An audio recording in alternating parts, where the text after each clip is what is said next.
I'm your cult boyfriend. And before we even start, I just want to single you out, the person watching this video, that you're a rock star. The people who watch Dawson's Creek and One Tree Hill videos of mine are the very best of my viewers. So welcome to the Cool Kids Club. It's just me and Mia right now. Mia, say hi. It's been a while. Hey, I'm glad to be here. Really excited to talk about One Trio. Yeah, we had planned to talk about One Tree Hill. It feels like almost a year ago. It feels like it's been a year since I had you on talking about Palo Alto and Dawson's Creek. It feels like it's been a while. And we had planned to do One Tree Hill, but then I disappeared like I normally do. But now I'm back. I am in Chad Michael Murray town. I'm ready to to hyper analyze and just gab, just gossip about what's been going on in Tree Hill. Season one. Mia has seen more of this show than I have. Yeah, that'll be where we start. Like, what what was your relationship like with One Tree Hill? For me personally, it was the show. I think this came out in 2003, if I'm not mistaken, and I was 13 when this show came out. So this was like, I may go on about Dawson's Creek, but One Tree Hill is really like my teenage show, like my teen soap, and I didn't really like follow it too closely when it was on, but I definitely knew about it. I could recognize the cast members and knew exactly what it was all from. But this show definitely like taught my generation almost everything that it knows about like love and cheating and like concepts of success and everything. The show is responsible both negatively and positively for how my generation ended up. And I'm excited to talk about One Tree Hill. And I might say the name Dawson's Creek a lot, only because it is viewed as a replacement for it after Dawson's Creek finished. This show had to come around. But you, Mia, you blew my fucking mind once when you were talking about, might have been the Dawson's Creek 100th episode, but I'll like let you say the One Tree Hill connection from Dawson's Creek, so I don't like steal that amazing thunder. At least it's amazing to me. No one else might care, but I think it's beautiful. Mia, what was your relationship like with One Tree Hill? And also tell me why that Dawson's Creek episode is beautiful. I mean, I'll start off with the Dawson's Creek episode, but it's just really funny. They have a random episode where they go to like a beach house, I guess, and Chad Michael Murray shows up because he's trying to get with Joey, so Katie Holmes, and then they go off together and there's some kind of concert going on at the beach, and he runs into Hillary Burton, who plays Peyton, and yes. it's kind of like they're kind of talking to each other, and Katie Holmes comes up and just says hey, and there's just this kind of weird moment, and they're like bye Hillary, and then she leaves. It's so random. I can't believe that like okay. So fucking if you clicked on this One Tree Hill video, you should know that Chad Michael Murray plays Luke, plays Lucas Scott, and Hilary Burton plays Peyton, who are like one of the couples of One Tree Hill. And I just love that in that Dawson's Creek episode, before they got the roles, these two like future like legendary like lover archetypes like meet each other and then get cock blocked by Joey Potter. It's like kind of just fucking so perfect that I can't even truly describe it. And when you told me that, it blew my mind. And I was like, that's so perfect. It's so poetic and weird. Why does this happen?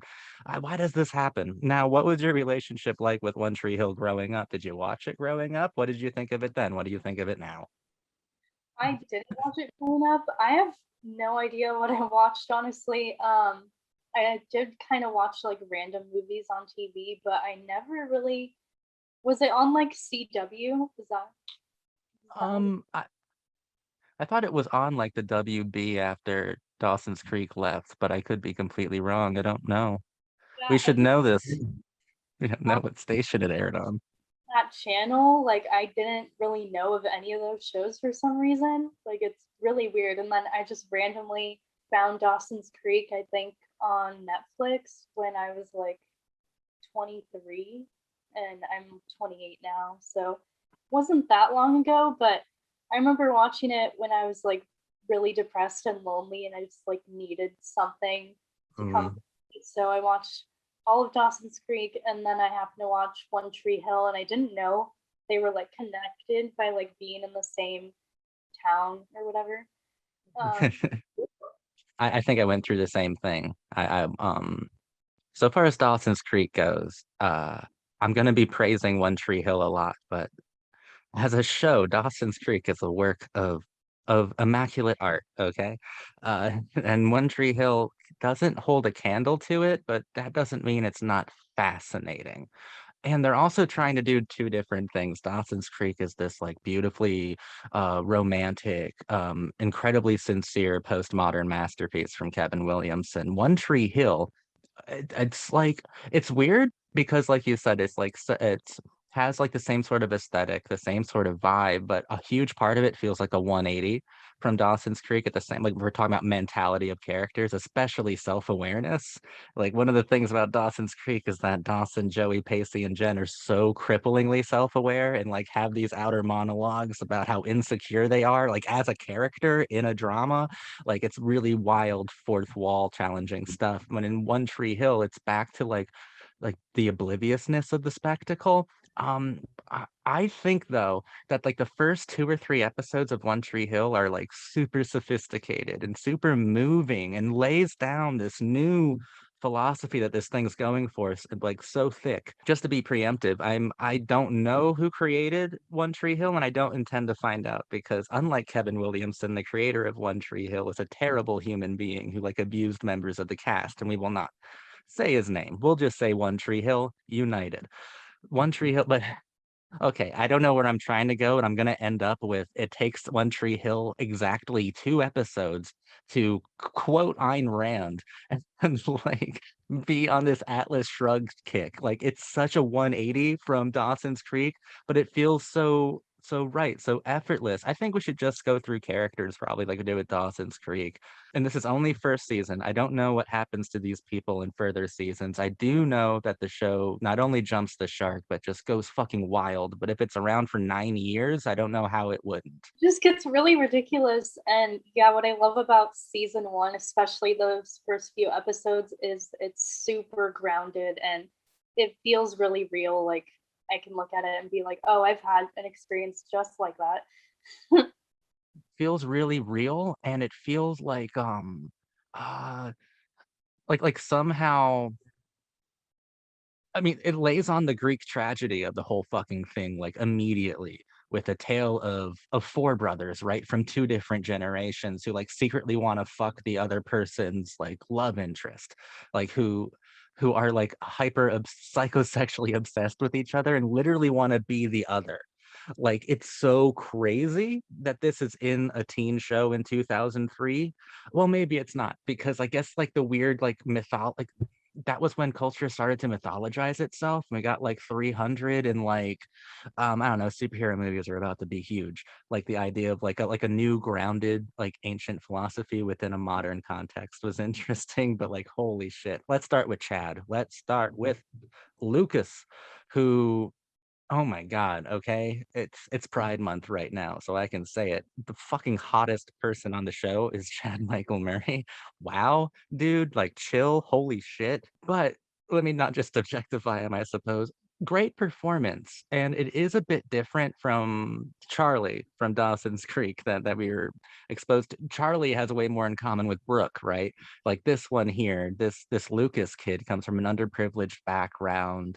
He is Nathan's brother, and they're both excellent basketball players. Those first 3 episodes, it's not just an underdog story. It's like you can see where it's going to go. You can see the weird psychological and philosophical underpinnings of the show of like literally Lucas wants to be Nathan, and then I mean eventually Nathan wants to be Lucas as well, and they kind of take each other's roles.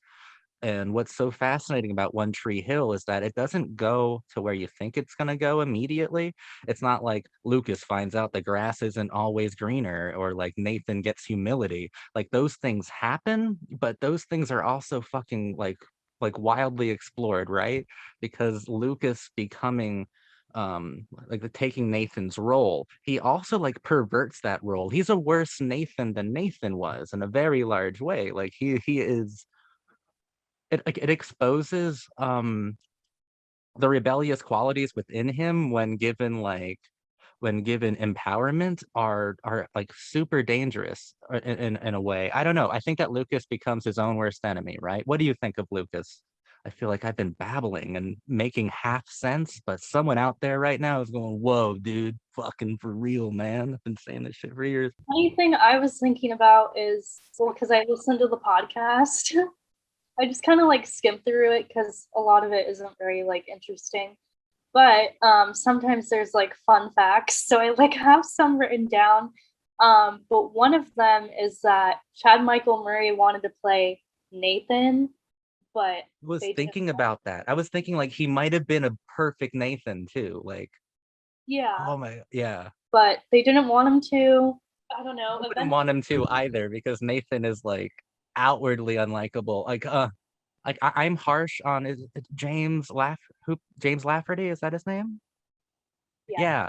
I'm incredibly harsh on him when I'm watching it because he is the antithesis. He's the challenger to Chad Michael Murray, who to me is an angel who could do no wrong. So he already is fighting an uphill battle, but even like the first three episodes, like he is the worst person.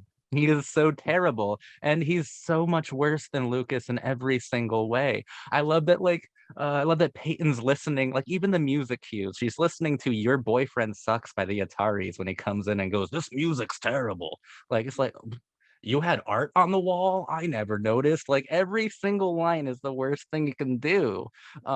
He becomes immensely likable by the end of the season, which might speak to James's abilities. But I was thinking today watching it of like, what if the roles were reversed? What if Chad played that character first? And I'm like, whoa, there could have been a lot of weird complexities there. Like this, like, because everything Chad does is like hypersensitive. And that's the problem with the James Lafferty characterization is that I feel like he's so cold and unfeeling until he starts to hang out with Haley. Like until then, it's just not, and even then, like he starts hanging out with her as this like sadistic Machiavellian ploy to like deflower Lucas's like female anchor in his life. Like it's still not like a good thing that he's doing at first. But I thought about that. What did you think of Lucas as a character, like their dynamic? Because I guess we're talking about both of them now. That the Scott brothers, the younger ones, the older ones we'll get to later, and dude. yes. Well, there's an episode I don't know if it's in season 3 or 4, but there's an episode that kind of shows them with the roles reversed. Oh So shit. yeah, it's just like really weird, but it's funny. And then like Chad Michael Murray is like his dad is Dan, so they're like acting together and stuff. I And I'm bet like, he nails it. He yeah, nails it. yeah, But that's the thing, right? Like that's where it gets like complicated because I do think that the first three episodes are some of the most sophisticated teen drama that I've ever seen because it's not just like Nathan isn't just a terrible person. I'm definitely exaggerating because in those scenes that he has with his father, like you can get it's not even too subtle, but you can just get like this years of this kind of like intense masculine abuse, like just intense, like the worst kind of like mental abuse you can think of. Because everything that Dan says is stuff that the devil would be embarrassed to say. Like he says the worst things possible to everyone that he meets. It's like a game to him. He's like a Randian superhero, like turned inside out or like actually like fully realized as a thing that's where this show like confuses me like in a good way because I don't think it's as easy to figure out as most people would think because it might not be like a just a like a more traditional philosophy, especially if it's inverted and if like the whole ending of the show is like both both Scott brothers take off the name off their back and they're like, I do have a name on my jersey. It's the Ravens. It's like my community. It's my team as opposed to the individual because it seems to be like hyper fetishizing the individual, like the world you want is real. Go take it or whatever. But then by the end, it's this shared experience thing that I find really interesting that I'm sure we'll talk about more later. But Lucas, I think Chad Michael Murray is incredible here. I can see why he was a teenage heartthrob. Anyone could see why he was a teenage heartthrob, but like it's cool seeing like legends in motion before they are. Like the early episodes of Dawson's Creek. You're like, man, these kids don't know it, but they're gonna define a whole youth culture for a long time. And you can see that with Chad and with Hillary Burton here. Like definitely those two. They had the makings of legend. Especially because it's a show and not a movie, so you can really like follow along and see how they're like changing. I love that you and I like we are well versed in Dawson's Creek. We're well versed in these 23 episode seasons with like loop de loops and like spinning wheels and corkscrews everywhere, dude. Like we know that in a 23 episode long or 22 episode long season of a teen show, there's going to be time. There's going to be even dead air at times. Like the people who we see at the beginning most likely will either be inverted or unrecognizable near the end, or like a fully formed version of their archetype, which happened with One Tree Hill, and it's a very successful season on that account. I want to talk about my new obsession, though. I want to talk about Hillary Burton. I want to talk about Peyton, because she is probably the best parts of those early episodes. She's like the most like gratifying character and the most visceral one. I mean, the first time she's shown, she's on this like self-destructive like suicide drive, literally a suicide drive. She drives like through like red lights, just pedal to the metal, like racing trains before they like kill her, things like that, and listening to the coolest like pop punk that was available in 2003. She's the coolest. Like, oh man, the second the show won my heart and embarrassed me was when Chad Michael Murray, he works for his uncle, uh like part-time mechanic or something, and they go and tow Hillary Burton's car, and he sees a no effect sticker on her binder, and he's like, "That's me inside your head." And she's like, "What?" And he said, "No effects. Those are lyrics." She's like, "I know the song." And I thought to myself, my flirting has not progressed any since that point. That's it. That's the best I can do. And oh my God, this girl, that's a fascinating character. She's like a cheerleader who definitely like wants to like self-immolate, or just she wants to feel alive or something. Well, actually, she says exactly what she wants in the second episode. She wants a moment of clarity. She wants a moment that everything makes sense, or everything feels inspiring and inspired at the same time. Like she wants a moment of clarity, and she is rebelling against a world that she feel has rejected her, but more importantly, she's rejecting that world because that world doesn't have the passion that you can feel, so she is just testing herself and testing herself, and a lot of it's from, if I remember correctly, because it's been a little while since I watched the entire season, but it stems from like the loss of her mother, right? There are like traumatic events that she's trying to process that she's unable to, things like that. Yeah, Yeah. yeah. What do you think of Hillary Burton in this Um, show? it's funny that a lot of people just say that she isn't a good friend and tend to really like hate on her, you know? Um, I don't know. Fuck these people. Keep them away from me. yeah, that's how I feel too. Like I really love her, and I just see that she was preoccupied with her own loneliness and being around these people that, I mean, I can tell that she would have wanted to talk about like music and stuff, because Brooke comes up to her that one day and she's like, "Hey, like, did you listen to the new Beyonce?" And Peyton just like looks at her like, "No." Yeah, and I get that you're like Miss Badass Gwen Stefani. Just yes. And he just has that line like Brooke where she's like, "Friday night, like you're there and you're one of us." So Yeah, but like you have to, uh you have to side with Peyton's like aggressive aggravation at the state of the world, at the fact that her world seems planned out. Because in that same scene, she asks Brooke like, Have you ever thought about what happens after high school? And then Brooke, you think you're gonna get interiority, but Brooke and like it starts off pretty passionate like response, and it goes to like, I'll marry some guy who's rich and just like live a Stepford wife lifestyle or something. Like that's what it amounts to.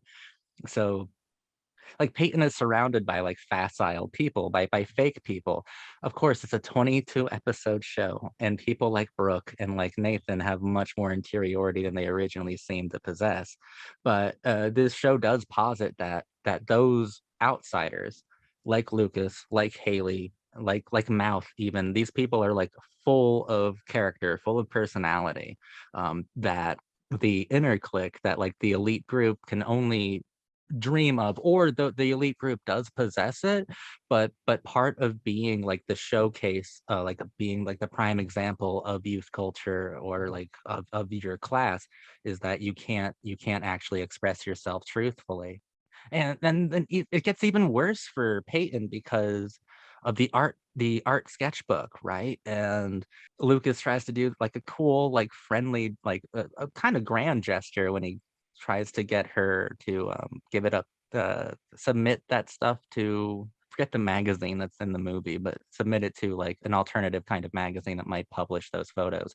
And the magazine, even this magazine that Peyton clearly respects, is like, this is too much. This is too pessimistic, or it's like too real. And these are they're like drawings of they're like ironic, like sardonic, they are pessimistic, but they're truthful drawings of like, like a cheerleader who is forced to be like some kind of like sex puppet zombie kind of thing, like just go with the flow, or one of us, like you were saying. It just takes me 50,000 words to get to your one sentence, but I always get there, Mia. I always get there. And there's one other thing I want to talk about with early Peyton, actually, is the Punk and Disorderly website. The fact, what do you get from the idea that I think she gets over it by the end of the season, but she's always has her webcam on. She's always live streaming. She would have been the best Twitch streamer ever, I guess, but she's always live streaming, but she's never really doing anything. It's almost like what do you get from that? Like, why do you think she's putting herself out there, like broadcasting herself to everyone, anyone? And it's not in sexual ways. She's just listening to music. She's just like drawing. She's like hardly in the frame. She's just there. What do you get from that? I don't know. I wonder if it's just a way for her to feel like comforted almost, and for her to know that like that maybe she's like not alone and there's people like there for her in a way, even though she can't see it, maybe. Absolutely. And I think some of the most beautiful parts of the show are, I think both Lucas and Nathan do it at different points, where they're like watching her webcam. And the- Lucas, it's much easier to grasp what he's dealing with, because it's like he's seeing a girl who desperately, it's loneliness. I think you're absolutely right? Because in that episode, they ask Lucas to describe her in one word. He says loneliness. What do you think of Brooke? What do you think of Sophia Bush? Ah, I had some stuff written down. I Go think for in it. the beginning she's, just like really, really heavy on that archetype um Mm. of just kind of like wanting, I don't know, really wanting Lucas and being like all about that, even though she kind of knows that like Peyton isn't doing. By the way, she does that archetype really well. She does it great, but she does transcend it. You're right. And it's just really funny how they're in Peyton's room and she's like, it's too bad Lucas is poor and can't play because he's fine. That's so good. I even like the time where what a different time 2003 was. The episode where they had the auction, where they auction off these teenage basketball players, but like she gets Mouth, right? I think that's the same episode where she takes Mouth on a night on the town. He's like the dweeby fucking like announcer guy. And she takes him to like all these bars and stuff. And he's like, this best night I've ever had. But like, holy shit, Brooke, chill out. You're supposed to be like 16 or something. And she goes to this bar in the city and goes up to some guy and he's like, you don't remember? We've done this before. Like, you've done this with everybody here before. Like, you don't remember this at all. And that's when that archetype starts to wake up and get like weaponized in a weird kind of way. She becomes so manipulative in a way that's good. Like the last few episodes of the show where they manipulate Nikki, Jacob's baby mama, into going across the country like a wild goose chase to find her baby, which is weird, which is crazy. Let's not have that debate, but that's crazy. But she manipulated that situation really well. Her voice is amazing. Do some voice work, Sophia Bush. Wow. Sophia Bush was amazing in the show. She was great. She was great. Fucking awesome. I like love her the most on the podcast rather than like Joy or Hillary. Like I just really enjoyed listening to Sophia. It seems like she just has more to say and she's like not held back about it. Joy. Who did Joy play? Haley. Haley. But she wasn't in that pilot you sent me earlier. Mia sent me an unaired pilot with a different Haley that completely I disagreed with entirely. It was really weird and that was a really bad approach. And I'm so glad they got this Bethany Joy lady in it instead. Yeah, she had like no charisma and no energy. And then None. comes in the real pilot and she's like so vibrant and you can just feel their friendship is real. And now that said, her character is the most like disagreeable character on this show. I am with Lucas. Motherfucker, why did you get a tramp stamp of my evil brother's number on you? Why did you get branded? And also, it ends on the cliffhanger of them being married.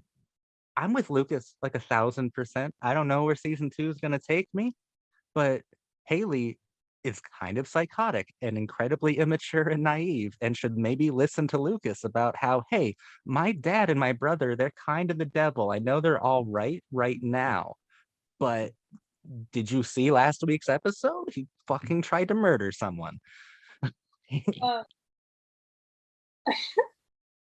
I was gonna say, I don't know if it's in season 1, but there's like an episode where Haley goes on Nathan's computer and finds his porn. Yes. And Finds his porn and then finds like screenshots of Peyton's stream, but doesn't really bring that up. Like that's worse. I would be like, I would be more hurt by that. But in the podcast, like the girl who plays Haley Joy, she's still super against porn, and she was saying that like all porn is bad. What? Oh my god. Oh my god, that's terrible. The only reason I like that plot line is because that's where Nathan is comes near the end of the season where Lucas allows Nathan to open up to him and like he talks about Haley, this thing he's super sensitive about, and he hears him out, calls him a porn freak playfully, but like hears him out, and that's actually a really tender moment. But fuck the porn thing, dude. That's ridiculous. Haley, chill. Oh my God. Dan is the devil, right? Dan's the worst human being that ever human beinged, right? He's the worst thing that ever happened.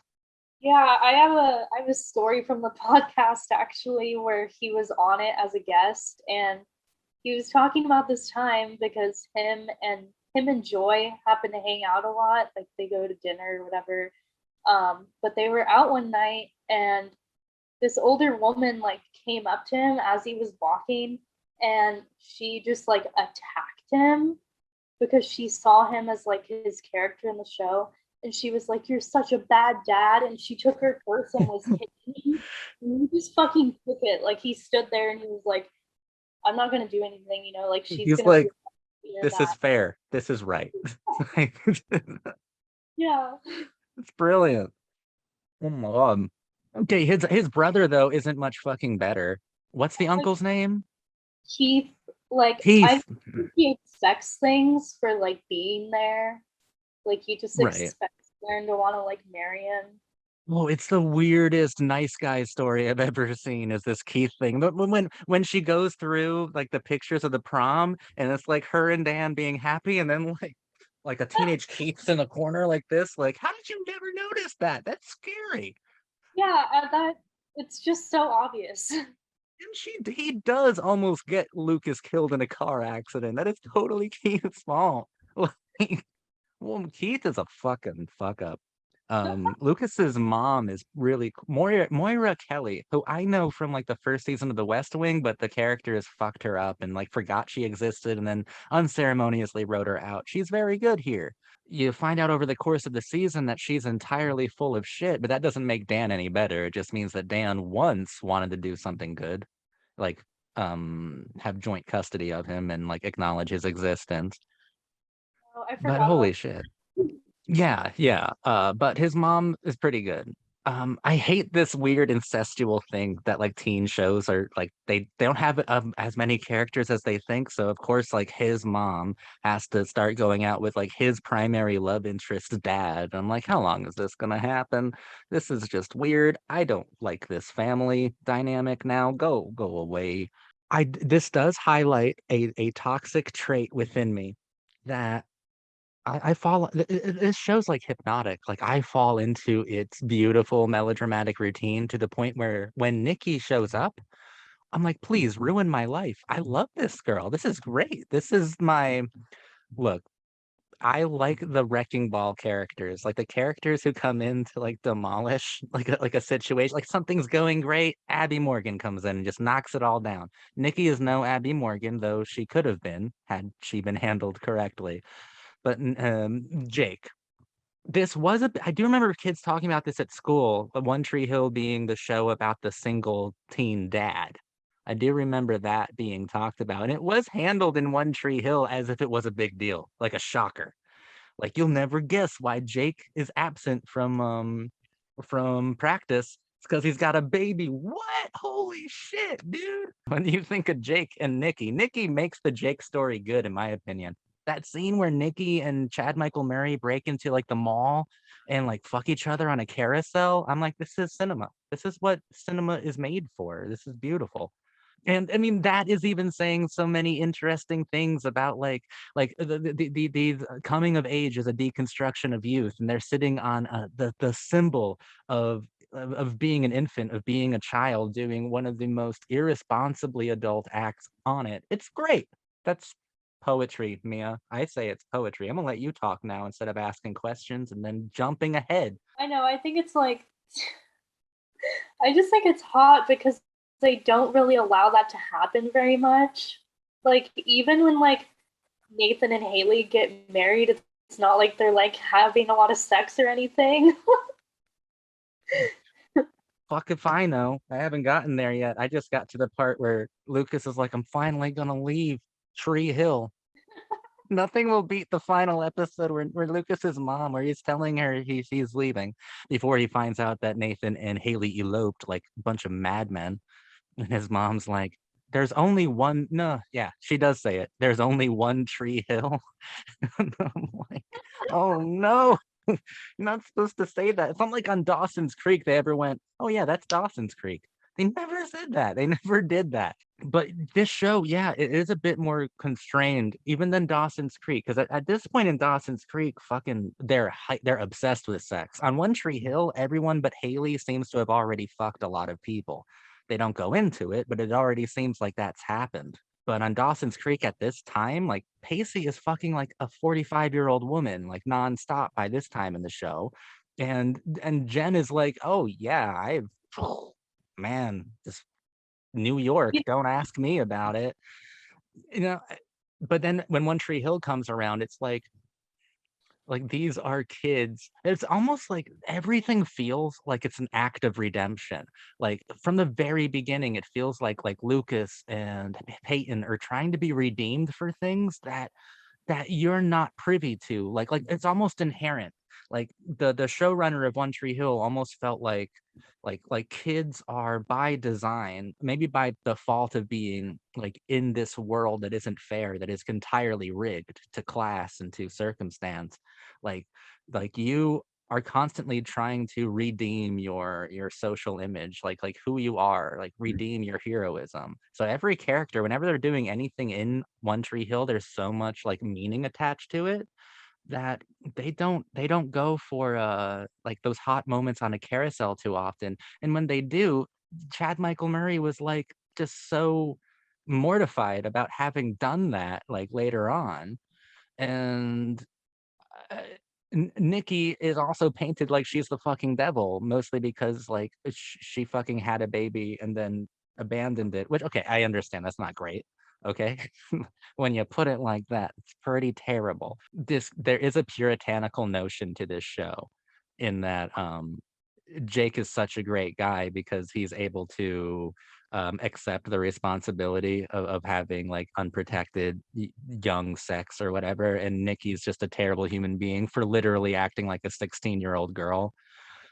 I don't, that we can get into some arguments with. Dawson's Creek was much more charitable to its characters. Dawson's Creek loves its characters. One Tree Hill, oh man, One Tree Hill might like Lucas and Peyton, but One Tree Hill is very mean to everyone else, like in the way that they're developed and the way that Yeah. they're acting.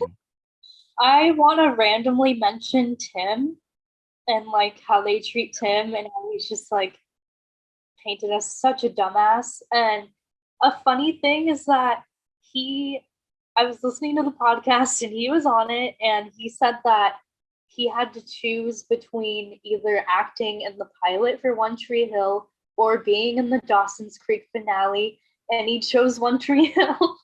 Who the fuck would he have been in that? I don't know. I can't see him being anybody. You made the right choice, Tim. Poor Tim. Oh my God.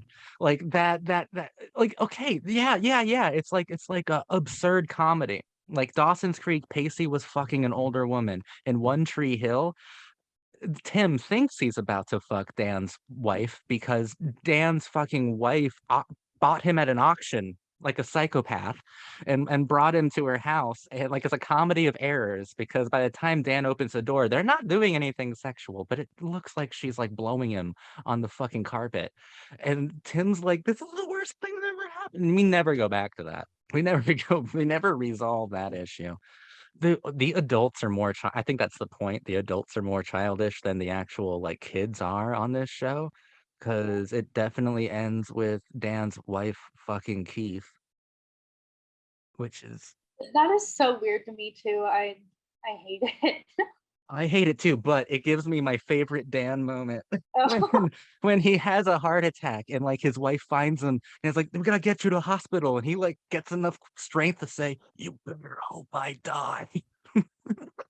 it's so much. Dan, you are a legend. Great actor, great actor. Like he's so good that I sympathize with that woman from the story you told me about. If I ever saw him somewhere and being like, that guy's a piece of shit. You don't understand. You understand. Lucas has every right to be who he is. Yeah, I guess he's directed some episodes, and they said he was like really good and super like just super on point and really nice to everyone. He's just so good at playing that villain. Yeah. But One Tree Hill, yeah, I think that we might be onto something with, I think it might openly hate its characters because even the way that the show ends, talking about, like what groups of animals mean in different contexts, and they're like, like a murder of crows, a parliament of owls, then because they're ravens, they're the Tree Hill Ravens. And Lucas's voiceover is like, when they flock together, a group of ravens are called trouble, like they're a trouble of ravens or something to that effect. A group of ravens means trouble. So like I think like even like the show is almost saying that these characters are cosmically destined by coming together, and maybe by like not, because the show seems to be like fetishizing the individual, but by the end of it, it has transcended that to a new kind of sincerity in the form of a team, in the form of coming together. But then it also tells you that a group of ravens together means trouble. So it's like it's punishing the kids in the show for doing exactly what the arc logically would have wanted them to do. Like it's so unfair. You know what I mean? Like that's such an unfair thing to do to an archetype, to punish it for growing. What? Yeah. It really does Bro, just get worse and just crazier. I'm ready for it. I'm ready for it. But season one is like pretty grounded, but I do like it. I'm glad that you brought up that that scene on the carousel is so hot because we don't actually have scenes like that in here. If we have a scene that does get erotic, it's there's an underpinning of betrayal.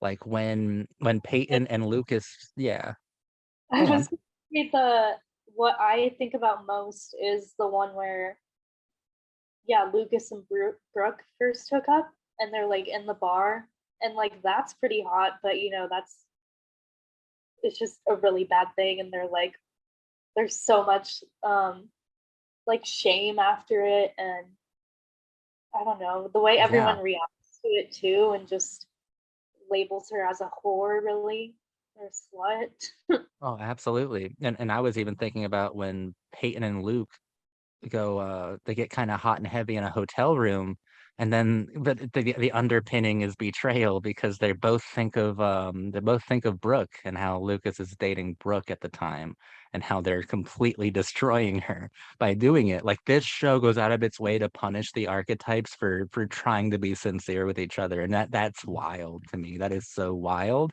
that this show does that. I understand why it uses sports as a metaphor, because if it is, like, fetishizing the individual, then sports like basketball are probably the best example of each individual coming together in this team to make the largest possible effect on a game. Each person doing what they were born to do best, while some shine and others don't. It's still kind of like a selfish philosophy, but it makes sense to use that here. Do we even want to talk about the coach? He's a cartoon character, right? His name being Whitey Durham, like Well, so yeah. Durham. um, but I think it's funny that I wanted to start off saying in the beginning that I love this show because it's a sports kind of show like basketball, and I love that it's about that at first and how the pilot opens with the basketball game. Like I just think it's like so cinematic to have that, and I've always just loved things like that. Like I love Friday Night Lights, and it's really similar with the way they like I don't know, but they're not punishing their characters as much. It's not as bad. It's more like wholesome and about like family, I guess. Oh, no, for real. Well, I think that, like, sports films, and this might sound crazy, I think that sports films and musicals are, like, incredibly similar, even though they appeal to entirely different audiences.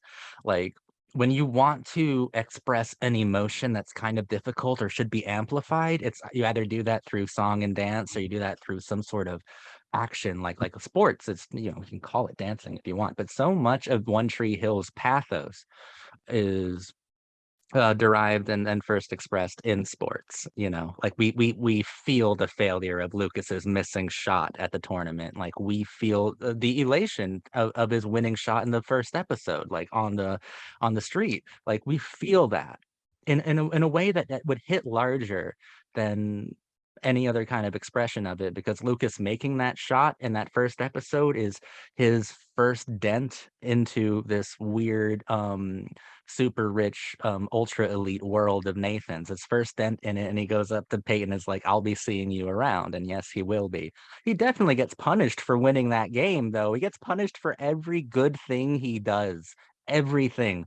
But by the end of the season, where he misses that goal while fighting for that kind of weird group, that kind of clique, that cool kid group that he was at first attacking, but was absorbed by and then transcended it to make it more sincere. When he misses that shot and Nathan consoles him afterwards, that's a good tender moment that I'm sure no one will be punished by. I'm sure that's just a thing that's going to be fine and everyone's just going to be happy. That's not the way it works on One Tree Hill, though. If you feel good about something, you will be punished for it eventually, if not right away. Holy shit. Fuck. I know you went way ahead of me. Do you have like a favorite episode of One Tree Hill that I just haven't seen yet? I do, yeah. It's I don't know. It's the only one I've when I first watched the show, this was the only thing I remembered from it because the rest of it just kind of like I don't know. I wasn't really paying attention to it, and I didn't really register what was going on. But the only thing I was paying attention to was like Lucas and Peyton and their story. I Mhm. guess I was really like wondering about that.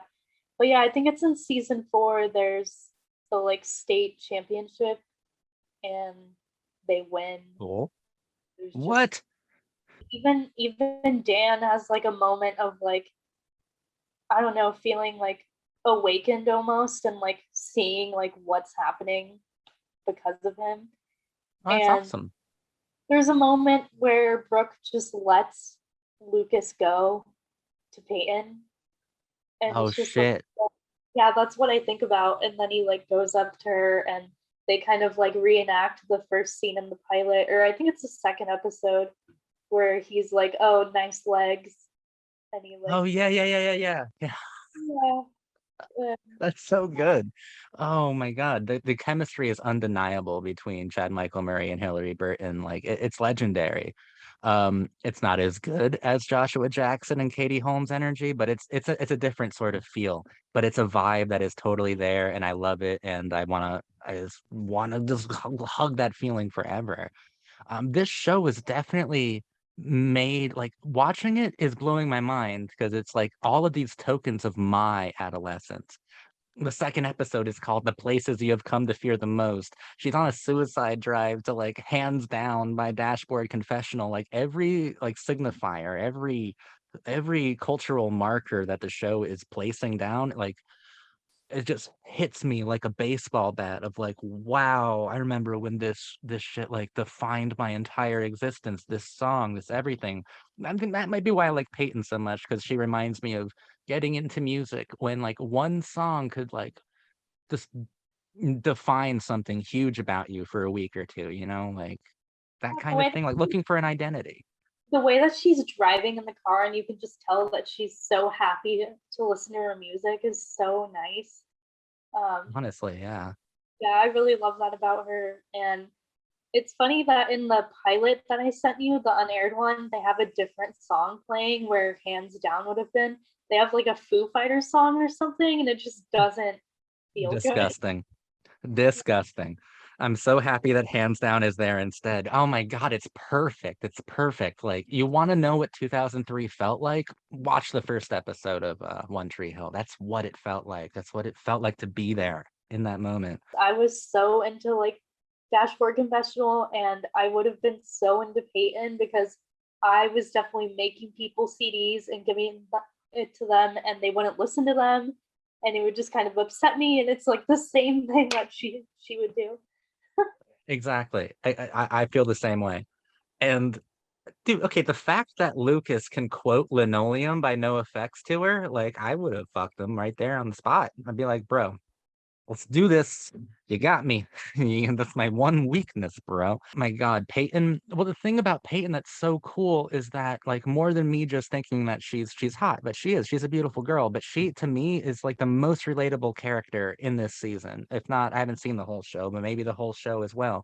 She's incredibly relatable. I like this archetype because I haven't seen it too much. Not done this well. Like a self-hating cheerleader or like an outsider, this contradiction, honestly, right? Like this huge contradiction, but she's not like hidden. It's not like she's hiding any. She has her fucking. She's constantly streaming herself, like hoping for someone to see the thing that she doesn't know how to describe about herself. You know what I mean? Like Yeah, she just wants someone to understand, to understand that, like that thing that you can't express about why this song means something to you, about why that moment means something. That she wants that thing that we all wanted as teenagers, like that person to understand you. It definitely helps that that person is very attractive, but like that in itself is attraction, like wanting to feel understood, and it's not, I don't think it's narcissistic. It feels totally honest and genuine, and I love that part, that concept of her character. It's so wild. It feels more at place in one of those indie teen movies of the time to have a character constantly be streaming herself. It doesn't feel at home in a teen soap opera. It feels like it should have been in 2003 teen movies that were like kind of indie, like an Igby Goes Down or like a fucking Chum Scrubber kind of thing or whatever. Like, I don't know. I don't remember. Donnie Darko, she would have been much more at home there. Like, this kind of feeling is wild. yeah, it feels like they were really setting up her like vulnerability because so much ends up happening to her later. just all this crazy stuff, and I feel so bad for her. And she's just so vulnerable and able to just like go along with things because she wants to like feel something, you know? And I think that's Hmm. that like later they kind of like introduce like cocaine, you know? And Why that not? Why not? You know? Oh my God. I do want to see Brooke high on cocaine though. That's something I'm interested in seeing. But fuck. But even Peyton, like, she does seem like really happy with Jake, and that seems like a good situation. And she even brings the baby out to like the mall and involves her in her own social life. So what does the show do? It fucking punishes her for it by having like Nikki run in and literally steal a baby. Like, how does this happen? And then Peyton has to like, she's in love with this kid, Jake, basically. Maybe not, not really. She just there's a lot of meaning she finds in Jake. And then she has to send Jake away on a fucking cargo ship. One Tree Hill. Stop it. Stop being so mean to all of your characters for doing things that make them feel meaningful. Even Lucas, like the idea of him leaving Tree Hill after becoming accepted within it, that's a form of punishment as well. Like he's like, why then? Wow, that I didn't never realize that One Tree Hill was so obsessed with punishing its characters. Oh my God.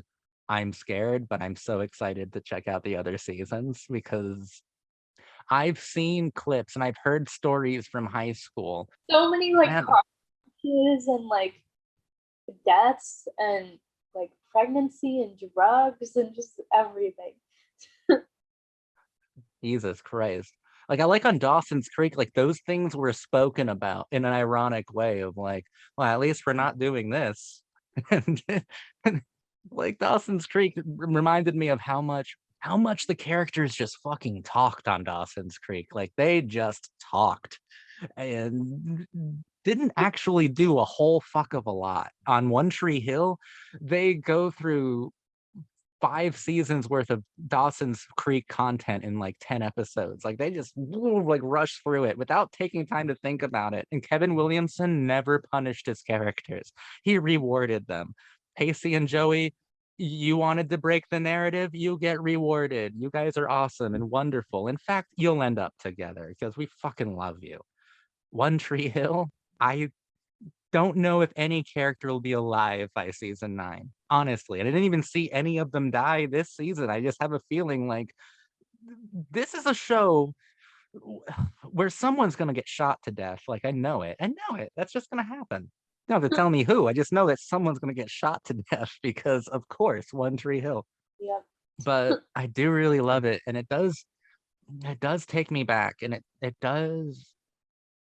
it is such a different vibe from Dawson's Creek, but it's one that I am more comfortable with because I was a teenager when this show was being made. And this isn't a bad demonstration or like expression of teen woes post 9/11. Like this is like a pretty fair fair thing, especially since I guess kids are growing up in the 2000s in a world that does feel to be unfair and a bit punishing and a bit unpredictable.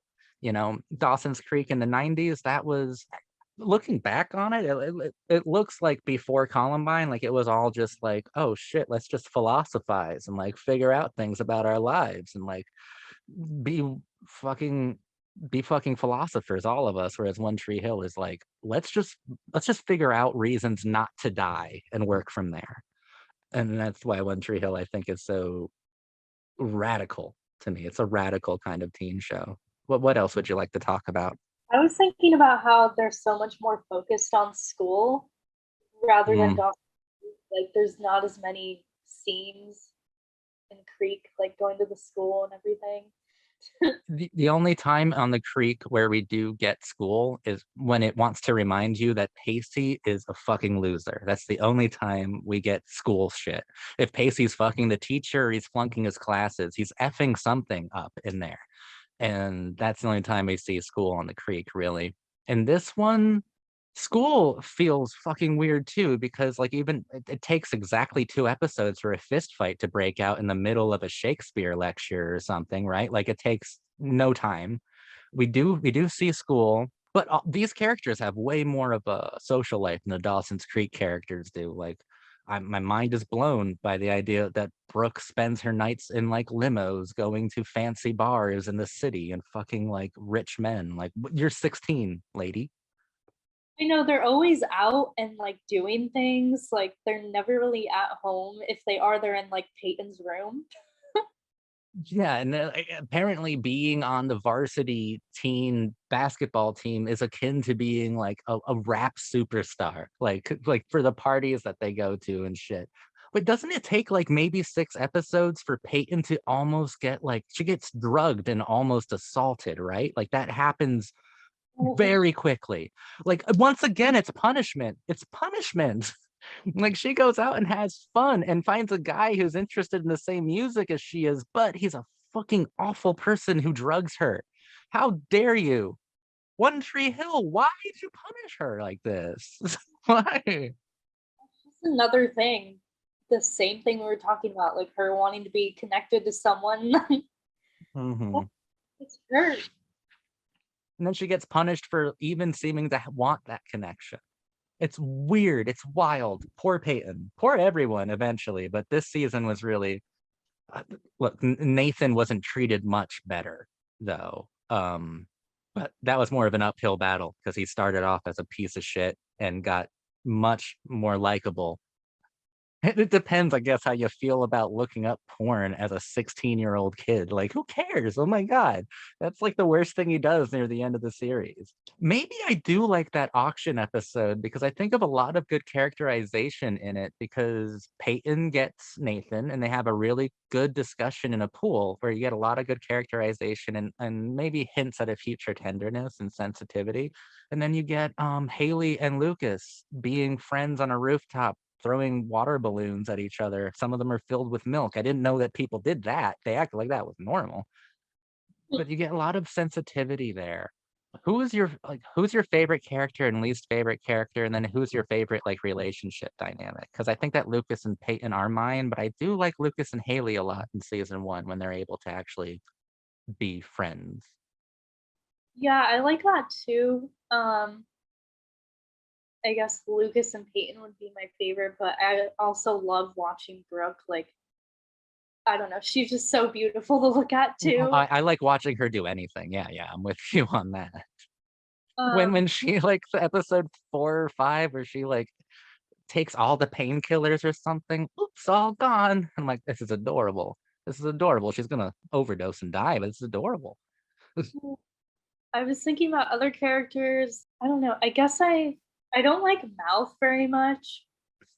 Especially later Yeah. on. He's so heavy on like again like Keith, like expecting something because he's been there and is the nice guy. Right, right. Mouth was pretty innocuous in season one. If I had a least favorite character, it would honestly be Keith. Fucking dreaded seeing him on screen eventually. I like the Greek tragedy dynamic between he and his brother were like okay, but like fuck dude, I get it, I understand it. But the nice guy thing, I think it's even worse with him and Lucas's mom. I can't stand that. I'm like, oh my God, I think Keith is the worst actually. Dan, I love to hate the man. I love knowing that every time he shows up in a scene, he's going to say the worst thing you can possibly say with a smile, and then seem almost like he lacks any self-awareness about it. Like, that's just that's what's logical. It's logical to call you a human failure and a fucking ugly person. Like it's logical. It's really Fucking funny. Dan.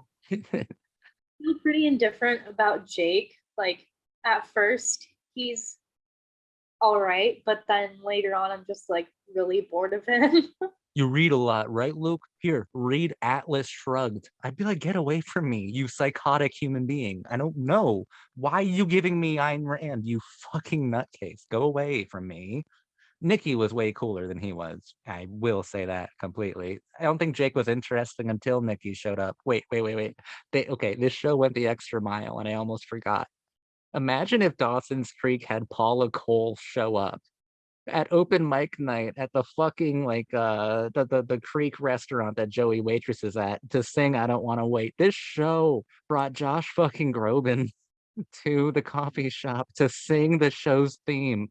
I don't want to be. I don't want to wait. I don't want to be. What is happening? I will say that I think that that song actually fits better than I don't want to wait because I do think that the since I don't want to wait's actually about like World War One or two like vets and stuff. It feels weird. It works, but it's a bad transposition of a song. But I don't want to wait. I love the opening and it makes sense like that. It fits. And I love the way the opening is captured lyrically, like takes off when he's driving the school bus. But what the fuck? Josh Groban was actually on this show singing the theme song. His name like Gavin DeGraw, I think. Fuck. Who's Josh Groban? I don't know. But yeah, it's so funny. I was watching the show one time and one of my roommates like walked by and it was on that scene where he's like performing the song and he's like, what the fuck? Why is he like performing the theme song? And I'm like, it's just One Tree Hill. That's what it is. I, it is Gavin McGraw. Josh Groban, I think, is someone else from that exact same time period who did the exact same shtick. I apologize to all the big Gavin DeGraw fans out there. It was hilarious. He showed up and played the theme song, and and it, really vibing. They're just really vibing to it. Freaking coffee.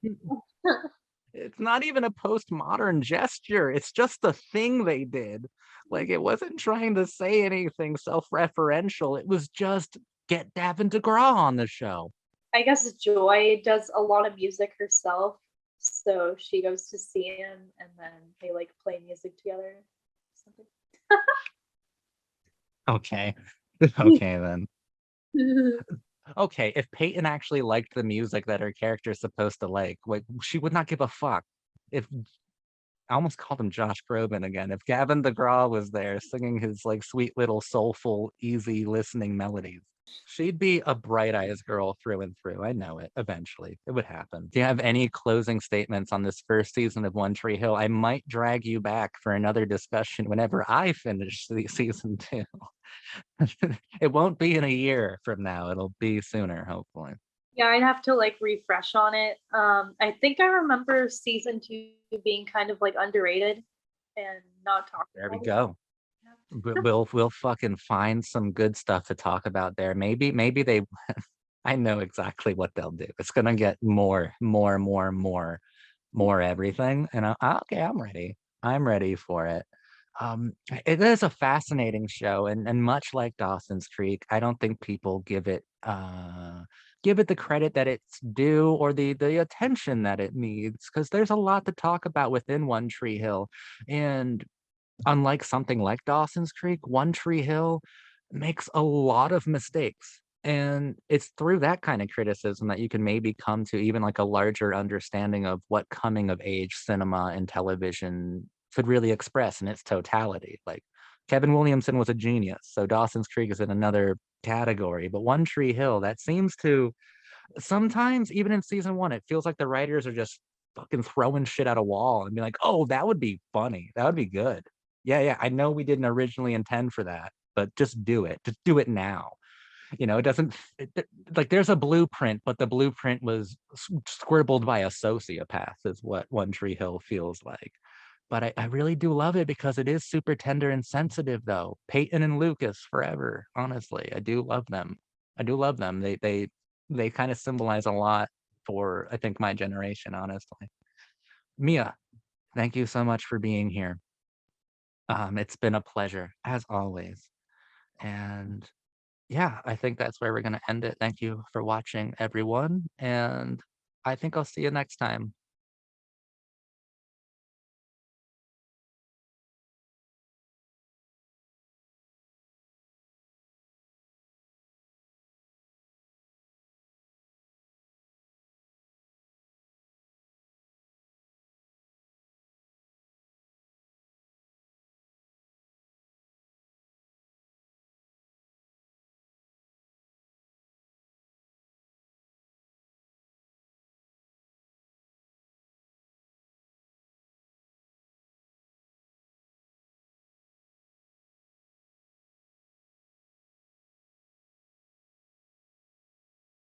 I don't wanna be anything other than what I've been trying to be lately. All I have to do is think of me going over my notes. Don't mind me. One Tree Hill, Season 2. Let's get on with the analysis. My name is Zach, I'm your cult boyfriend, and I have fallen head over heels, madly in love with One Tree Hill. I think it's fucking really fun and crazy and often terrible, but also this show makes a habit of being terribly phenomenal as well. One Tree Hill. Let's get into it. Make sure to watch the analysis that was done on this channel of season 1 before you watch this one, because I'm going to be building off of my points, my thesis, my original ideas there. So definitely check out that video. Here's a card for it. The link will be in the description as well. It's a pretty good video. Season 2 though. Wow. Well, as I said in my first season analysis, this was my teen show. This was on when I was a teenager. The first season came out when I was 13, so this is something that like I grew up with. And granted, I didn't know a whole lot about it when it was actually on the air, but I definitely knew the cast members. I even knew the character dynamics. I knew about it, and I probably saw some of it.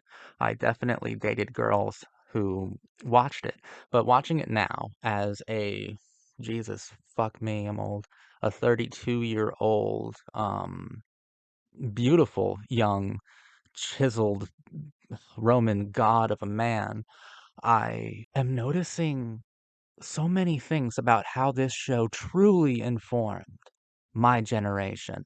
I'm able to identify behaviors and attitudes, traits, almost like signature emotional moments that were learned from One Tree Hill.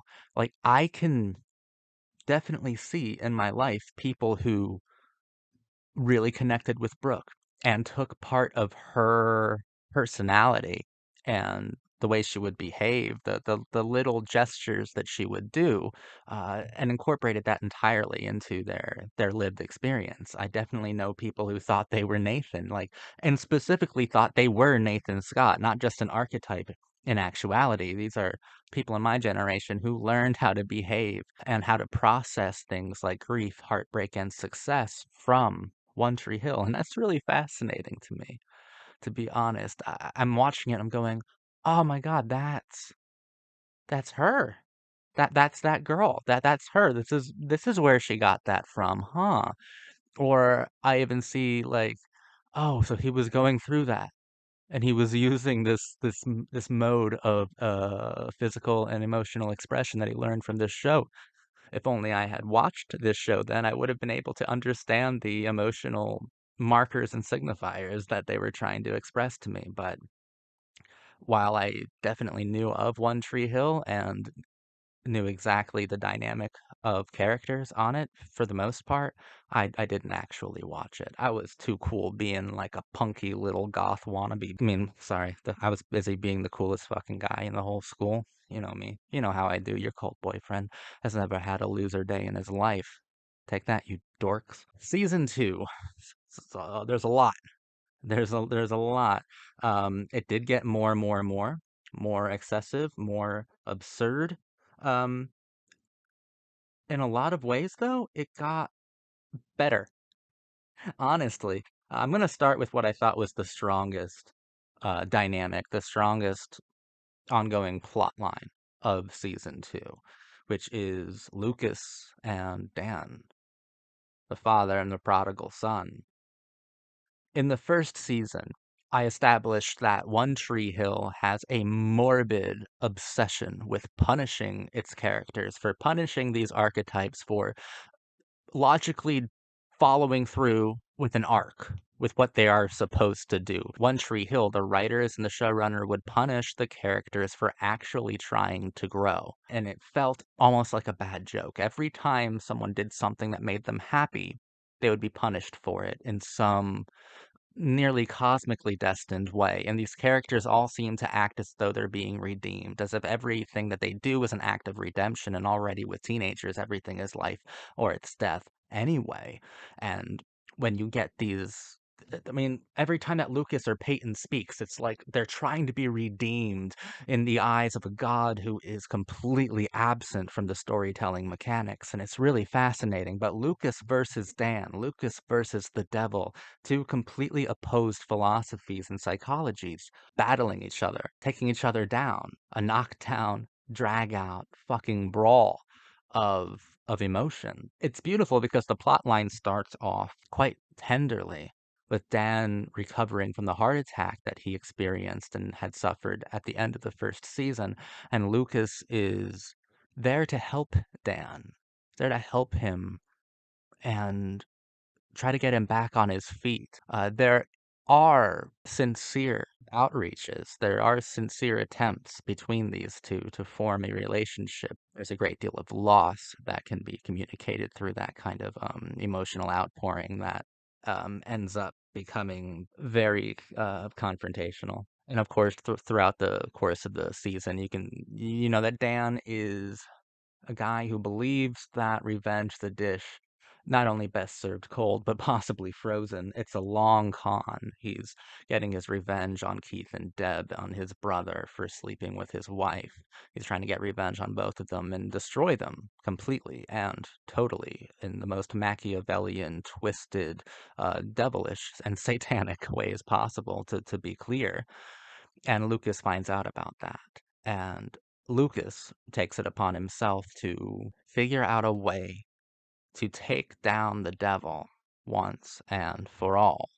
They have these wonderful moments where Lucas expresses an interest. You know, he's a reader, so he reads like Call of the Wild through here. And Dan says, London, now no, that's a man's writer. You know, and while both Lucas and Dan are definitely men, their ideas of masculine virtue couldn't be more opposed. Lucas is also interested in the works of Arthur Conan Doyle, specifically Sherlock Holmes, and I think that Dan gives him a copy of The Final Problem. Of course, Dan is a big fan of Professor Moriarty, and Lucas is like, you know, that's the villain, right? And he says that's just one perspective. The Final Problem, of course, features the death of both Sherlock Holmes and Moriarty over Reichenbach Falls. Uh, the Final Problem. This show's final problem will always be the problem of fatherhood, the problem of masculine virtue, the problem of privilege, and the problem of the disenfranchised and the disenchanted, the disillusioned, and the war that the outcasts and outsiders wage with those who create the world that they live in. Well, it's fascinating because Lucas is an incredibly smart character, but Dan will always be smarter because he's that much more powerful than Lucas in every conceivable way, except for one that we're going to go into here, and it's the way of virtue. They discuss the final problem and deconstruct it to a certain extent, and they disagree about the dynamic between Moriarty and Holmes. But Lucas makes the best points.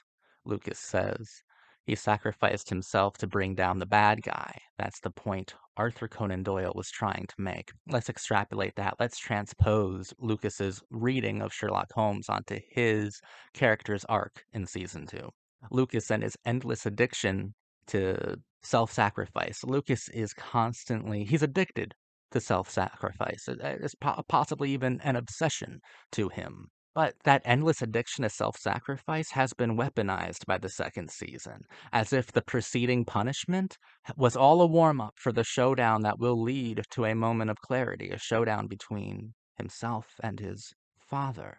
And there are scenes near the end of season 2 that are ridiculously fucking intense with Lucas snooping around Dan's office. Side note, sidebar, um, Dan's fucking window, dude. People like breaking that shit. Oh my god. Okay, back to the analysis. Season 2 gives us a reason why these characters are punished so heavily and why specifically someone like Lucas is punished seemingly without remorse over and over and over again by the writers of the show. And I think it's something that possibly Peyton said, but I think it is most applicable to Lucas's arc. Believing in the possibility even when life has given you every reason not to believe. That's Lucas. And this season, Lucas gets punched in the face so many fucking times, and like nobody ever cares. I mean, I do, King. I'm sorry for you, Luke. But he gets punched in the face so many times, he's punished over and over again.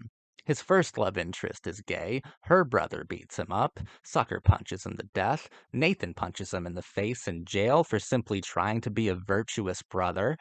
And Dan completely humiliates him. Dan destroys him. Dan wins. Did I include that? Dan wins this showdown. He wins this game and humiliates this archetype further, but there is a truth to the self-sacrifice. There is a truth to Lucas's masculine virtue. Dan is a maximalist masculine person. Dan is inauthentic. Dan is insincere. Dan needs Lucas. Lucas does not need Dan. Lucas wins because he can walk away, because he has enough of a peculiar kind and a very tender and truthful kind of masculine virtue to be able to identify the devil for who he is, accept that the devil is his father, that he is the son of a tormentor, and he's able to turn around and walk away knowing that he lost. But a lot like Sherlock, I think Lucas pulled Dan down with him to the emotional depths of the most punished character on the show, and he sacrificed his own emotional well-being in order to do it. I think Lucas is a very heroic character in the second season. I think he's definitely a teen idol worth aspiring towards. Um, Lucas was intensely good. I think that Chad Michael Murray gave the best performance of this season. I think his arc was the most fascinating. He's relentlessly being punished for trying to simply do virtuous things. I shouldn't really say simply. He makes these grand gestures. He goes out of his way to sacrifice his own mental health, his own emotional well-being, his own heart to try to help others. And every single time, no one ever thanks him for it. No one, except for Anna, except for Felix's sister, who he was dating for a short while. But at first, no one cares. No one thanks him. It's a thankless role being a hero in a post 9/11 teen universe. Because that's what's also fascinating about One Tree Hill. It takes place in a post 9/11 universe where the human condition, as experienced through the eyes of a teenager, is an unpredictable one, is an unfair one, is a traumatic one, and is one that is constantly being written and rewritten. Virtue. Virtue could be a constant in this film and this television show's philosophy. Virtue could be unchanging. If virtue is constantly involving self-sacrifice, then while the archetype itself is forced to grow through punishment, victory eventually will find Lucas. It has to. In a world where everything seems unpredictable and human life is just random encounters, random experiences. I think One Tree Hill is trying to not hyper fetishize, but hyper fixate on the individual, on Lucas, and say, you do matter.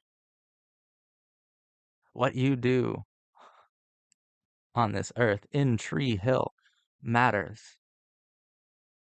Your failures are significant. And when you're able to accomplish, your accomplishments will set the sky on fire. I loved Lucas in this season. Peyton. Ah, Lucas is not exclusive to punishment. Every character is punished. Let's go to Peyton now. Peyton was Lucas and Peyton are my favorite characters. I actually think that Lucas and Peyton are one of the greatest romantic couples on the planet. We didn't get much of that here in this season, but that's fine. They were both trying to go through their own shit, and Lucas actually had a brilliant plot arc to work through, and I really loved engaging with it. I vibed with Lucas the most this season. In the first season, I vibed with Peyton the most easily. Just this girl who's She reminded me a lot of myself when I was in high school. A girl who's completely into, like the Ataris and Dashboard Confessional and No Effects. Yeah, this show is trying to gaslight me into believing that No Effects is hot girl music, which I'm fine with. I just wish that was actually true. She does quote No Effects in this season as well when she's trying to help Anna come to terms with her sexuality. She quotes No Effects lyrics to her, which is really cool. But she reminds me a lot of myself when I was younger. And in the first season analysis, I said she's going to be a Bright Eyes girl. I just know it because I was a Bright Eyes guy, and she definitely became one. She's holding that I'm Wide Awake It's Morning vinyl. Oh my God, that's awesome. My very first concert was the I'm Wide Awake It's Morning tour for Bright Eyes. So man, I just on a very visceral and clean and understandable level, I vibe with Peyton a lot.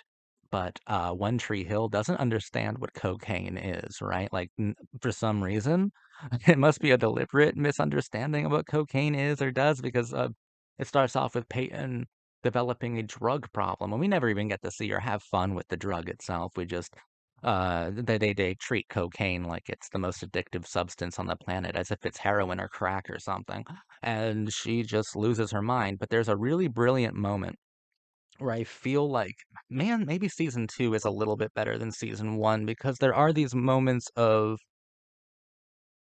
sadly, not clarity for Peyton because that's what she wants more than anything else, but these moments of poetry, honestly, when Peyton is grappling with addiction, with wanting to do a bump or something. And I mean, One Tree Hill treats cocaine. It handles, it demonstrates cocaine abuse like it like a psychopath would. It makes no sense, but she's battling the desire to do a line of coke, and she's cutting it up on a blank CD. And she's definitely the kind of girl, like I was the kind of guy who made countless amounts of blank CDs that were definitely never listened to by anyone that I gave them to, or seldom were. But these blank CDs, and she's cutting it up on it, and then she sees her reflection in the back of the blank CD, and she's looking at it, and it obliterates her, it disgusts her, and she throws it at the wall. So what is that saying exactly? Because it's saying a lot of really poetic things. Let's be really real about this. She's looking at the back of the blank CD, or it's a burn CD. It's probably a burn CD. That's what I'm going to use because that fits best with my analysis of the framing. She is seeing herself within her music, and the reason why Peyton makes all of these CDs, the reason why Peyton loves the music that she does so thoroughly, the reason why Peyton's an artist, the reason why Peyton live streams herself is loneliness. She's the loneliest, most beautiful girl on the block. She's the loneliest girl in the world. And looking at the back of that CD, like music has failed her. Her interests have failed her. If her alternative punk interests led her to this point, of what use were those interests? Of what use was that identity?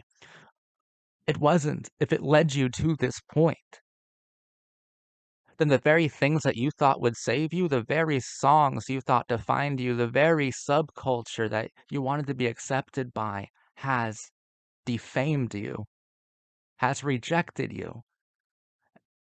And what does she do? She has to reject that in turn. And it's a very loud, emotional scene, and I think it's phenomenal.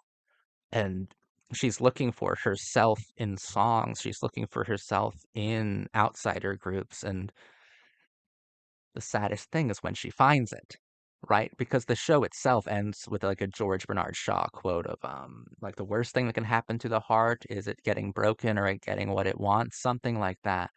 And she definitely experienced the pain of getting what she wanted, and she has to reject it. Places you have come to fear the most, well, that's burned on a CD. You have to relinquish that identity. An identity crisis. Oh my god, this show's brilliant. All right. Fucking, fucking Nathan and Haley. One of my favorite dynamics on the entire show is Lucas and Haley. I think that their friendship is wonderful, and we did get a bit of that this season, and I appreciated every scene that the two of them had together. I think they have a really good friendship. I love the two of them together. Haley is the most immature, naive, selfish person in this entire season, possibly in the entire show. Just to remind those of you who might have forgot, this is the season where Haley abandons her marriage to go on tour with some stiff, fucking obnoxious wannabe with spiky hair and a bad voice and fucked up lips and a weird looking mouth. I don't like Chris Keller, if you haven't noticed. He deserves to be punched in the face and might actually help with his physical appearance. He's a fucking ugly motherfucker. I hate him. I hate him. You're supposed to hate him, right? There's no possible way people thought this was a likable character or a half decent decision that was being made by Haley to make out with Chris and then abandon her marriage that had only started like a month prior. It's absolutely selfish. I think Lucas believes it's absolutely selfish too. Nathan certainly does, but we'll get into him in a second. What the fuck, man? You want to talk about punishment? Well, there's a prime example of it. Lucas, I love his selfless virtue, his selfless human virtue. He would sacrifice everything to make those he cares about happy. You can't say the same of Haley, can you? Haley is the opposite. Haley acts as self-obsessed as Dan does in this season, and I'm not falling for the writer's cheap little tactics. Haley is a fucking bitch. And don't you have school, Haley James? Don't you have school? Didn't school like really matter to you? Aren't you fucking tutor girl and you just abandon school in your junior year? Are you stupid? God damn it, Haley. I want to like you, Haley. I want to like you a lot, but I only like you when it comes to your emotional capacity and expressions of friendship with Lucas. That's it. You're fucking awful otherwise. Nathan, I feel so bad for him this season. He put everything on the line. He made such a huge decision so young to get married to Haley because he believed in her. And of course, it's a subversive part of the show that you would normally think that Nathan would be the one with the wandering eye, the one who gets bored first or fucks up first. But no, of course, it's inverted, which is fun. Yeah. But Nathan turns self-destructive and suicidal and deliberately smashes a race car against the wall because he wants to die. I can't believe there was a whole fucking race car episode of this show. Why not? Why not? That's the way things work here. Nathan, it was so sad seeing Nathan just lose himself more and more and more. It got tiresome, though, especially when he started lashing out on Lucas. It helped Lucas's arc because Lucas has to be disowned by everyone who cares about him eventually through this season. Lucas claims that he lost himself, but he didn't. He's the only character who didn't lose sight of the goal of existence through One Tree Hill. The goal of existence is virtue, and maintaining that virtue is the hardest thing you have to do as a teenager, as simply as a human being. The hardest thing to do is hold on to your virtue, hold on to those things that you can't help believing in, but they make you who you are. Holding on to your uh, intrinsic value, holding on to your dignity and your integrity. Lucas didn't lose himself this season. Everybody else lost their way. And Lucas is a brilliant punching bag for them because he is so morally sensitive. And I love him for that. But he was a very easy punching bag for Nathan. Literally did punch him in the face and just freaked out on him a lot. I feel so bad for Lucas. And I also feel very bad for Nathan. Like, I understand what he's going through. Haley doesn't get my sympathies. I thought what she did was nothing other than betrayal, especially since you're talking to a person who thinks that yearning and striving towards fame is not only hierarchical, but it is antithetical to a new sincerity, to authentic existence, to a virtuous one. I think that self-obsession uh, and narcissism, I don't think that you could have fame without it. That kind of fame. Brooke, well, Sophia Bush is just fucking adorable. Uh, I love her. I love her. She had it easy this season, not gonna lie. She was in it a lot more than season one. I feel like she was given a lot more screen time. I think the concept, the love of Sophia Bush started taking off here. I mean, it's not as if she didn't go through some shit, but nothing compared to the punishment of everyone else. I mean, Her punishment is like episodic, very easy to process and to get over, like episode to episode. But she was just so much fun. She's definitely the most fun character in season two. And I also don't like seeing Sophia Bush or like, I don't like seeing Brooke cry, which she does do a few times this season, and my heart can't take it. It's so sad and devastating and shit. But all things considered, her stories, when compared to Nathan, Haley, Peyton, and Lucas, Brooke came out of this unscathed, to be honest. Like, fine. She was fine. She really wasn't that punished. You'd have to be a real twisted son of a bitch to punish Brooke, but I'm sure they will. We got plenty more seasons to dive into. Deb becomes a pill addict. Deb fucking sucks. I don't like Deb. I still think that Keith is the most unlikable character in the whole show. I'm Maria Menounos. What were you even doing on this show? I do like the idea that it's part of Dan's, oh my God, evil plan, master plan to destroy Keith. That's fun. It's fun watching him be destroyed. I don't like Keith. I think he's like the ultimate nice guy. He and Mouth, I don't like either of them. They can both get fucked for all I care. Dan, consistently entertaining villain. I love to hate Dan. I love Dan. Great villain. Great villain. This season ends with him being drugged and lit on fire in his office. What the fuck? Okay, fine. Sure, why not? Why not? I think he has to almost die every season or something. Fun times at One Tree Hill. Our new additions, a mixed bag, I would say. Felix and Anna, sister and brother. Anna's much more likable than Felix. Felix is a homophobic, toxic dirtbag who doesn't deserve to breathe the same air as Brooke Davis, and yet they became like fuck buddies. No, they became boyfriend girlfriend. I'm sorry, that's what they became. I couldn't have been happier as a viewer than when Felix walks in his final episode going, "They're gonna send me to military school." I'm like, thank God. Thank God. That's the best news I could have ever possibly heard. It's kind of sad to see Anna go. She was okay. She was okay. There was potential there for something more interesting to do with her in the future. Maybe she'll come back. I don't know. Felix can stay away for all the fucking good he does this show. It's so fucking bad. I hated Felix. He lost all of my respect the moment he like sucker punched Lucas like twice in two different fights. Get fucked, Felix. The writers honestly think that this fucking jockstrap with a half an IQ could actually challenge Lucas? No, no, no, no, no.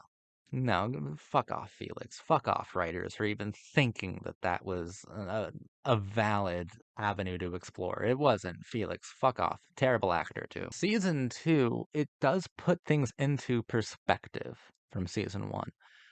It's not punishment out of some sort of melodramatic kink acted out by the writers and performed by the actors. It's punishment with a purpose. It's punishment to aggressively realize and maintain your that which makes you good. Lucas is tested. I think he's testing himself and Dan is testing him. While he fails Dan's test, he certainly passes his own. You don't want to pass Dan's test, but Dan's test seems to be the measure of success in the ultramodern, unpredictable post 9/11 society of Tree Hill. If you fail that test, then you might be a loser of capitalism. But even with his mom, Karen's new love interest, the billionaire from New Zealand, it starts off with an idea of opposing philosophies and even economies of thought. Since Andy, her New Zealand love interest, begins it off by going, greed is bad for business, actually. Greed is bad for life. Actually, self-obsession is bad for life, and what makes season 2 very interesting, it might be the season of greed. Um, there's a great amount of self-obsession that is being expressed by the characters involved, and some of the arcs necessarily lead to explorations of greed. Lucas was tempted in the first season and failed in a number of ways, but transcended in others. Like the whole point of One Tree Hill at the very beginning was transcending social limitations, challenging the status quo by being absorbed within it and helping it reach a new sincerity, transcending your archetype. And I think Lucas is doing really well at that this season. And the One Tree Hill writers, of course, are doing exceptionally, exploring how to make a new sincerity within such a rigid and isolating teen framework. We're being shown ways of how to be virtuous, and I fucking really respect One Tree Hill for that decision. But if you fail Dan's test, then you fail to be successful in the modern context of capitalism, of Randian capitalism, even. Yet this show is definitely an individualist show, but it's out of individual respect, right? Not of individual momentum. Dan is wrong. Dan is the devil. It's not a matter of perspective. You matter to evil, but evil doesn't have to matter to you. I thought that this season was really lovely. I think that there was a lot of really cool shit in it. Way better than I thought it would be.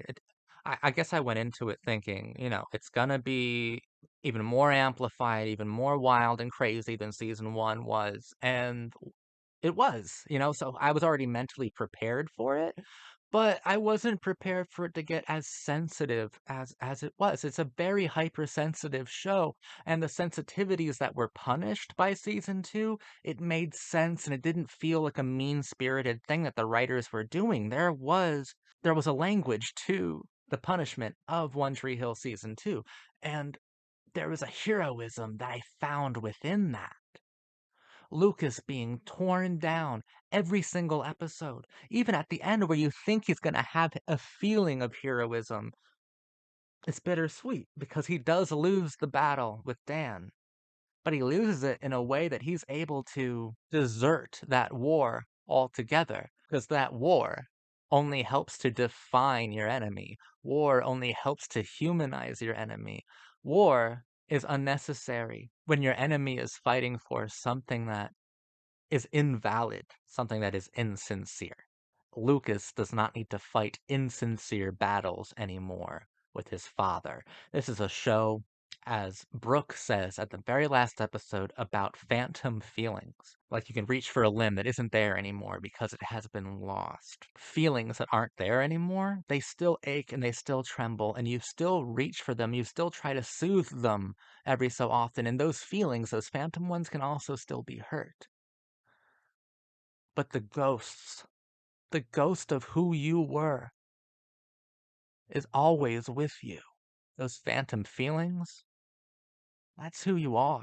And if a war seems insincere, if your adversary is unmovable because your adversary is unfeeling, you don't want to be swinging at phantoms. You want to expose them for what they are. Dan may seem powerful, but Dan is vacuous. Dan is a void. He's a phantom father. And within Lucas, he's a phantom feeling. But he doesn't have to throb anymore. It doesn't have to break him anymore. Lucas doesn't need him. So yeah, season 2 is sending me into poetics, honestly. Because I found this season very touching. I want to be more like Lucas in this season. He stays so true to himself this season, in contrast to the first. In the first, he struggled with being sincere within a new social framework. In season 2, he figures out, I mean, a new sincerity has been reached, but reaching a new sincerity and maintaining it are two separate struggles. And Lucas comes out on top, and One Tree Hill comes out on top. And managed to stay sincere in a world of hyper emotions, which is really cool. Peyton says, "Give me tragedy, because I wouldn't give it back for the world." I believe she says that about Jake. Jake is on the run. Fuck Jake. I'm over it. I'm over Jake. I'm not gonna talk about Jake. I just hope he stays away because he bores me every time he shows up now. Nikki is still the only thing I find interesting about Jake. I like Nikki. I know that's crazy, but I like her. Like, I like those Wrecking Ball characters who destroy a perfectly good scenario.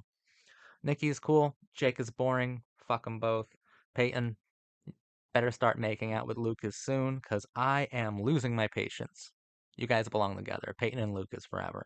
And of course, these episodes, the episode titles, and the cultural markers that One Tree Hill lays down, they continue to hit me in the face like a fucking baseball bat, stroking those phantom feelings within me. They're named after Atari's episodes, and Bright Eyes Records, and Dashboard Confessional is still blaring. It's still very much me. It's still very much everything about my youth. And it's a wild experience. Like I said, it hits me in the face like a baseball bat. And I'm there again. I'm 14 once more, and everything means a lot. And I'm struggling to find myself within it. I'm back to being a teenager again when I'm watching this. I'm looking forward to season 3 a lot. I'm so happy season 2 was as good as it was. It really, it was shockingly good. I still think those first, I don't know, one to handful of episodes, like 3 or 5 episodes, the first couple of One Tree Hill season 1 are still the show at its best. It's definitely its most grounded. But season 2, there's a lot of greatness once you're willing to accept its premise. If you go along for the ride, for the journey, then you're in for quite a great ride or journey. And the show's hypnotic to me. I fall under its melodramatic trance every single time. And I'm kind of low key obsessed with the show now. So, One Tree Hill. I've been enjoying my stay. We're going to have a lot of fun with this show. All right. That's all. Thank you for watching. See you at season 3.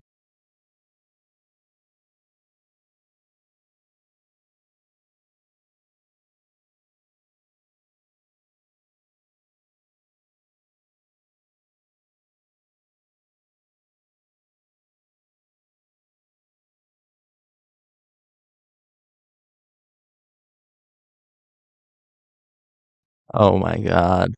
I just finished One Tree Hill season 3. What in the Okay, yeah, that was an insane finish. Okay, I have a whole analysis worked out here. Let me just consult my notes. Even though that finale was One Tree Hill is definitely a psychotic show for psychotic and hot people like you and me. Let's get into it. One Tree Hill season 3. Genuinely, if I get a little choked up, it was hyper emotional. And yeah, I might get choked up a little bit talking about some of the parts, some of the sadder moments on the show, some of the more touching ones. I might get a little choked up, but at least I won't get choked out like Lucas. On the whole, I think this season is the weakest of the 3 that I've seen. I'm watching these in real time, by the way. This isn't a retrospective. I've never watched all of One Tree Hill before. I grew up with the show.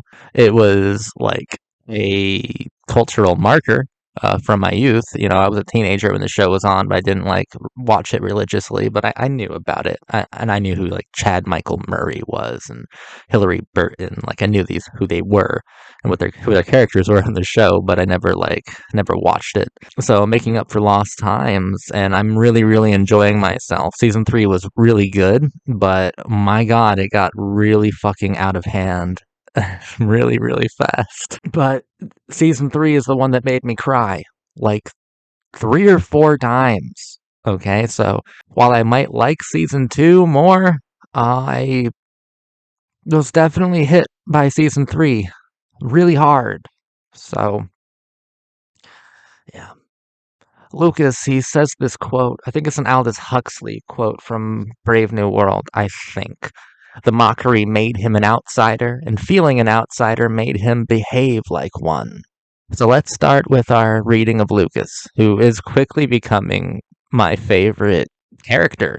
One of my favorite characters ever, period, in anything. My favorite One Tree Hill characters are definitely Lucas and Peyton. That's also my favorite couple, for sure. There's something immediate. There's something electric about Chad Michael Murray and Hillary Burton. There's something electrifying about Lucas Scott and Peyton Sawyer. Every kiss is charged, right? Their chemistry is shocking. It's very bright and it's undeniable. That's why I don't have any problems with Lucas and Peyton, with Peyton coming over the course of this season to find out that she does love Lucas. She does need Lucas. Lucas saves her all the time. Lucas rescues her from being meaningless because he can see her and understand her and also define her. And she is someone who's so lonely and just wants to be understood. And Lucas is the only one who definitely does. That's why I don't feel too bad about Peyton's decision to tell Brooke that she still has feelings for Lucas, that she's still in love with Lucas. I think that Peyton is being incredibly honest here. I believe in love, and I believe in undeniable conclusions, which form these undeniable truths. And that's what love is. If you find the person that you're supposed to be with forever, if you find your soulmate, if you find someone that you love, it doesn't really matter about the circumstances of the situation. You owe it to yourself to live. Don't miss an opportunity. Don't miss a chance to live. Every song ends, but does that mean we can't enjoy it? Every song should also start. Every song should have a chance to play. Lucas and Peyton are my favorite couple, and the chemistry between Chad Michael Murray and Hillary Burton is one of the most fantastic that I've ever seen. It's incredibly electric. That's the only word for it. Chad Michael Murray and Hillary Burton, Lucas Scott and Peyton Sawyer, these are electric characters, and you can feel the love and the tenderness. It's very passionate for me. Lucas is a fascinating character. Lucas believes that if society tortures him, it won't torture anyone else, and that's fair. That's a fair trade in his eyes. He's Lucas, the outsider with a heart defect. He's genetically incapable, the master of his fate, the captain of his soul. So season 2 ended with Dan being set on fire and drugged in his office and left for dead. Lucas saves his life, and he is thanked by Dan. He's rewarded for saving his father's life by having his father choke him out in the school gymnasium. No, no, no. Lucas is the most punished character in television history. He has his heart broken several times in this season. Oh, by the way, Chris Keller is the most unlikable fucking character I've ever seen on a television show. Wow, Chris Keller, fucking die and don't come back, please. Brooke is is a lesser person for sleeping with him. Holy shit. Fuck Chris Keller. I hate Chris Keller. At least in season 2, he was fucking with Nathan, and I still thought he was a piece of shit then. But now he's fucking with my boy Lucas. You can go die for all I care, you fucking poser. But Chad Michael Murray's Lucas, he's also got this heart defect. He inherited nothing from his ultra-rich elitist father except for a heart condition that could kill him. A heart condition that conflicts with his ultimate passion of basketball, that prohibits him from participating in and identifying like the sport that granted him his identity. He believes he's the master of his own fate, the captain of his soul, but he's fucking not. And he realizes that through this season that he can't do it. That Dan's imprint, that Dan will always have his hands around his throat. Always, just like he did in the gym. Dan is one of the greatest villains I've ever seen. We can only do this video for so long before I bring up what I assume this season is best known for, which is the school shooting episode, which is psychotic, for sure.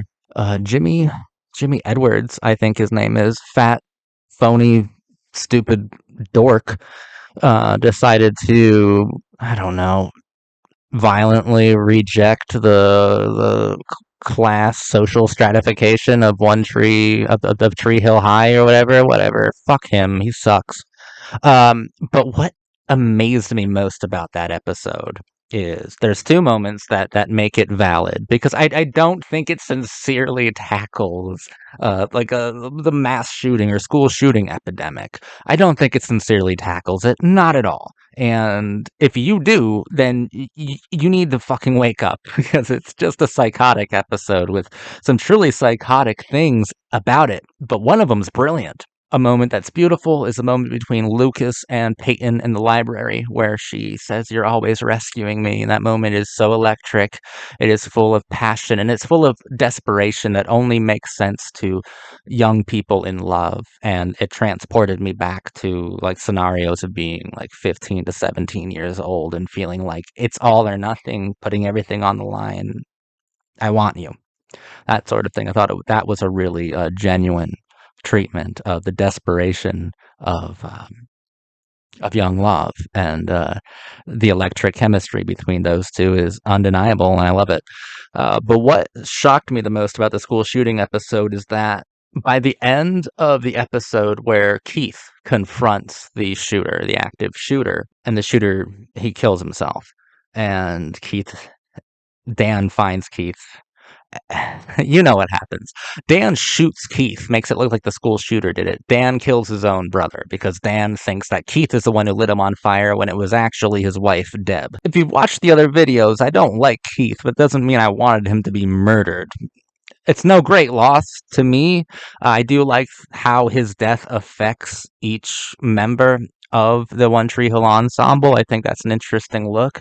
But the balls on the showrunner here, like you're making an episode about a school shooting, and you even have like the cute little parental discretion advised. We have resources for help. Bullshit at the beginning, and like you're treating it as if it is like a special episode, like a special topics, but all you're really doing is using a very real situation, a very real series of tragedies like mass shootings, and you're you're applying a plot device to it. You're giving it.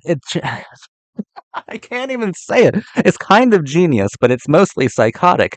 The it's in the guise of a special episode, but all it's truly doing is capitalizing on the um, hot button issues of the times to make a huge character death even more eventful. It's like doubling down on the sensationalism of it all. The showrunner, who I think personally wrote the episode, the showrunner's got some shit wrong with his head. That's why I'm not saying his name, because he doesn't really deserve respect. But man, he does deserve some awe.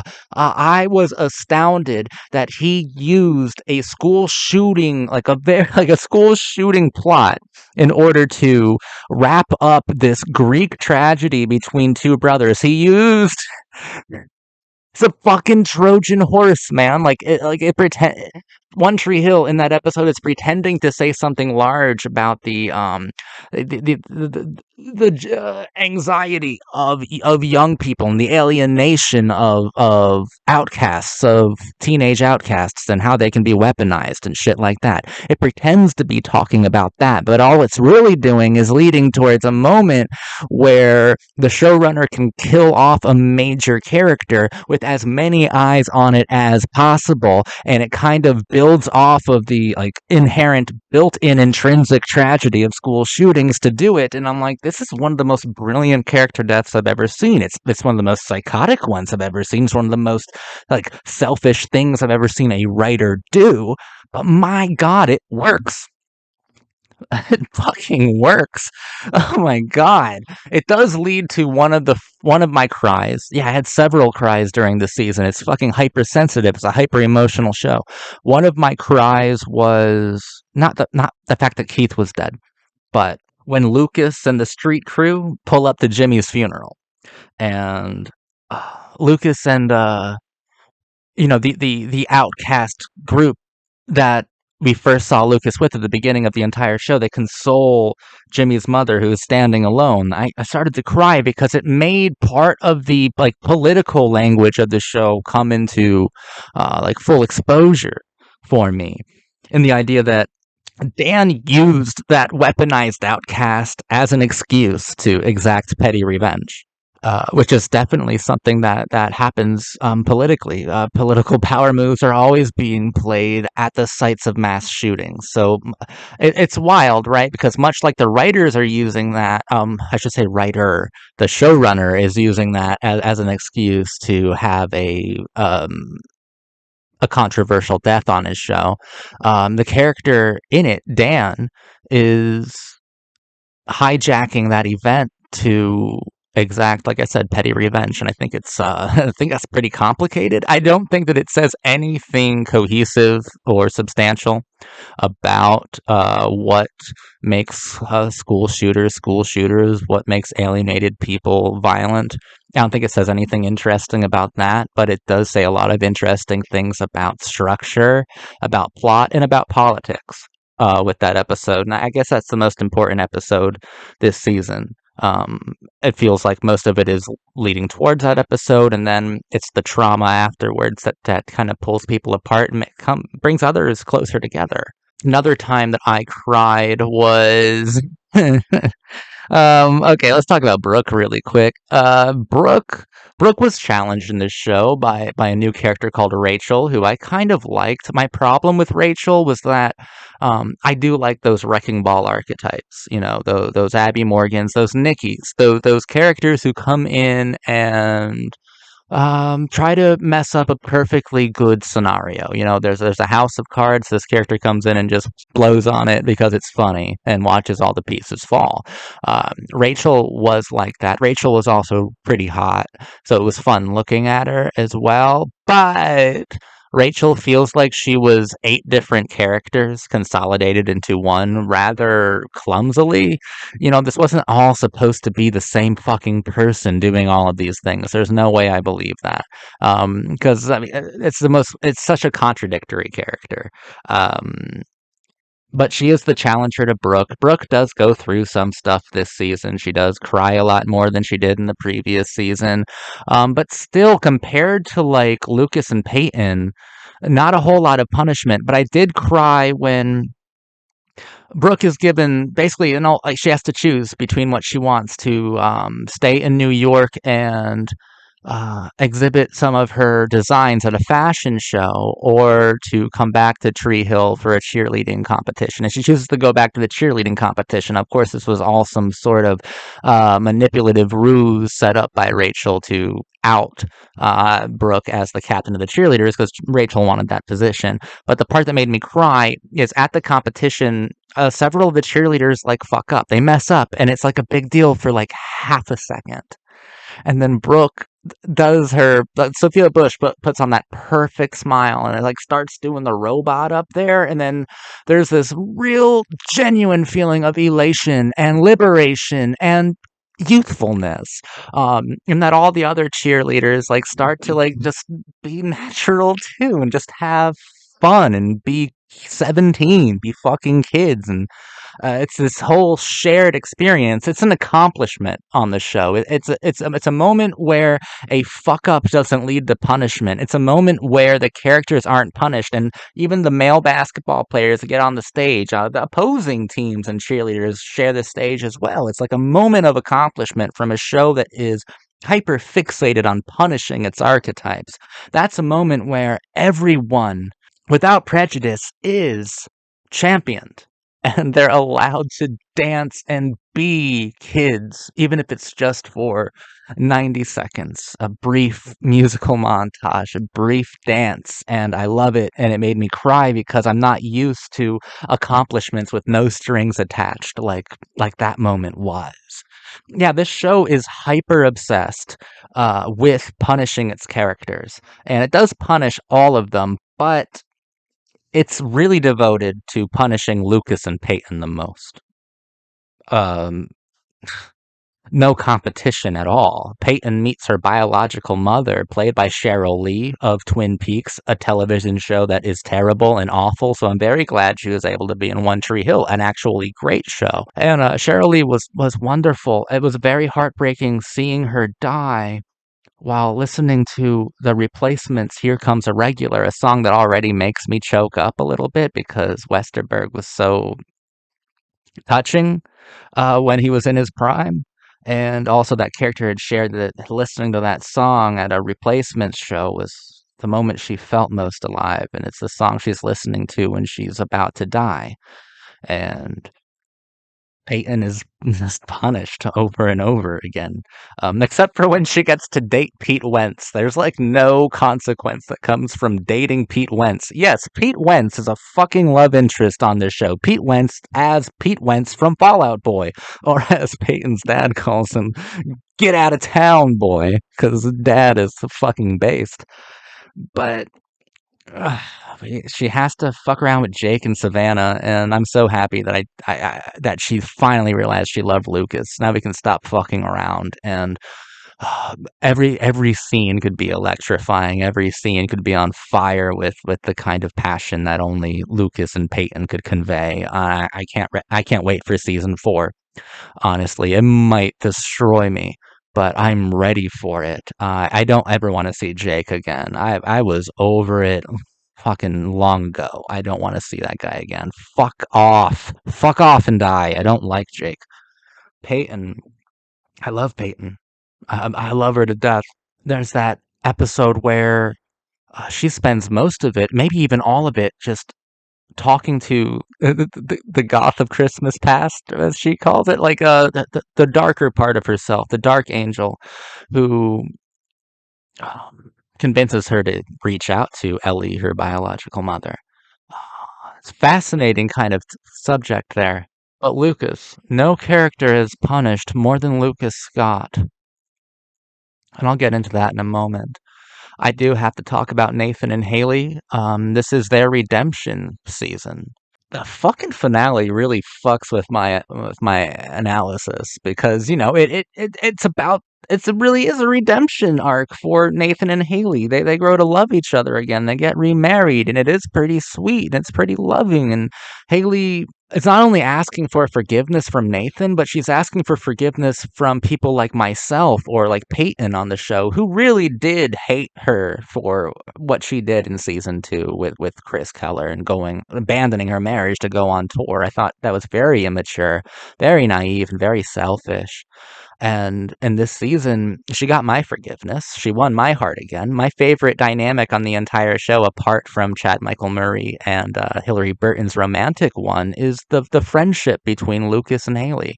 I think that that's so full of truth and like a really good chemistry that I like to vibe with. That is friendly and warm and welcoming. I really like that.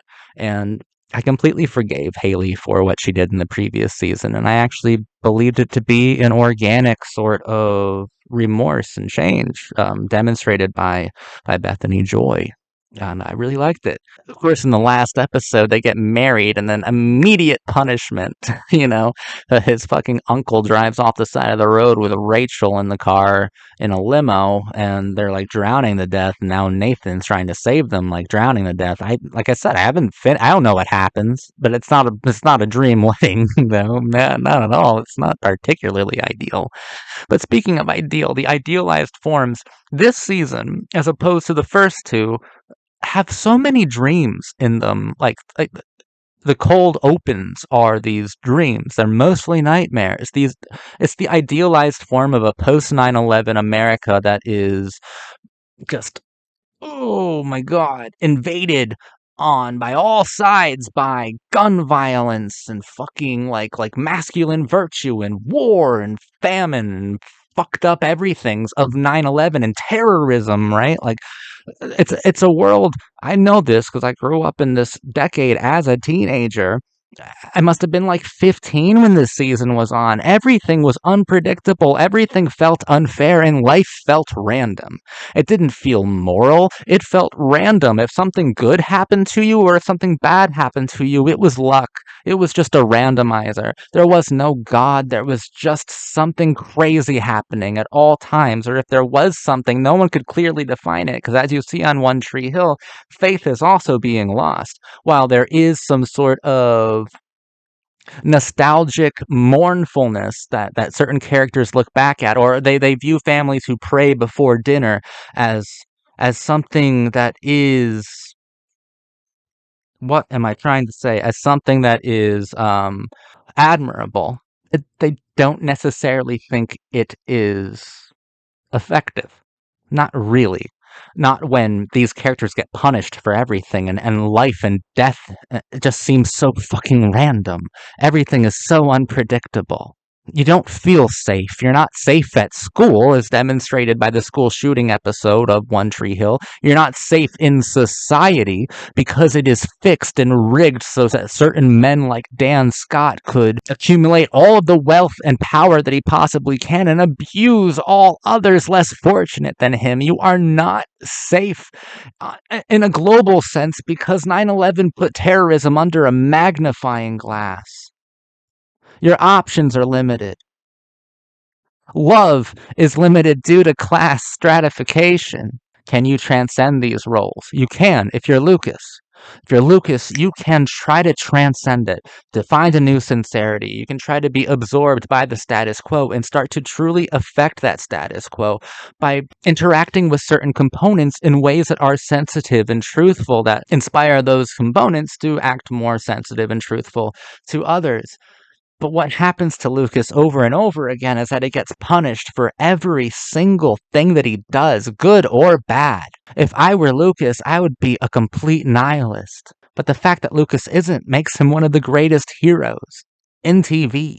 The fact that he still wakes up every day and believes that things are going to be better, believes with beyond doubt, without fear, no matter what life is thrown at him, which is nothing good. It's never given him anything good, but possibly just he's hot. That's the only gift from God he ever got in life. Everything else has been like a punch in the face. Lucas still wakes up every day and he tries to rescue the world from itself. And he's been attracted to a certain flame, to Peyton, this part of the inner group, this part of the clique, this part of the cheerleaders that feels an outsider at heart. He's attracted to that flame because maybe outsider groups are the most truthful, and outsiders attract other outsiders. Because when you're with someone else, you're no longer an outsider. You are wanted, you are loved, you are held. And maybe we shouldn't have elite groups anymore. Maybe social hierarchies, maybe they shouldn't exist. Maybe the only thing that matters is love. Always love. Hate will get you every time. Nada Surf was here. Bunch of bands were here. Bunch of fucking bands were here, actually. Lucas's mom went through a lot, considering that Keith died and she's pregnant now. Fucking, why not? Why not? Everyone has to cry. That's One Tree Hill. One thing I noticed was that I think halfway through the show this season, Sunkist, the soda, definitely started heavily sponsoring it because Sunkist was like everywhere on t-shirts, on billboards, on signs, in people's hands at all times. Like, god damn it. It would be less noticeable if it wasn't so loud and orange, but whatever, get your money where you can. I also teared up when Lucas finally told his mom about his heart condition, because of course he was playing without being on his medication because Dan refused to pay for it anymore after the events of season 2. So every time he would play basketball, he would be running the risk of death.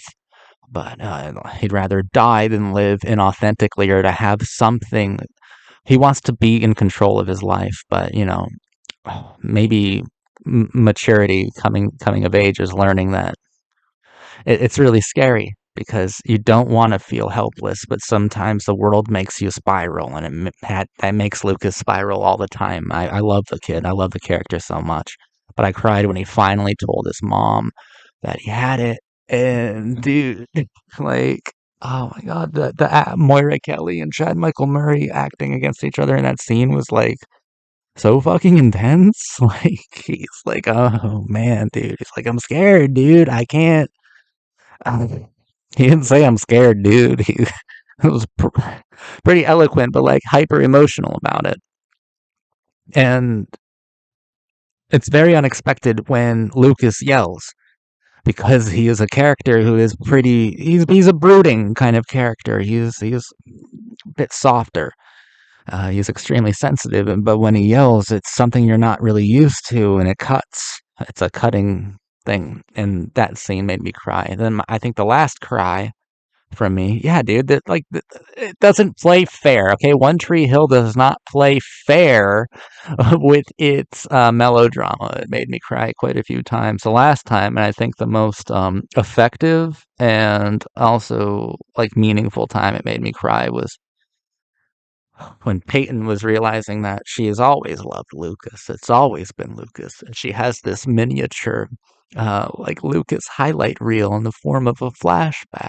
And it's just all of those different times that the energy was electric, as I keep calling it, all those different electric moments from the show.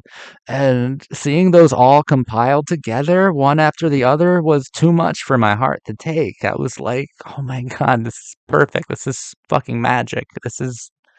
I want to see love. And I want to see that forever. I really, really, really am affected emotionally by this show, and I think it's great. I can see you, showrunner and writers. I know what you're doing. It works, but like, fucking be nicer to me and your characters. I'm just hoping that like Lucas is punished, the long and winding list of punishments. I hope to God I get a true accomplishment. If you let Lucas succeed once now, show, if you let him succeed once in a way that is meaningful, in a way that means something, if you let him succeed, if you give him one accomplishment after giving him fucking countless amounts of failures, I I will forever be in your debt. Like, that's the way to do it perfectly. But you gotta give him an accomplishment soon, or else I'm gonna start to become numb. Because Lucas has gone through so much pain. If he doesn't have an accomplishment soon, like a big accomplishment, like fireworks, you know what I mean? If he doesn't have that, then that's where you fucked up. Because you got me in a very vulnerable place right now. And the smart thing to do would be for season 4 to have an accomplishment, to have victory for once for Lucas. And you know what? For Peyton, she definitely needs it too. It's not like she's ever in a good place ever. Rachel and Peyton, like the show is still trying to gaslight me into believing that NoFX is hot girl music. Bitch, I went to high school in this time period. No, it wasn't. No, it wasn't. I don't care if Rachel is trying to trade drunken public bootleg CDs, burned CDs with Peyton. It's didn't fuck you and your fantasies. I have them too, but come on. It's like every fucking season you have to try to make me think that Fat Mike was speaking to pretty girls' hearts. He's not. It's Fat Mike is fucking. I like him. I like NoFX a lot. I just these That's the most unrealistic part of the show, to have two really hot cheerleaders like gossiping and trading fucking no effects bootleg CDs. It's nice. It's a fantasy that I might share with whoever keeps writing that shit in there. That's me inside your head, baby. One Tree Hill season 3 was very good. I think that season 2 and season 1 are both better than season 3 because season 3 it works. You know, it really works, but it had to do some pretty devious things structurally and thematically to make all of the punches land. You know, every punch landed. Like I'm KO'd. I'm knocked the fuck out by the emotional exhaustion of the characters on the show. I'm devastated. Bravo. But but you, you cheated to get there, guys. You really did. You cheated to get there. And while I can admire the shamelessness of some of the tactics, the emotional ones that were used to get the tears from me. I admire them, but I don't necessarily appreciate them. To make this show beautiful, season 4, it's your time, it's your chance. Let these characters shine. I've seen them cry for 3 years, for 3 seasons. I want to see them smile. I want to see them kiss. And I want everything to feel electric. And I guess I'll let you know how I feel next time I see you when I'm back talking about One Tree Hill Season 4. I really hope you appreciated this video. Leave a like, leave a comment, subscribe to the channel if you haven't already.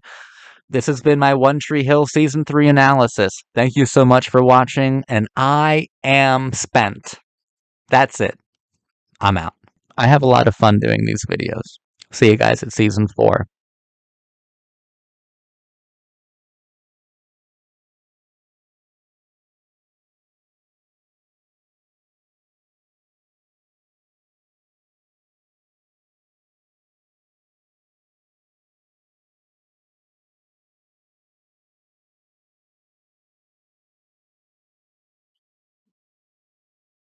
And there's not a dry eye in the house. I'm your cult boyfriend, and I don't usually do this. I usually like to cover One Tree Hill entirely in seasons. But this time I'm splitting it up because something happened in the 9th episode of the 4th season. Some you give away. Something so amazing happened. Something incredible happened. It came. It actually came. The moment. A moment of clarity. One Tree Hill spent about 3.5 seasons endlessly punishing its characters. A long and winding list of punishments, making them feel so bad, tearing them apart, ripping them to shreds.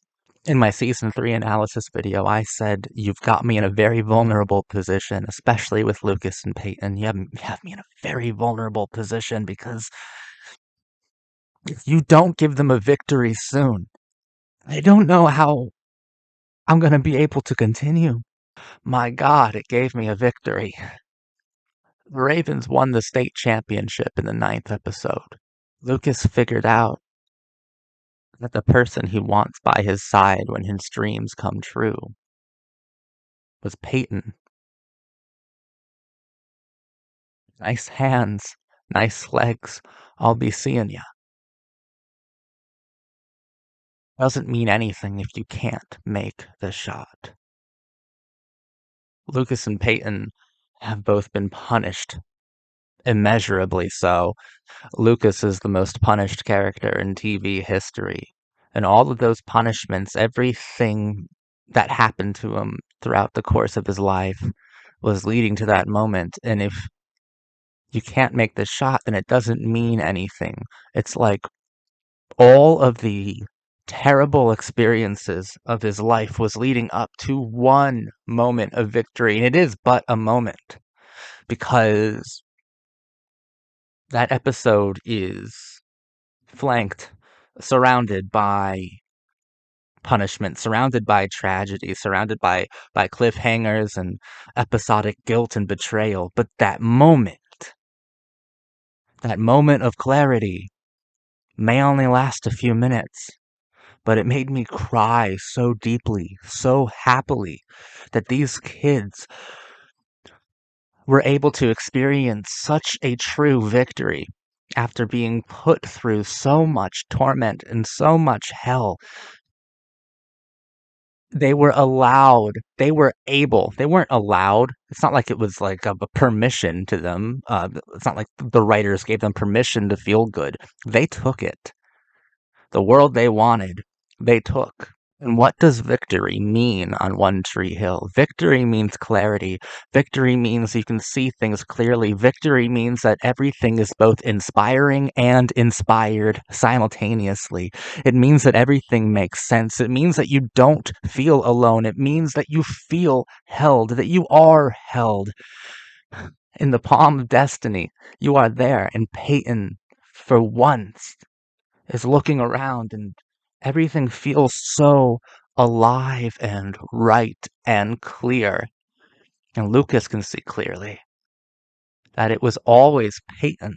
Peyton was that girl. I think that Lucas and Peyton are one of the greatest romantic couples in the history of cinema and television.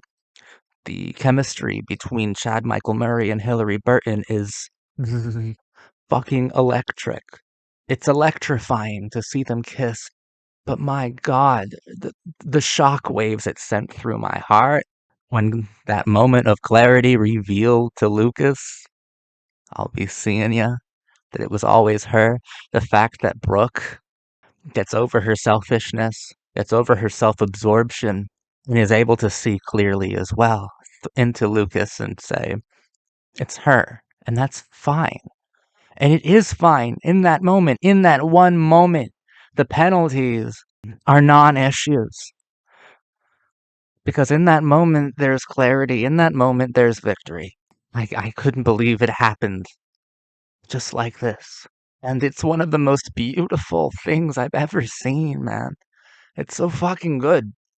Earlier in that season, Peyton, she thought that she found her long lost brother, who would come to be known as Psycho Derek.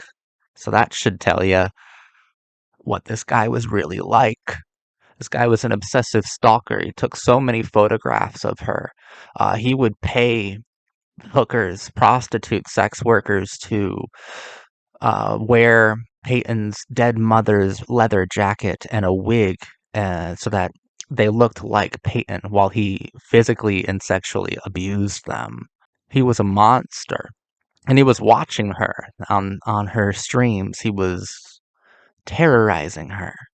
Peyton is doing all of these things as I've covered, and I think every single analysis video I've ever done, because she's lonely, because she wants to be understood. She wants to be understood by someone who is watching, you know? Well, someone who was watching her formed a deadly obsession with her, a psychosexual one that is uniquely and genuinely terrifying. Psycho Derek was a completely horrifying figure, horrifying character. The most intense moments of the show is definitely when he attacks her outside her home and breaks in. And thank God for Lucas, and thank God for Peyton's true half brother, Derek from the Marines. But thank God for Peyton. See, she's doing all that stuff. Hell, YouTubers do this too. They put out all of these materials, all of this content, and say so many words, hoping that someone out there can understand them, that someone out there can maybe put into words what they can't, what they cannot. Someone out there is watching them and understands them, and in a world that seems to lack any true definition, in a world without clarity, maybe the person who can watch it can make things more clear. But One Tree Hill is smarter than that. You have to understand yourself as well. If you just want other people to define you, if you want other people to understand you, if you want other people to console you, to hold you, you won't get clarity from that. You'll get codependence. You'll get obsession. So what happens to Peyton throughout these first 9 episodes with the help of both Lucas and primarily with her long lost bio brother? She becomes not a weaponized archetype, but she becomes an independent one, a brave one. She becomes an archetype that's clear. She becomes an archetype that transcends itself. She transcends the self-hating cheerleader. If she wanted a moment of clarity, She had to reach out and take it. She tells Lucas, she goes right up to Lucas eventually. It's not like right up to him. It takes a few episodes to find that strength to say, I love you. I love you. And it takes a little while for Lucas to grapple with the gravity of what she had said and the truthfulness of it all. And at the game, where Lucas's dreams finally come true, and these are both characters who deserve the victory more than anyone else. Nothing good has ever happened to this character, not really. And in that moment of clarity, when he makes that when he makes that basket, which reminds you of the first season where he misses it and you feel his failure. You feel every moment of his anguish.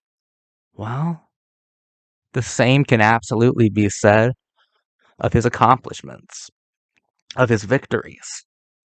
He makes the shot, and it doesn't matter what comes next.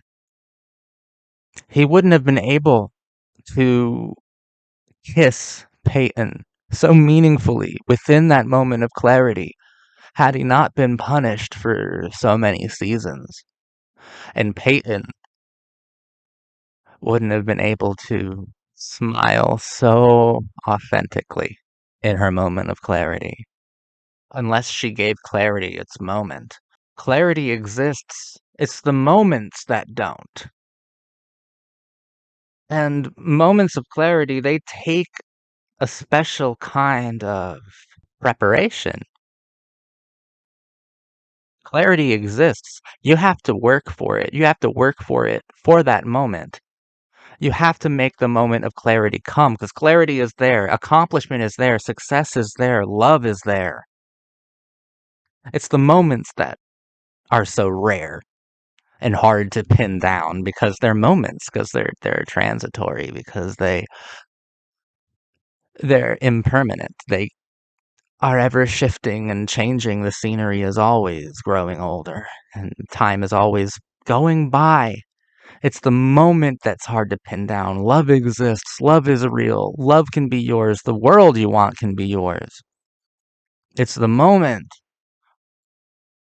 that takes some skill to conjure. But once you have that moment, you can possess that moment and it can possess you. I saw what I've always wanted to see.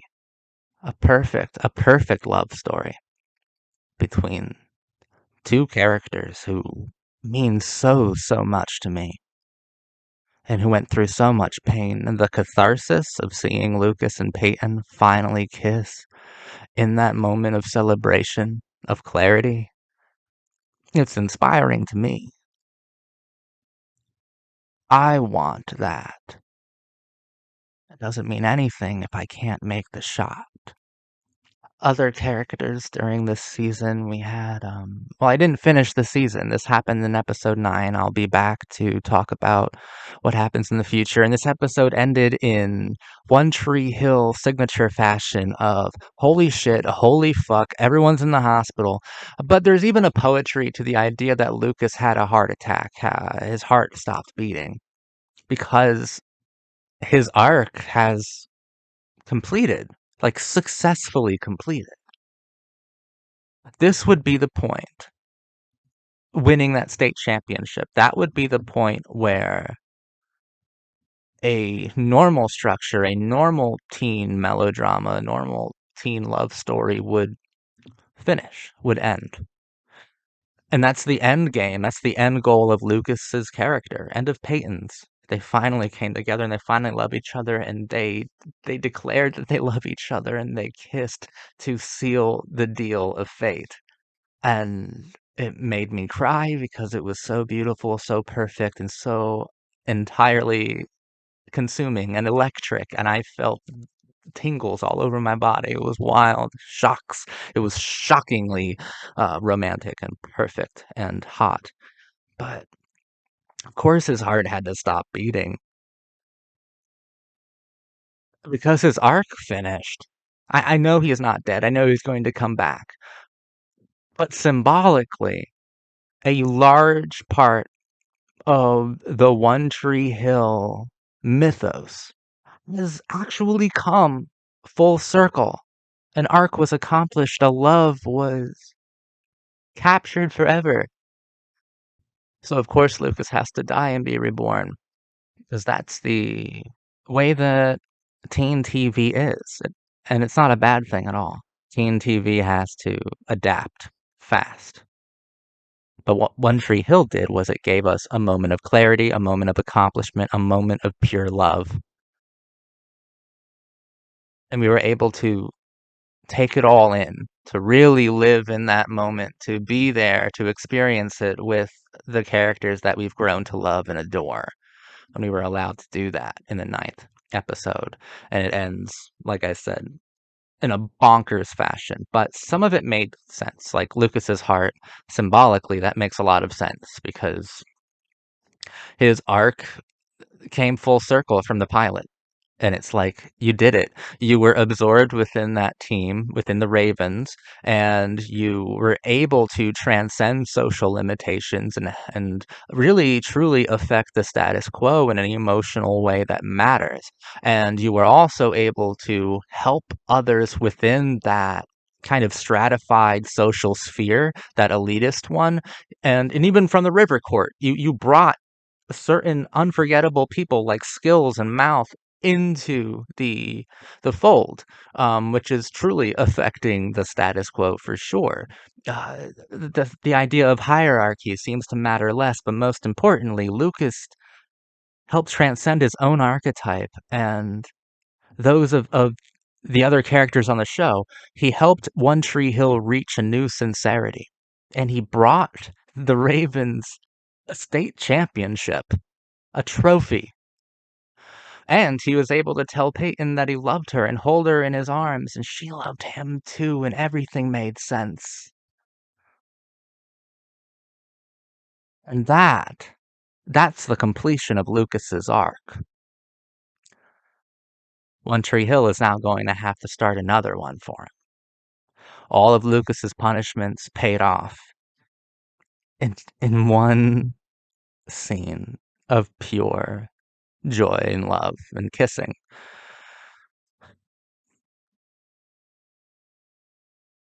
But Psycho Derek was watching Peyton through her webcam, and he thought he understood her. He probably had a whole psychotic little mythos worked out in his head. I mean, he has these huge collages on his wall. Like I said, he's obsessive and dangerous and sadistic and positively fucking insane. Peyton was looking for a moment of clarity without without providing a clear example to look within. Her mind, she's at war with herself in a thousand different ways. She has all of these inner conflicts, all of these inner contradictions.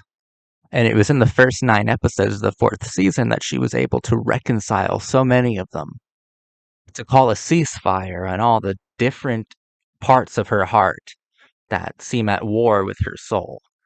She was able to understand herself in this season, and who she is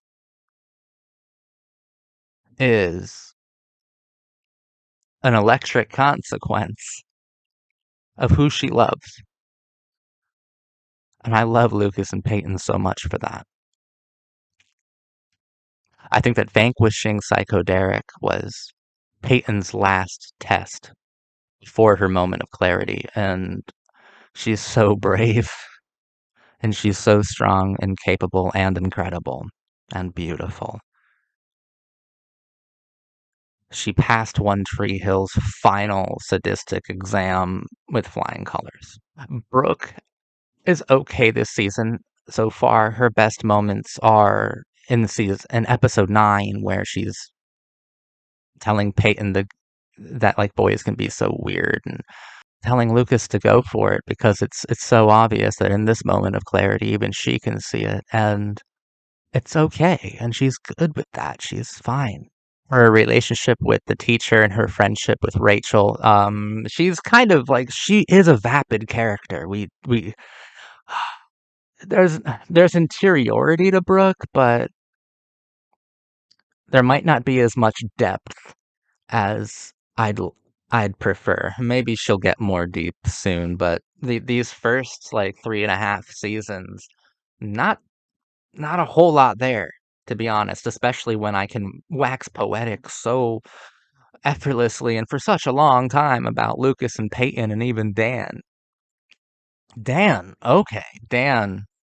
That's what made this moment of clarity so fascinating because Dan is in that moment and it's clear to him as well. Even the devil shed a tear that day. And Dan is finally taking huge responsibility for his son. And it looks like he's going to try to take the fall for Nathan for Dante's death. The weird bookie m- mobster guy who has been squeezing Nate and threatening him to lose games and stuff. And he threatened to hurt him really bad if he didn't throw the state championship. And Nate was doing that for the first half, but in the second, moments of clarity don't come by too often. And when they do, consequences don't matter, the penalties don't matter because living, the only point of life is to actually have those moments of clarity. And when you see one on the horizon, you go for it. You run straight towards it and you don't stop smiling. And you can live there forever in those moments. You really can. Haley's pregnant, um, as is Lucas's mom, but we knew that at the end of last season. But Haley's pregnant, got a new baby boy, a new Scott. A new Scott is on the way. This episode ends with her getting run over. Ugh. Okay, why not? Rachel is doing a bit better with me. Her first season, it did feel like her character was twisted about too much. Like it was a couple different characters in one. But now I think that they understand Daniil's personality, and I think they're able to write Rachel with more confidence and in a more cohesive fashion, and Rachel makes a lot more sense to me. And I think even she has more interiority and depth than Brooke does. They're living together. Brooke, uh, they need to complicate things with Brooke soon. You know, they really do, because it's almost like she's just allowed to be cute and it's not even. It's not fair. Every other character in the cast that was there in season one has been punished beyond belief, whereas Brooke, it's like, not really. Not not honestly. Not comparably. You know, like not really.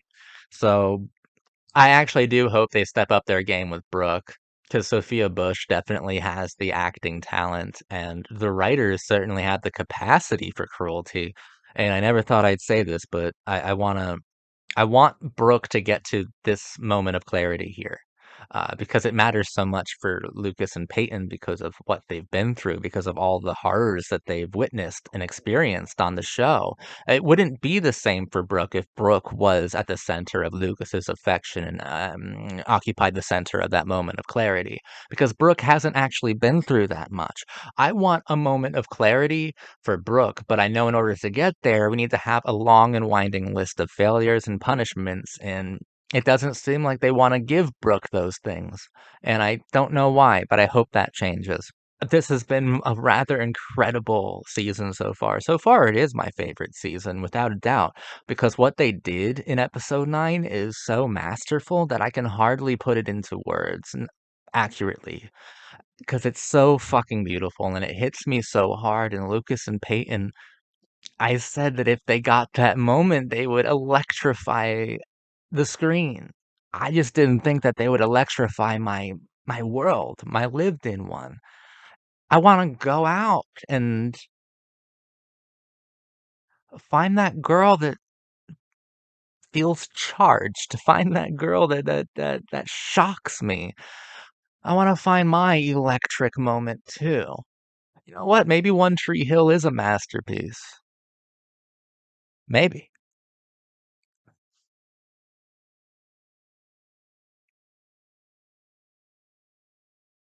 I'll see you at the end of this season. Season 4, Part 1. Thank you for watching. I'll see you in a little while to wrap up Season 4.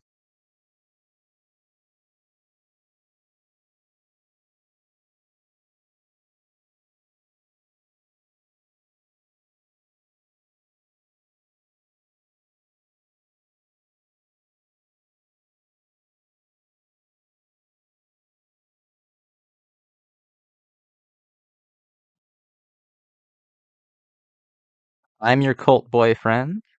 My name's Zach. And I'd like to start this off with one word, and it's masterpiece. Not just the 4th season, which is, without a doubt in my mind, the best season of One Tree Hill. I'm talking about all 4 seasons as a whole, in total. It's a masterpiece. At the end of the finale of the 4th season, I thought it was a symphony. I thought I just experienced something legendary and certainly masterful. There are things that I was lacking in my earlier analysis videos, things that I didn't know were mysteries, but if you watch the videos, I kind of treated them as if they were, or as these open questions that possibly didn't have answers, philosophical ones. This show just blew my entire fucking mind. I think that in every video that I've made, probably, I've brought up the idea that the actions, the behaviors of the characters on One Tree Hill, they feel so desperate, right? Their behaviors always seem to be acts of redemption, as if they're trying to be redeemed for something that we're not made entirely aware of. And I used to draw that up to it's teen drama and everything is life or it's death. You know, everything is hyper intense and super emotional, but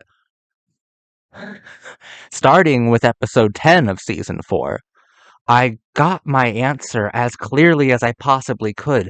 Those are actual acts of redemption. These characters are trying to be redeemed. These characters are trying to be saved by something that they don't know how to define anymore, by something that they don't think they can attain anymore. And that thing is something better, something promised, something spiritual.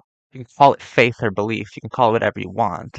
But it's a fascinating theme in One Tree Hill that has been made completely clear to me by the 10th episode. I'm glad that I split my coverage, my analysis of season 4 into these two halves. I did episodes 1 through 9 and primarily focused on the electric moment of clarity that those series of episodes ended with, specifically surrounding and having to do with Peyton and Lucas kissing. That made me cry. And it was like Lucas came full circle. That is a full character arc. But silly fucking me, stupid me, I covered it in a video and I forgot. But we'll get to him in a second. I want to talk about these moments of redemption first. At the end of that episode, Lucas suffers a heart attack. And it's Capra-esque, which is great because I love Frank Capra.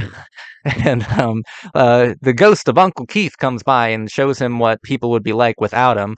Side note, Goth Brooke is like, whoa, girl, fucking, I want that version. But okay, yeah, it's like pretty bad without him. And one person matters a lot. What you do matters, absolutely. Especially with Lucas, his series of self-sacrifice, his addiction to punishment.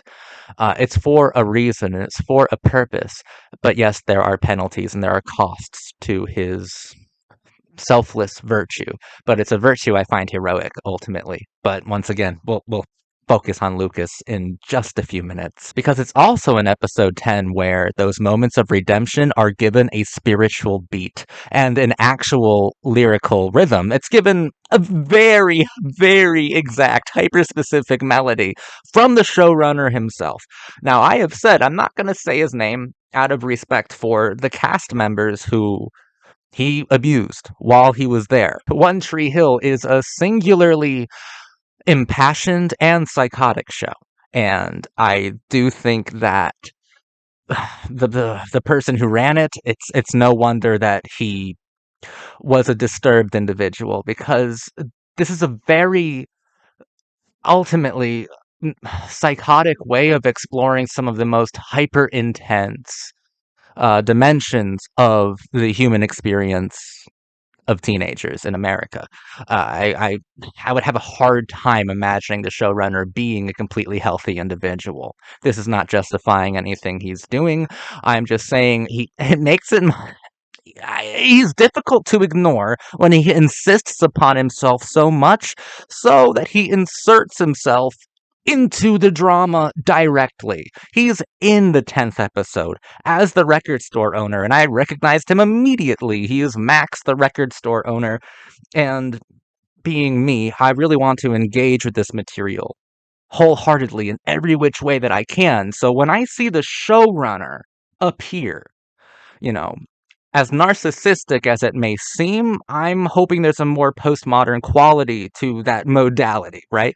I'm hoping that he's here not only to give the characters within his own drama direction, but maybe give me a philosophical clue, a baseline to follow, since we are kind of wrapping up a huge storyline here.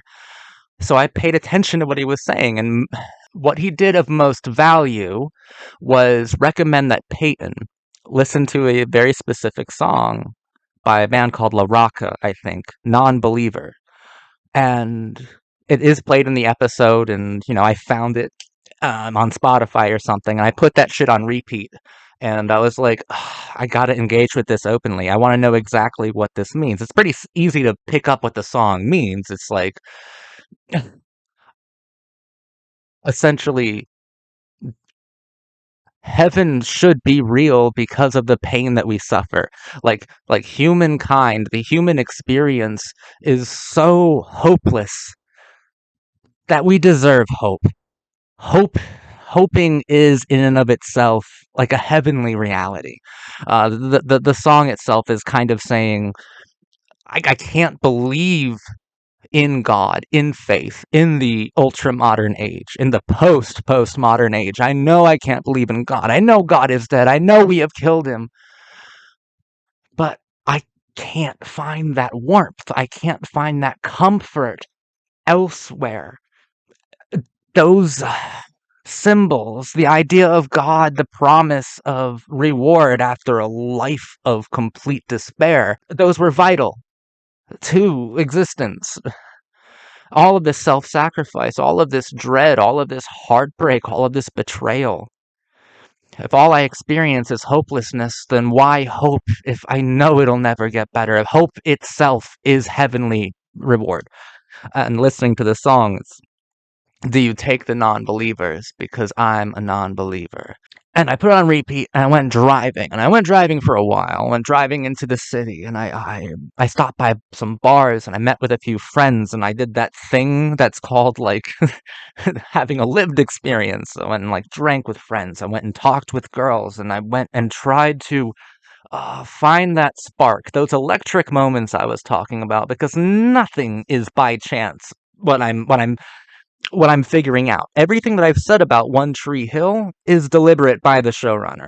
Like, I have been correct every step of the way. Even when I thought that I was maybe stretching something in my analysis videos, no, motherfucker, I wasn't stretching it enough. So the first step was listening to that song over and over again, and then fully understanding where Peyton was, where Lucas was, but most significantly, where the showrunner was, and how he was planning on wrapping everything up, how he was planning on finishing it in such a hopeful way that is full of angst and full of desperation. All of these kids are acting like a moment of redemption is always upon them. They're trying to be redeemed in the eyes of something that may not exist anymore and probably doesn't exist anymore. But life is a series of moments of redemption. If you're living in a virtuous way. Virtue is redemption. It's a cycle of redemption. It's always trying to be better.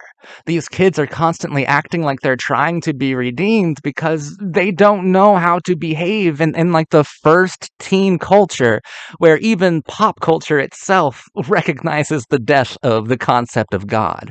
So it's this new kind of like replacement, right? It's this new kind of thing that virtue can't die. We can't let virtue die.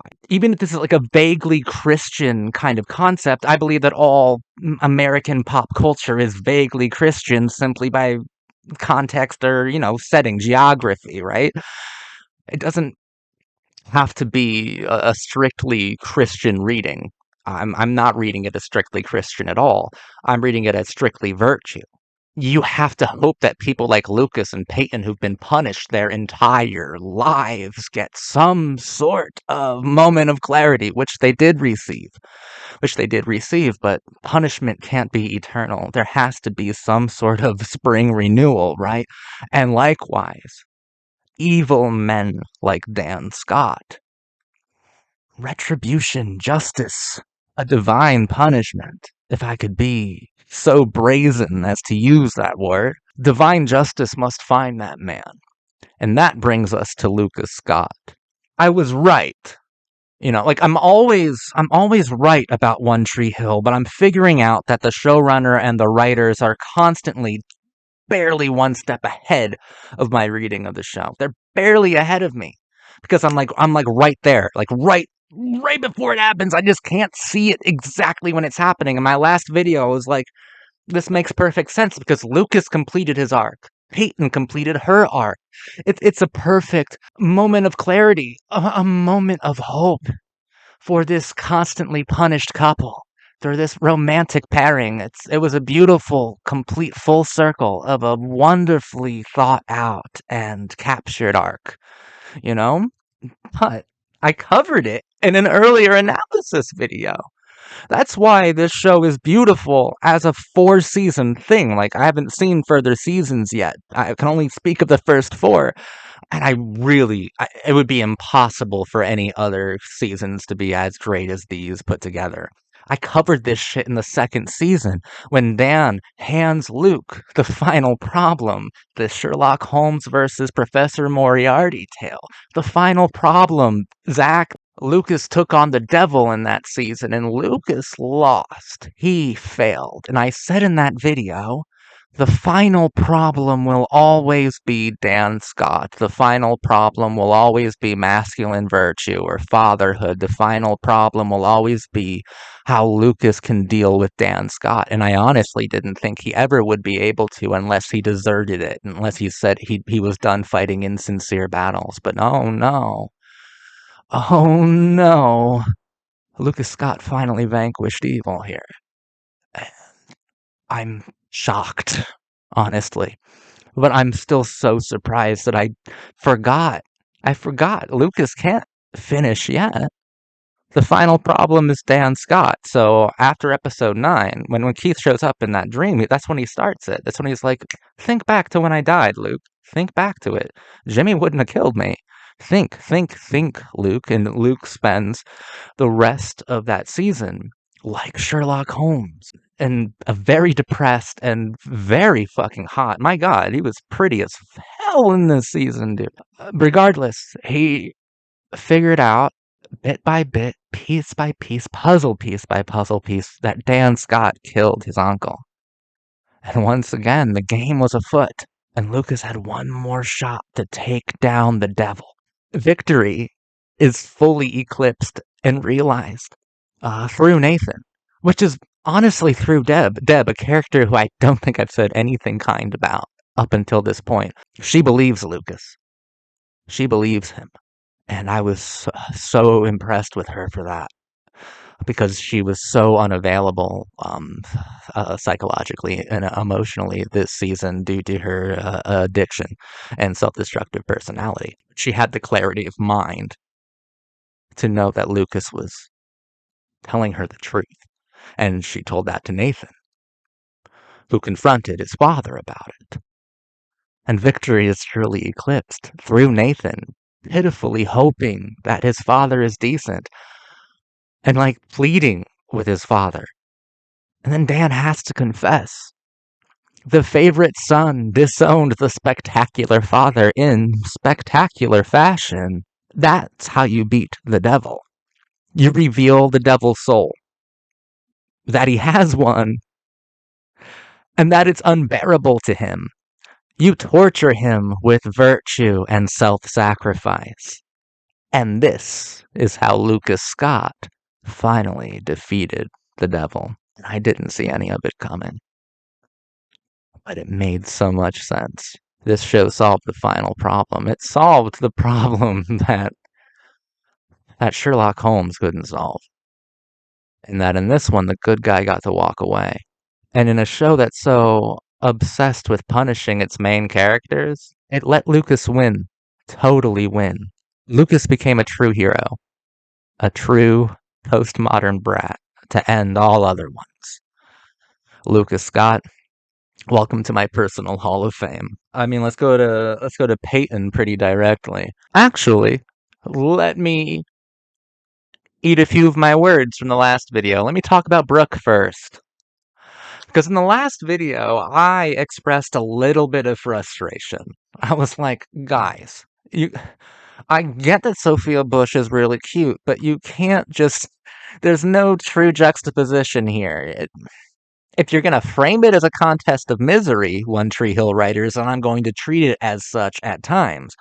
And nothing that had happened to Brooke up until that point was at all comparable, was at all on the same level of punishment as like Nathan, Lucas, Peyton, or Haley. Like nothing. Not a fucking thing. She just got to be cute and have her heart hurt or broken a few times. These other people all experience heartbreak too, but they also experience like death and assault and like complete long lasting betrayal. Um, I thought that Brooke got off easy a lot, and I didn't understand why the writers and the showrunner they were being so seemingly kind to Brooke, and I was like, you guys got to step it up. Like I don't like seeing Brooke cry because it breaks my heart, but to get to moments of clarity that every character gets to experience, like it's their reward for all of the hopelessness that they are put through. To get to a moment of clarity though involves a hell of a lot of self-sacrifice and punishment, and I wanted Brooke to have that opportunity, but to get there has to be a lot of hurt and a lot of pain, and I know that. And that speaks volumes about what One Tree Hill's idea of moments of heaven are like, but they are reached through long, long intervals of extreme pain and agony. And well, in the second half of the fourth season, Brooke definitely experiences that. Brooke's interiority is revealed through talks that she would have with Rachel, who was a very great character. And very briefly on the topic of Rachel, in my season 3 analysis, I believe I was like, she feels like she's 8 different characters in one. It's a contradiction. No, it's a deliberate thing that they did. And I was right, but not for the correct reasons. She's been to so many different schools. She's been expelled from so many different schools, so she's had to remold herself. I mean, they even talk about her like she's made of plastic, which I think is very demeaning and dehumanizing. I don't really vibe with that, but it works to serve the metaphor that I'm reaching for and that the writers were certainly reaching for. She's had to rewrite herself. She's had to redefine herself at so many different schools that she ends up getting suspended or expelled from. So those 8 different contradictory personality types I saw within her existed. They were there. I just didn't know that they were so obviously and deliberately placed within her. And Danielle Harris, I believe her name is, did wonderfully. What a great character. I really actually loved her near the end of her arc, which runs in parallel lines to Brooks, but Brooke is able to open up to Rachel and to um Chase, played by Steven from Laguna Beach. Like, fucking seriously? Okay. He was very underwhelming. I'll say that. Whatever. I don't take it back. If you're, don't be a fan. Come on, he's fucking very underwhelming. But he does get her to open up about who she is, because who is she really? She's like an object to everybody. It's not necessarily like in an objectified way. It's in a way that is labeled or classified. There's this great part where she's having a picture taken in front of a projector with all of these mean things written on it. Like she's being classified into social distinctions, into derogatory or mean spirited words. But like, who are you, Brooke? Who are you? And I think that the tragedy of Brooke Davis is that everybody already thought they had her figured out to begin with. And that didn't allow for too much autonomy, honestly, not within the heavily stratified world of high school and being in the like popular elite group of high school. And throughout the second half of season 4, she and Peyton completely fall out, and for good reason. She ridiculed Peyton's mother's death. She is an entirely unfair person and an unreasonable one, but she's also unreasonably loyal in the most unexpected and dire and fateful ways. When Peyton has to face Psycho Derek again, she doesn't have to face him alone, and she doesn't have to face him with a man. Last time she needed two fucking 6 foot tall, strong men to beat his ass out of a window. This time around, and the time that really mattered, the time that they were playing for keeps, all she needed was her best friend. All she needed was Brooke.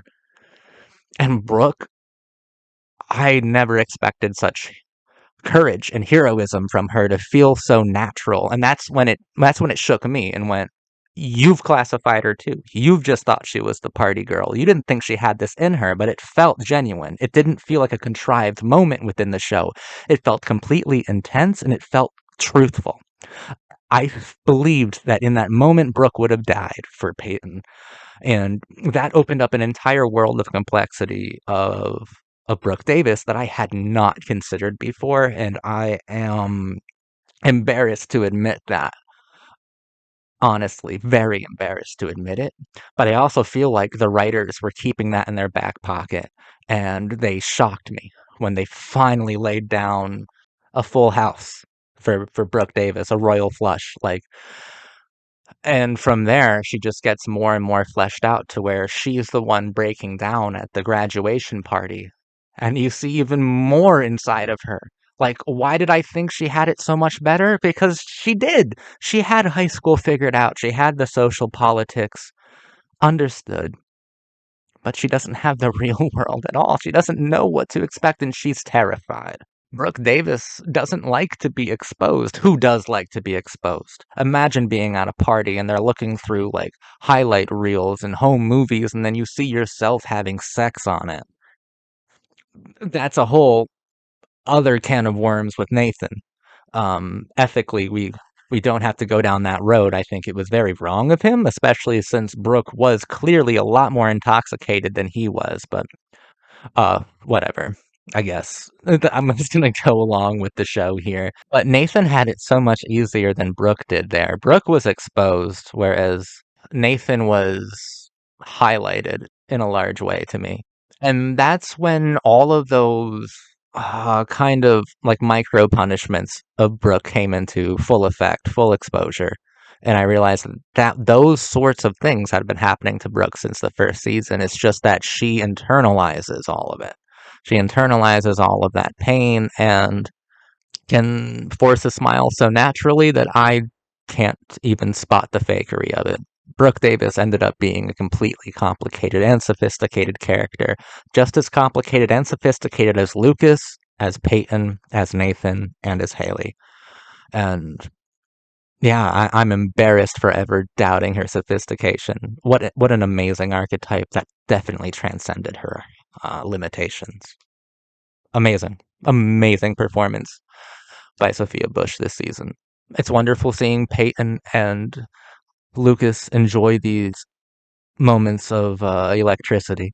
I'm still charged, and I'm still shocked by their chemistry. I love that when they first make love, finally, for the very first time, right? It's coincidentally, but not because nothing's coincidentally. That's what I'm realizing. It's all been deliberate from the very fucking first episode. They make love to Stolen by Dashboard Confessional, which to me nostalgically mirrors their near collision in the pilot, their true first meeting that we see as viewers to hands down when she's just on those suicide drives through red lights, right? And now we get to consummate that fatal wish of love. It's so cool. It is so cool to me. It's poetic. It's poetry in motion. Nathan goes through a lot of growth. Nathan probably changed the most, to be honest, since the pilot. He's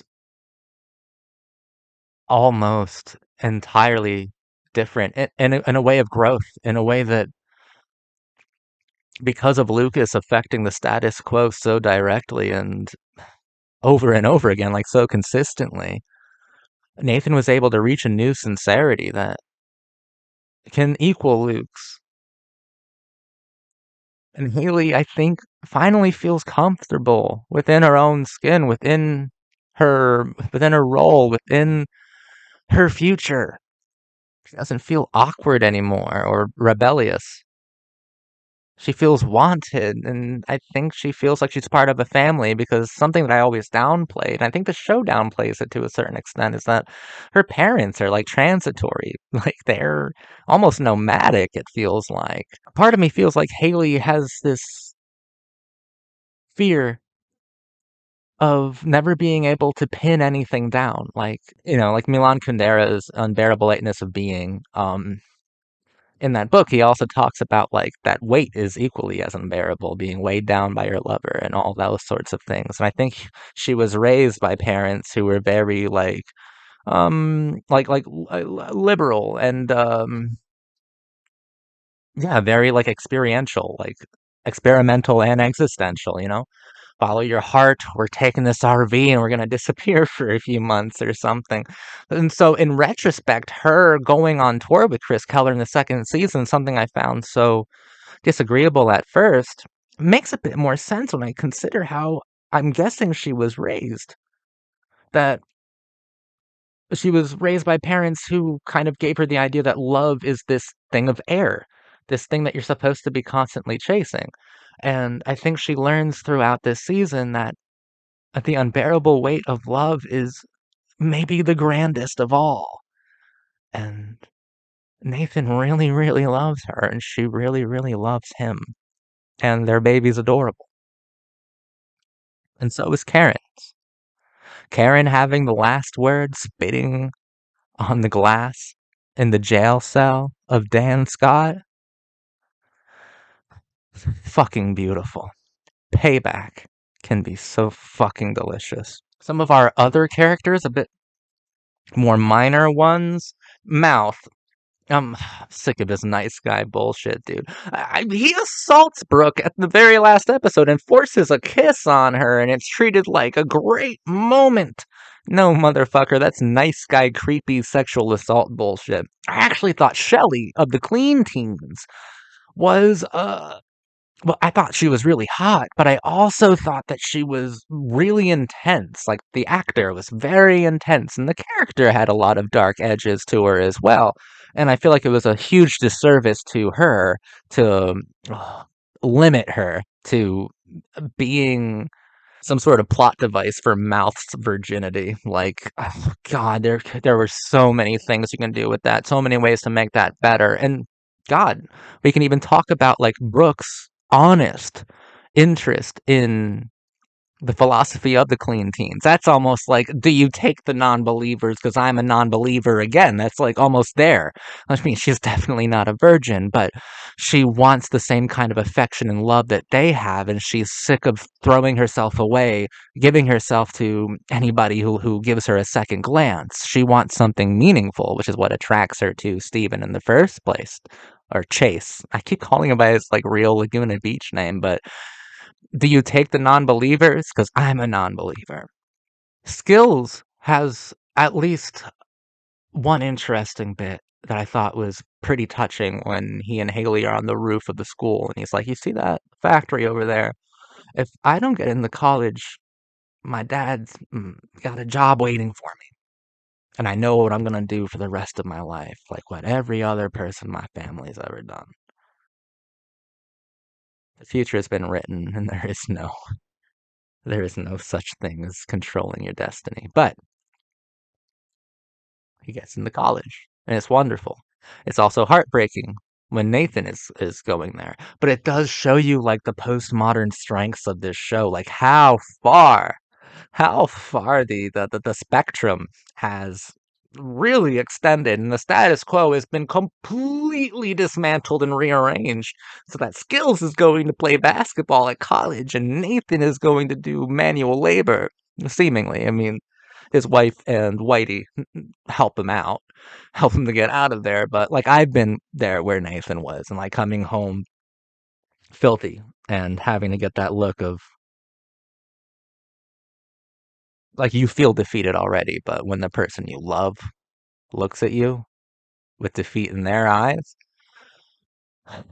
that's where it gets pathetic and hurtful. So I'm happy Nathan got out of it, but it is fascinating to see how far the status quo had been rearranged at that point. What else is there? We've been going for a while already. This is why I'm happy I split season 4 into 2 videos. Is there anything else? Oh, like, yeah, I don't know how else to work this into the analysis, but I thought it was really interesting. In the episode, It Gets Worse at Night. I think that's the episode where Peyton and Lucas first make love to Stolen by Dashboard Confessional.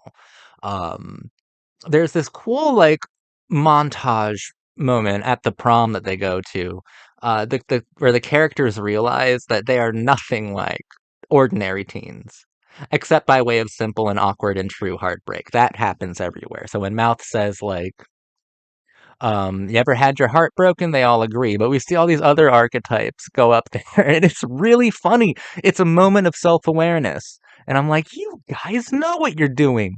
You've known from the beginning. Like Lucas is like, wait, so you guys don't have a fatal heart condition, and like your dads aren't murderers or the devil or something, and well, I'm gonna start my own fashion line, but that's after I start this other business venture. I'm like, what are you talking? Arrested? Oh yeah, my parents. Yeah, I haven't seen them in like ever. I've never seen her parents. So it makes sense. That's a brilliantly beautiful moment of self-awareness because obviously the girls that they're talking to at that prom, the ordinary Texan teenagers, the heartland of American pop culture, that's who the show is communicating with at full blast. And yet, something is truly universal outside of the absurdity of their archetypes. And it's everyone can understand heartbreak, but especially young people. That's universal. Oh. Yeah. I just wanted to say somewhere that just like in season 3, where at the Halloween party, um Peyton and Mouth broke out in a fully choreographed disco dance. Really appreciated the end of the finale of season 4 with the fully choreographed Spice Girls dance with all the girls, and I was like, "This is elating. This is fucking so rewarding and satisfying." And I feel so happy. I feel so happy. And then they're all at the river court at the end. They were there. They exist, and I'm so proud of them. Each and every one of them. I really am. I'm so I'm so impressed by this show. Like I can't put it into words at this point because it was around like the last 5 episodes of season 4 that it dawned on me that I was watching one of the best one of the best teen shows of all time. And that this was a symphony. This wasn't something simple. This was something that had been planned and orchestrated. I had assumed that they threw shit at a wall to see what stuck. Like down to the point where I don't think they could have planned this, right? This part couldn't have been deliberate. Um when Luke realizes that oh, someone saw Dan shoot Keith. And immediately my brain went, Abby, because Even though I only saw her in that one episode, the school shooting one, she left a huge impression on me as the diabetic girl who Jimmy let go. And I'm like, we're seeing that shot of her running in slow motion. And at that point, it hit me as like a sensationalist bit of empathy in a weaponized and troubled individual like Jimmy. That's what I took it as originally. But now I'm like, did they know from the beginning? Did they know that they were going to bring her back? But if they knew, why didn't they like show it then? Or did they show it then? They probably didn't. That probably couldn't have been planned, but it's making me think it was. And whether it was or wasn't doesn't fucking matter because it works so perfectly because I screamed Abby and it was Abby and it made sense in my brain even though I don't know if that was like on a blueprint, if that was actually uh, considered or not. It worked. It doesn't matter if something was thrown at a wall and it stuck. What matters is the impression that it left. And this thing left a masterpiece in its wake. And I am just floored. I'm gutted. I am amazed by One Tree Hill seasons 1 through 4. One of the best decisions I ever made on this channel is to investigate, analyze, and truly engage with One Tree Hill. It's one of the best decisions I ever made on this channel because it's one of the most rewarding experiences of my life. And I can't wait to continue. I guess we're going to college, and that's exciting. I guess college is weird though. Thinking to some of my other favorite shows, Veronica Mars, Buffy the Vampire Slayer, Dawson's Creek. Whenever a show goes to college, it feels like it's a whole new show. So I am curious to see how One Tree Hill handles higher education. Um, I'm just sure that nothing could reach this high. Like, this can compete with the first 4 seasons of Dawson's Creek, which before watching One Tree Hill, I thought the first 4 seasons of Dawson's Creek was untouchable teen drama. But now I have to reconsider that entirely because One Tree Hill is masterful in a way that's unique, in a way that's separate, distinct from anything else I've ever seen. And I don't think it should have worked, but it really did, and it felt like there was a controlling auteur, like a vision from the very beginning. Episode by episode, little by little, that your cone of sight got larger and larger until it was kaleidoscopic and all these disparate, separate, mysterious parts of the human condition formed to make perfect and pure and romantic sense.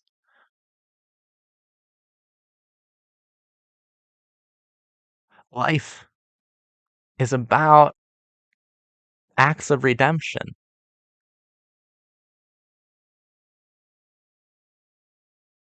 What's comforting is the idea that you will be redeemed with moments of clarity.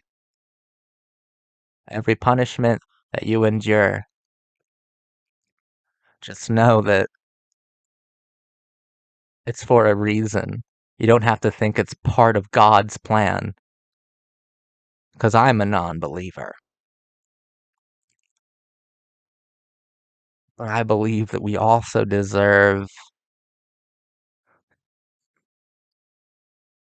something good.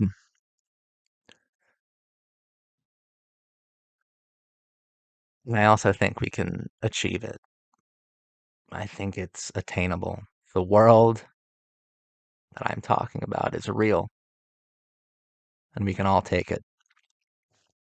From the bottom of my heart, thank you for watching this video, and I'll be back in a week to talk to you about season 5. Um, I've never been at a peak that is this high before, so far as postmodern teen drama goes. This peak of One Tree Hill, to me, I feel like I'm on Mount Everest right now. And thank you for coming with me on that journey. I think that's all. See you next time at season 5.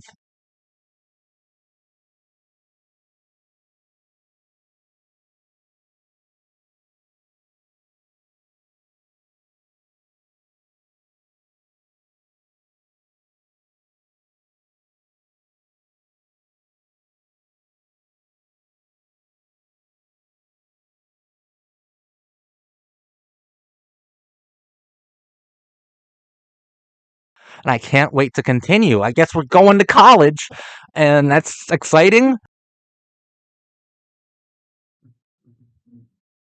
Hey, I'm your cult boyfriend, and we're going to talk about the 5th season of One Tree Hill today. Whoa, well, fuck. Did you like that intro? Fucking clown, dude. What the fuck? I did not know about the time jump. I had no actual idea about the goddamn time jump. I had no clue that was gonna happen.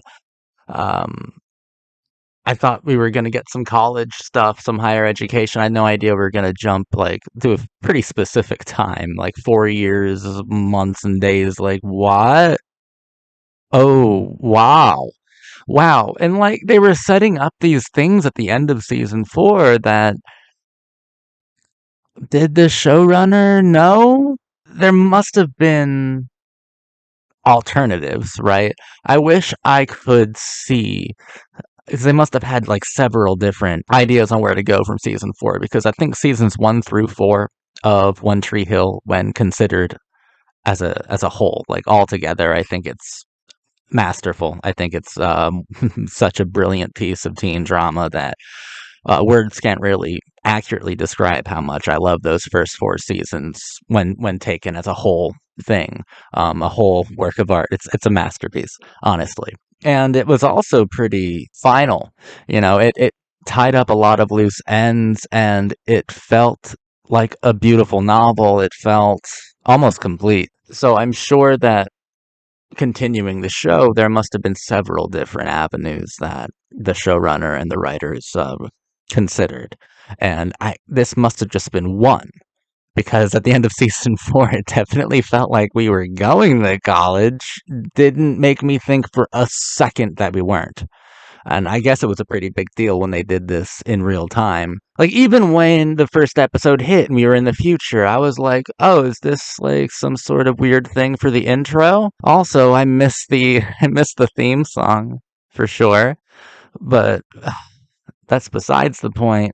We had a time jump. So I think what's more fruitful than discussing like what could have been, what might have been, uh, I think that there's a very clear and sincere reason why we didn't go to college, why we didn't focus on higher education immediately after high school. And it doesn't just have to do with the actual ages of the actors or the gravity of the material that they were going to cover, because they were definitely covering some extremely heavy and philosophically deep themes from the very first episode. So I don't buy that idea that it's better to have adults deal with adult themes. Fuck that. No, no. I like teen drama because I feel that coming of age is a deconstruction of youth, and that in coming of age cinema or television, you're able to tell these more amplified stories because everything's a lot more emotionally and romantically intense when you are a teenager. You get a lot more leverage when it comes to how hysterical uh, you'd like the drama to be. So I feel like that is sacrificed when we go to adulthood. Um, but One Tree Hill, of course, just brings it with them. I think that high school in particular, like what I'm talking about, I think those work best in high school scenarios. I don't think that it works as well in college. In college, like it's smart that the showrunner did not want to go to college. It is because Buffy the Vampire Slayer, Veronica Mars, Dawson's Creek, these are a few of my other favorite shows. And The quality drops when they go to college. It does. I'm not saying that Buffy season 4, Veronica season 3, or Dawson's Creek season 5. I'm not saying those are terrible. You know, I'm not saying they're terrible seasons, but they pale in comparison to the high school ones because there's something else about high school, especially in something that is as interested in expressing social stratification as One Tree Hill was, and like Veronica Mars would be in this same category of class distinction. High school is the great equalizer in a lot of ways. You can have an insanely uniquely privileged individual sitting right next to a future career criminal, right? Like that's that's where you have exposure from all sorts of different classes, from all sorts of different body types and ethnicities and people and cultures, um, in a way that is not voluntary, right? Like in a way that feels a bit trapped. So it's already a bit more intense. I think that in high school, especially postmodern kind of pieces of media, postmodernism works best in an adolescent high school, like a teenage kind of context. I think that's where like a juvenile one. I think that postmodern teen drama works best in high school. When you get to college, that's another thing because One Tree Hill, as I've said, it punishes its characters a lot, an awful lot. But what's kind of beautiful about it and definitely like admirable and breathtaking about it conceptually is that it's never cynical. This show actually is a defense against cynicism. It does whatever it can to make sure that you don't feel cynical, and we'll get to that when we get to Haley's. I think she wraps up the raison d'etre, like the reason for season 5 and the finale, and we'll get to her in just a few minutes here, but the best college materials, even postmodern ones, or maybe specifically postmodern ones, it doesn't matter. The best college films, if they're not kind of like raunchy late night comedies, they're extremely cynical and almost nihilistic. I'm thinking of Gossip. I'm thinking of films like those, um, which is definitely something that One Tree Hill would be opposed to. So it did if the showrunner is as smart, conceptually smart, like as I think that he was, he definitely probably looked at the college alternatives, the college options for his characters, and went, "There's no way to do it without becoming cynical. There's no way to do it without losing track of these characters, because of course, like high school and Tree Hill, that is the great equalizer. That's where people who wouldn't normally interact with each other are forced to interact with each other, are forced to interpret each other's like emotional scopes, right? So I get it. I do get it. It's weird. It's really weird. It feels like we're at like Dawson's Creek series finale and we're just halfway through One Tree Hill. Lucas is a writer. He wrote a book, Unkindness of Ravens, basically a love letter to Peyton. Peyton was upset working in LA in a thankless role at a greedy record company, and she came back to Tree Hill and with help from her best friend Brooke started her own record company. Brooke, I think I was on the money on my last video where I really did start to engage with Brooke. I think a bit more, in a way that's more honest, in a way that has more like meat to it, in a more complicated way. And I kind of stumbled upon the idea that Brooke is always like objectified in the sense of classifications. She's always being classified or labeled, which doesn't really allow for too much autonomy. And I think they took that micro punishment and like they ran with it here, and like it's a series of micro punishments, which just becomes like long standing abuse, and they run with it here, especially with her mother Victoria and the company that she doesn't actually have any control over. She really doesn't have any control over her life, even though she is the most successful out of all of them. 4 years down the line, she doesn't have any autonomy. She doesn't have any control over her destiny or her fate. But she she takes control of herself, and she makes a lot of stands throughout the season. Sure, Nathan is the most punished pretty immediately when we return, considering he's in a wheelchair and he lost his dream by a stupid freak accident, getting punched out of a window and getting his spine crushed, basically. Uh, fuck, dude. Sorry, Nathan, but you're the first person who's punished. Well, not really. I was taking notes, and I think when the change started, I was a little. Having finished the entire season now, I can tell you that I'm perfectly fine with with the time jump. It's fine.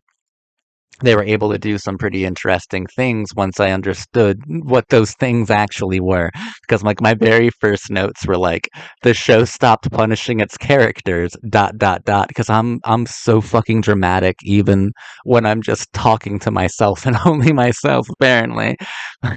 The show stopped punishing its characters, dot dot dot. And started punishing the audience. Oh my god. It was hard not to shake that feeling for a while there, especially with the shit it was pulling with Lucas and Peyton throughout the entire season. Lindsay was so annoying, not because she was a terribly frustrating character. She was just became terribly frustrating over the course of an entire season. That was an 18 episode ordeal. That did not have to be an 18 episode ordeal. You made me wait and wait, and then you left me on a cliffhanger, and he better be in Vegas with Peyton. Okay, I'm getting like so far ahead of myself. But pretty immediately, you're getting the idea that everyone is fighting for a lost cause. One Tree Hill itself is fighting for a lost cause. I think that's a lost cause of belief. You know, do you take the non-believers because I'm a non-believer? Faith and belief in the face of all things to the contrary, which is everything in life. Everyone's fighting for a lost cause. Peyton is fighting for her love for Lucas and the identity that she found through music. And you know, Brooke obviously is fighting quite a few lost causes. One of those happened to be Rachel, who appears briefly in this season, and Rachel's not doing well. At least, she is smack addicted, but still gorgeous, and I'm really worried about her. Especially since like Victoria ridiculed her back to the needle, probably. We didn't see her too much, but it was really nice to see her. And of course, Brooke is always trying to save people. I think that's been that way from the beginning, but it came into like full focus during the end of the fourth season, where she, I believe, would have died for Peyton to keep her safe from Psycho Derek and helped rescue her. Peyton honestly rescued herself from that as well. And Peyton is a much stronger character here. I think that Peyton is incredible here. I think that Peyton, maybe because I am an adult or something, but I don't think it matters, right? Because I think that they were dealing with equally adult themes in a high school context before, but or maybe I just think Peyton is one of the best characters ever written, but I always find myself identifying with her quite heavily, and especially here. And there's something nearly like romantically heroic and certainly tragic about Peyton this season. How she regrets not saying yes to Lucas to marry him at that hotel room in LA.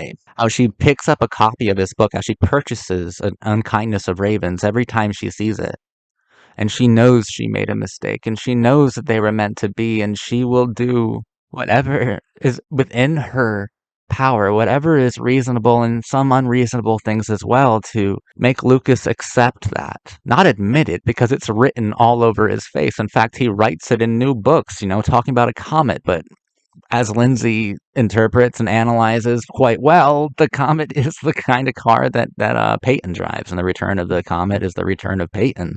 If Lucas honestly thinks he's repressing this, I mean, I guess we can like Psych 101 him for a second. Like, is he actually repressing his love for Peyton? Or is he refusing to be that vulnerable with someone again? Are we overlooking the idea that Lucas has a deathly fear of rejection? He honestly does. He's terrified of rejection because he's the rejected son. He was always the rejected son. Nathan was the favorite one. He was the one that Dan ignored entirely. He was rejected from birth by his own father. He went through his entire life being rejected. He was a social outcast. He was a social outsider. He was a reject until he came and he transcended the status quo of popularity of the Tree Hill High School social system. And the person he opened up to the most, the person who won his heart for life, Peyton Sawyer, he felt had rejected him. And clearly, Peyton rejected him out of fear of having a life that is completely written, like a record that is already pre-recorded, or just because she's fucking like 19 or 20 when she was proposed to and didn't say no, she said someday. But we understand that Lucas has this fear of rejection, and he does not take rejection well. Dan rejected him, and Dan became his mortal enemy, and Dan lost. Lucas took on the devil and won, and it's a devil that's the devil's first sin. The original sin of Dan Scott was rejecting his son, was rejecting Lucas. So we know that Lucas does not take rejection well. So Peyton, in a way, at least in Lucas's mind, and it's understandable from Lucas's perspective, Peyton does say no, or at least rejects the idea of having Lucas in her life forever. Another person who Lucas wants the love of more than anyone else, just like his father, the love of his life. In his eyes, he wasn't good enough for. So yeah, maybe he is repressing those things, but I think that Lucas is definitely smart enough to know it's written all over his face. But I mean, it does get complicated then because it's a different sort of rejection than the one with Dan. And for a little bit there, yeah, he is kind of treating it that way, or he's also like flirting with her. It's a pretty complicated season for Lucas. I love the bit where she's flirting with a guy and he comes up to her and like whispers like in her ear, like fucking hot as fuck when he does it too. He's like, he's not good enough for you, and she catches him outside, and I was like, don't do that. You can't fucking do that. It's not fair to me, Luke. But it seems like those things are almost compulsory, right? Then, like, Lucas might not even know that he was doing it because he loves her so naturally. Like, it's a part of his biology now. Like, he can't live without her, and she can't live without him. But Peyton is just far more relatable here. So, when I understood exactly what the season was going for, it was, gosh, probably halfway through the season.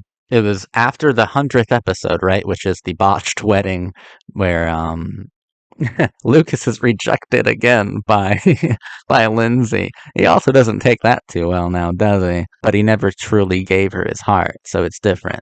Lindsay acted pretty fucking stupid. It was written all over his face. But I mean, I don't know about you. Maybe some of you have been with people who still haven't gotten over an ex, or there's a one that got away that you can see, that you can feel, and that hurts you, but you love that person so much that don't do that, by the way. Don't do that. It'll hurt you in the long run.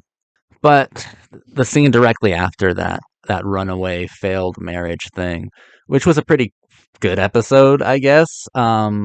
Fucking wow. Don't get married in Tree Hill, right? You shouldn't do it. Bad news bears. We had move aside, Psycho Derek. We got Psycho Carrie now stealing kids, and we'll get to Dan in a fucking second. Let me just wrap up this initial thought. In the episode following the marriage, everyone has like some people have actual therapists, like Nathan and Haley have a marriage counselor, but everyone's having a confidant. Everyone's having someone they're confiding in and going through. Like Lucas has got Andy. It is nice to see that New Zealand Andy and Karen got back together. I like that. But everyone has someone that they are trusting and opening up to. And the show itself is laying down its motivation, its ambition, and its philosophy post high school. It waited a little while to do it, but it did it. And it did it in the most clear way possible, just like in season 4, after the Ravens won the state championship.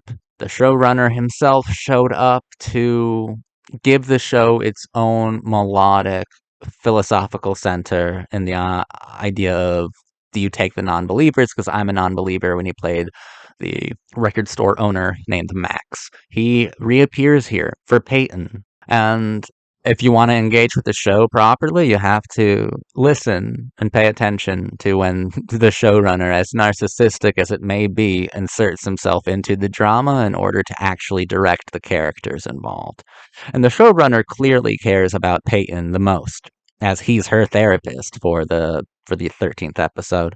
The show's a lot more than that. Like they're talking about what the record store was, because his record store is now empty, abandoned, vacant, out of business because there's an easier way to get music now, a more cynical way, you might say, but maybe not. Maybe not more cynical. It's just a more streamlined way that even Max participates in. He's like, even I get my music online.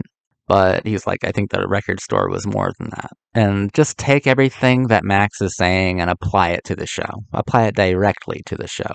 Fuck a fourth wall. The fourth wall doesn't exist when Max is here. When Max is here, Max is talking about One Tree Hill, the show. The show's a lot more than that. I hope it has something to do with this cool new generation. So that's our first idea of the new generation. Peyton wishes for grace, the concept of grace, not clarity this time, right? Max urges patience from the audience as well as his characters, especially from his favorite one.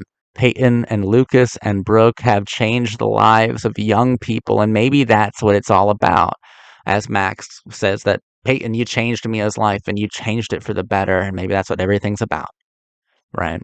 So we're just lifting what he's saying and applying it to the show as a whole. Clarity followed by grace. How do you keep clarity alive? Those moments of clarity, once you are given clarity, how do you keep it?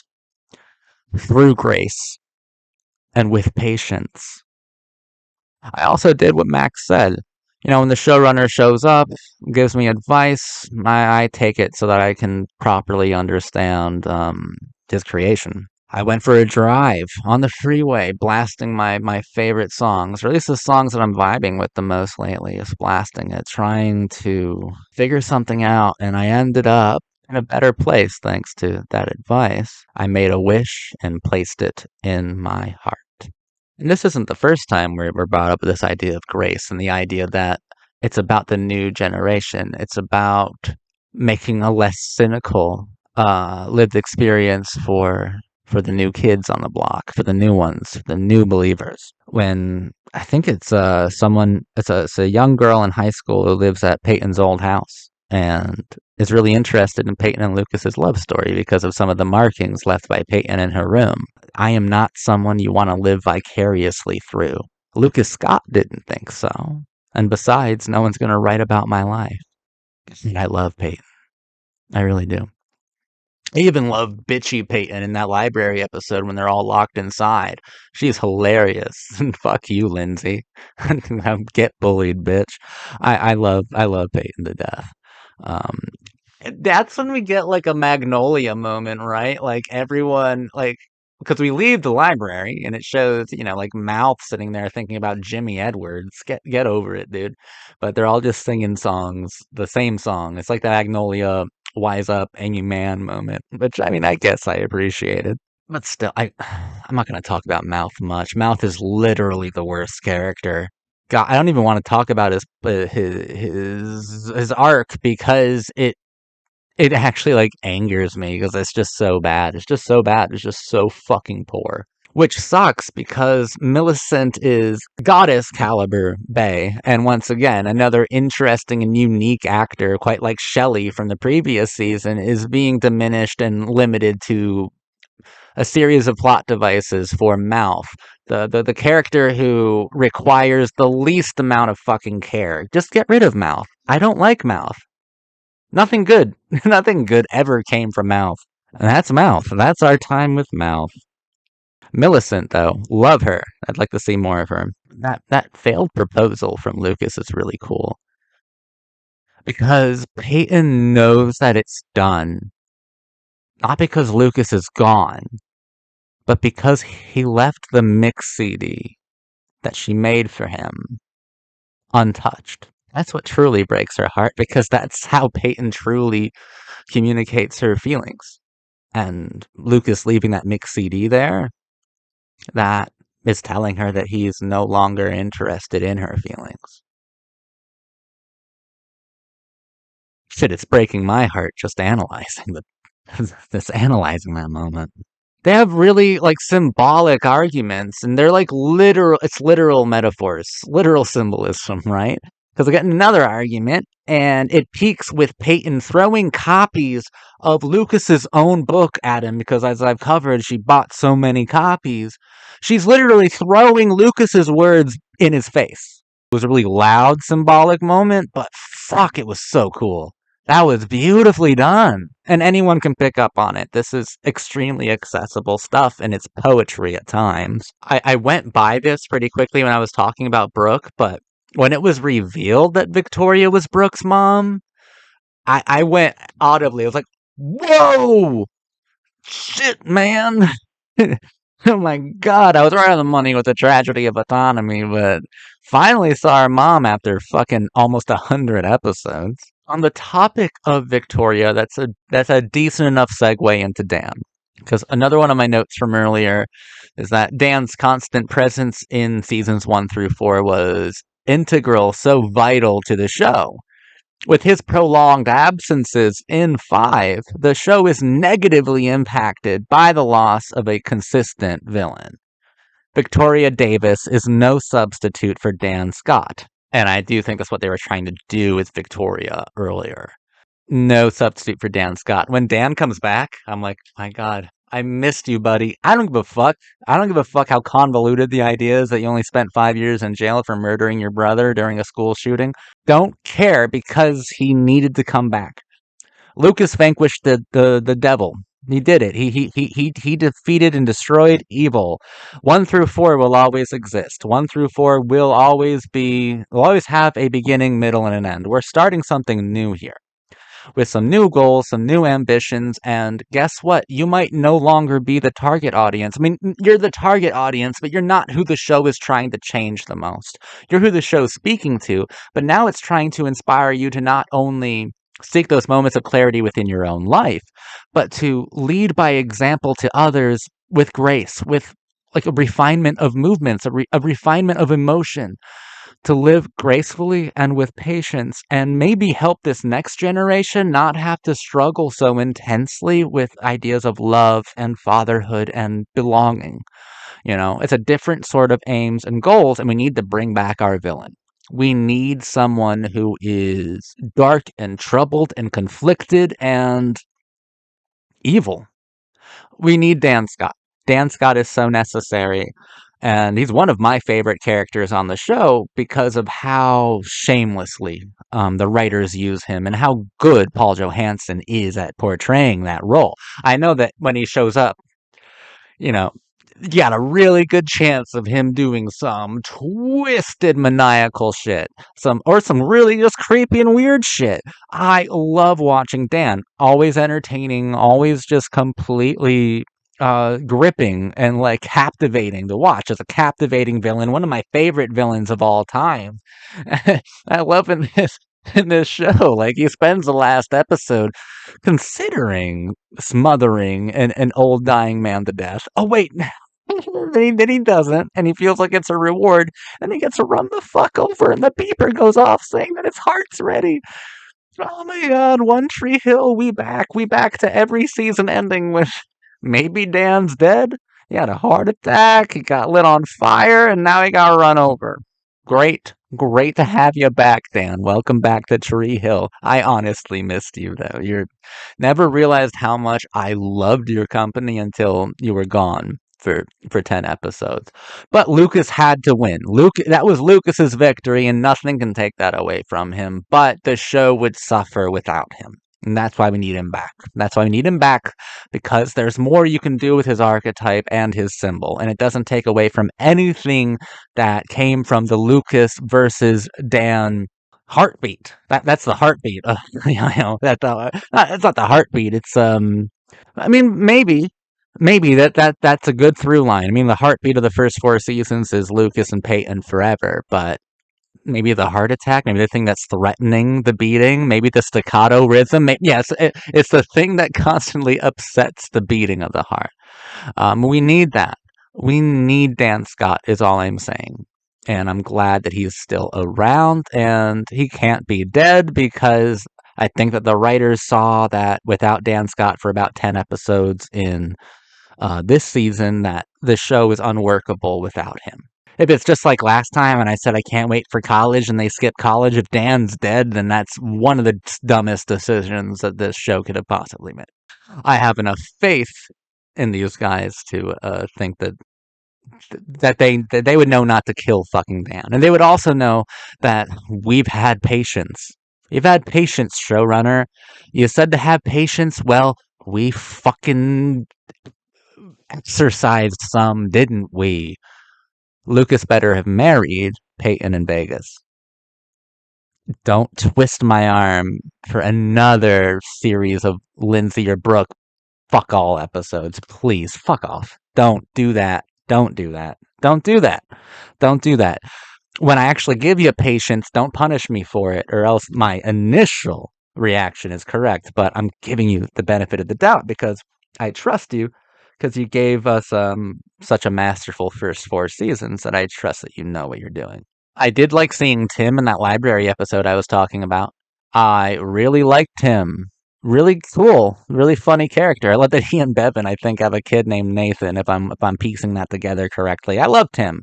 Really good seeing him, and it's also the moment where you saw him at his most vulnerable. At the very end, you saw an interiority to to Tim that wasn't there previously, or it was there but maybe wasn't available because they did Tim bad. They should have done a lot more with him. And maybe this was a way of the writers making up for that mistake, for lost times, another lost cause that the show is dedicated to battling and fighting for. Let me go back to my notes. Yeah, it was a rocky start. It was hard getting used to the time jump. And I also wrote down Kevin Federline makes me want to smash my television screen. That didn't help anything. To fucking start off your show with Kevin Federline. And for a few episodes, I wrote this, for a few episodes, the transitional process felt more like creative bankruptcy than a batch of fresh ideas. I think I stand by that. It takes a little bit for the film to form its thesis properly. It takes a little while because it's not being as. Huh, no, it isn't. It isn't being as articulate with its philosophy as it was in the previous seasons, and maybe that's telling of adulthood as well. It's easier to settle. But the show, it takes a little while this season, and it does come back to something good. So far, it's the weakest of the 5 seasons that I've watched, which isn't to say that it's bad. It's just saying if this is the beginning of the end, then I guess I'll brace for impact.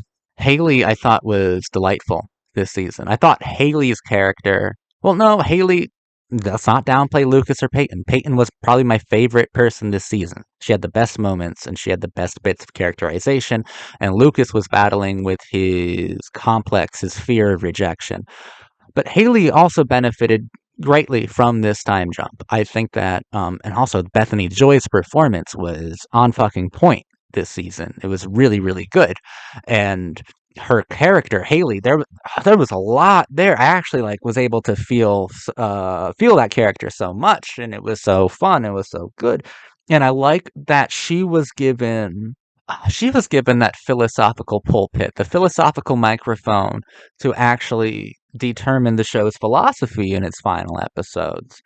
Says something like, I wrote it down, I think, garbled, um, jumbled, so not exact, but she's talking to Lucas when he's on the basketball court that just says, I love you forever, signed Peyton on it. And somehow Lucas is still like, good, I don't know what to do. This really fucking hot chick named Peyton wants to apparently just tell the world, what am I gonna do?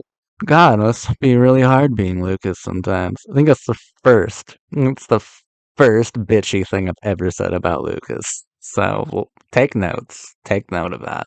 But Haley does say that, some people say that garbage and pain are really healing, but that's wrong. Garbage and pain is just garbage and pain. You know what's better than garbage and pain? Love. Love is not overrated. Don't you ever believe that love is overrated. This show is always against cynicism in every form. The only thing wrong with love and faith, Haley says, the only thing wrong with love and faith and belief is not having it. Because that's maybe the most rebellious thing you can do in our postmodern, ultra-modern fucking world, in our really selfish and callous universe that we live in and that One Tree Hill takes place in. I think the most rebellious thing that you can do is have faith and belief and love in spite of it all. Because this world's going to break you down with hopelessness, with garbage, and with despair, right? I think that the most truthful thing you can do, the most human thing you can do, is rebel against that. Rebel against the cynicism that accompanies adulthood. Rebel against the cynicism that is involved with the modern human experience. Love is not overrated. Love is maybe the only caliber of, the only quality, the only thing that you should measure life by might be love. The only thing that gives it its clarity, and therefore its grace. Love is never overrated, and no one should ever think that love is overrated, because once you do, then the garbage, the hopelessness, then it's won, and you've lost. But so long as you have that hope placed within your heart, placed deep inside of it, and you believe it, right? And you believe it'll come true soon. So long as you never believe that love is overrated, or so long as you keep trying to believe it's not, then you're still winning. Then you're still a competitor. Then you can still compete in that great basketball game of fucking life, right? Because she's telling this on the river court. She's saying this to him there. I'm elaborating a lot. She said reasonably little, but it's a few sentences that honestly says so much philosophically and analytically. As long as you can still compete. If cynicism takes you, you're gone. Keep your head in the game. Never settle to cynicism. Never give up to it. Never give your fire to those cynical types, to the cynical world. Love's not overrated. Cynicism is. I didn't really talk about Psycho Carrie too much. Cute girl, crazy girl, whatever. Nathan should have fired her immediately. When she kissed him, when she kept swimming naked, when she kept flirting with him, Haley has every right to be mad at Nathan. I don't care how weak your male ego is. If I hire a nanny and she is clearly trying to hijack my family and assume my role within my family, and you are encouraging it because I don't look at you with hot red fuck me eyes anymore, dude. Nathan was a good character. It's just there were a lot of situations where there's a lot of apologia for Nathan going on in this season. I think he's mostly good. His relationship, his friendship with his bonding with Q, with Quentin is very nice. It had a good completion of an arc, and they both grew tremendously on account of it. It's just that the writers are very kind to Nathan, and I'm not sure if he deserves to be treated so kindly.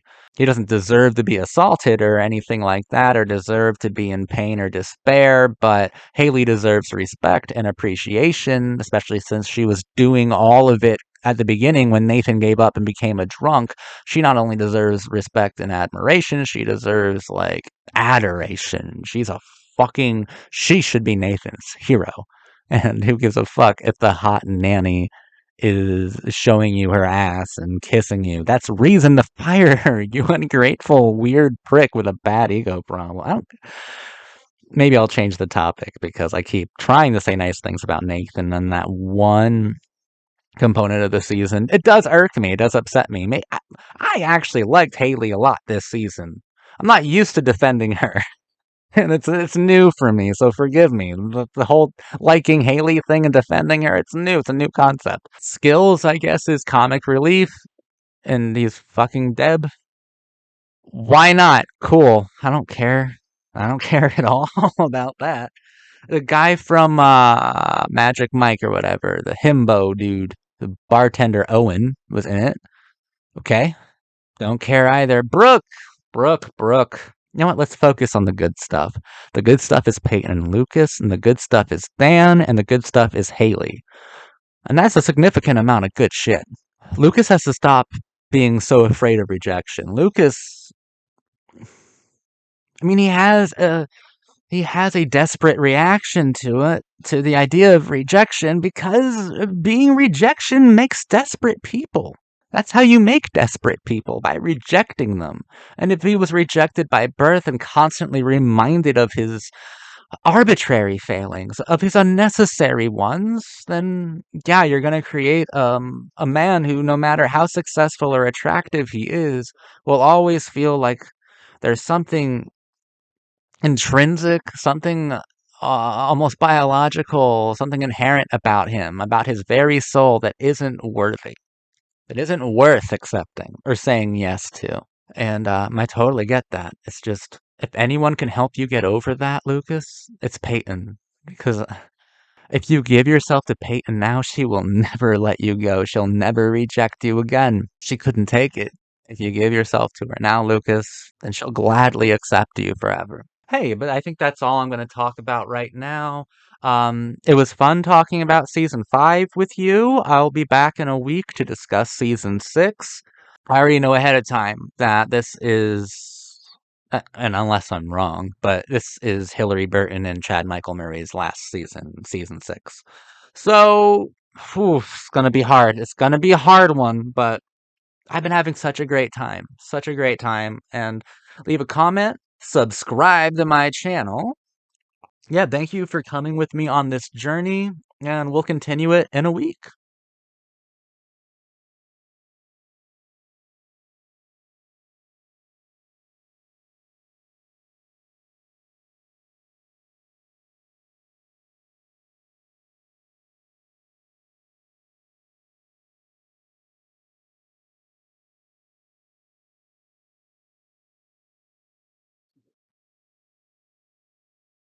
My name is Zach.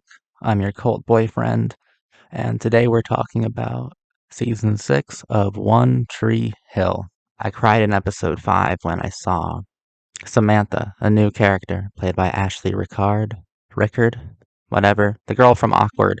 Didn't even know she was on this show, but she plays like a troubled teen.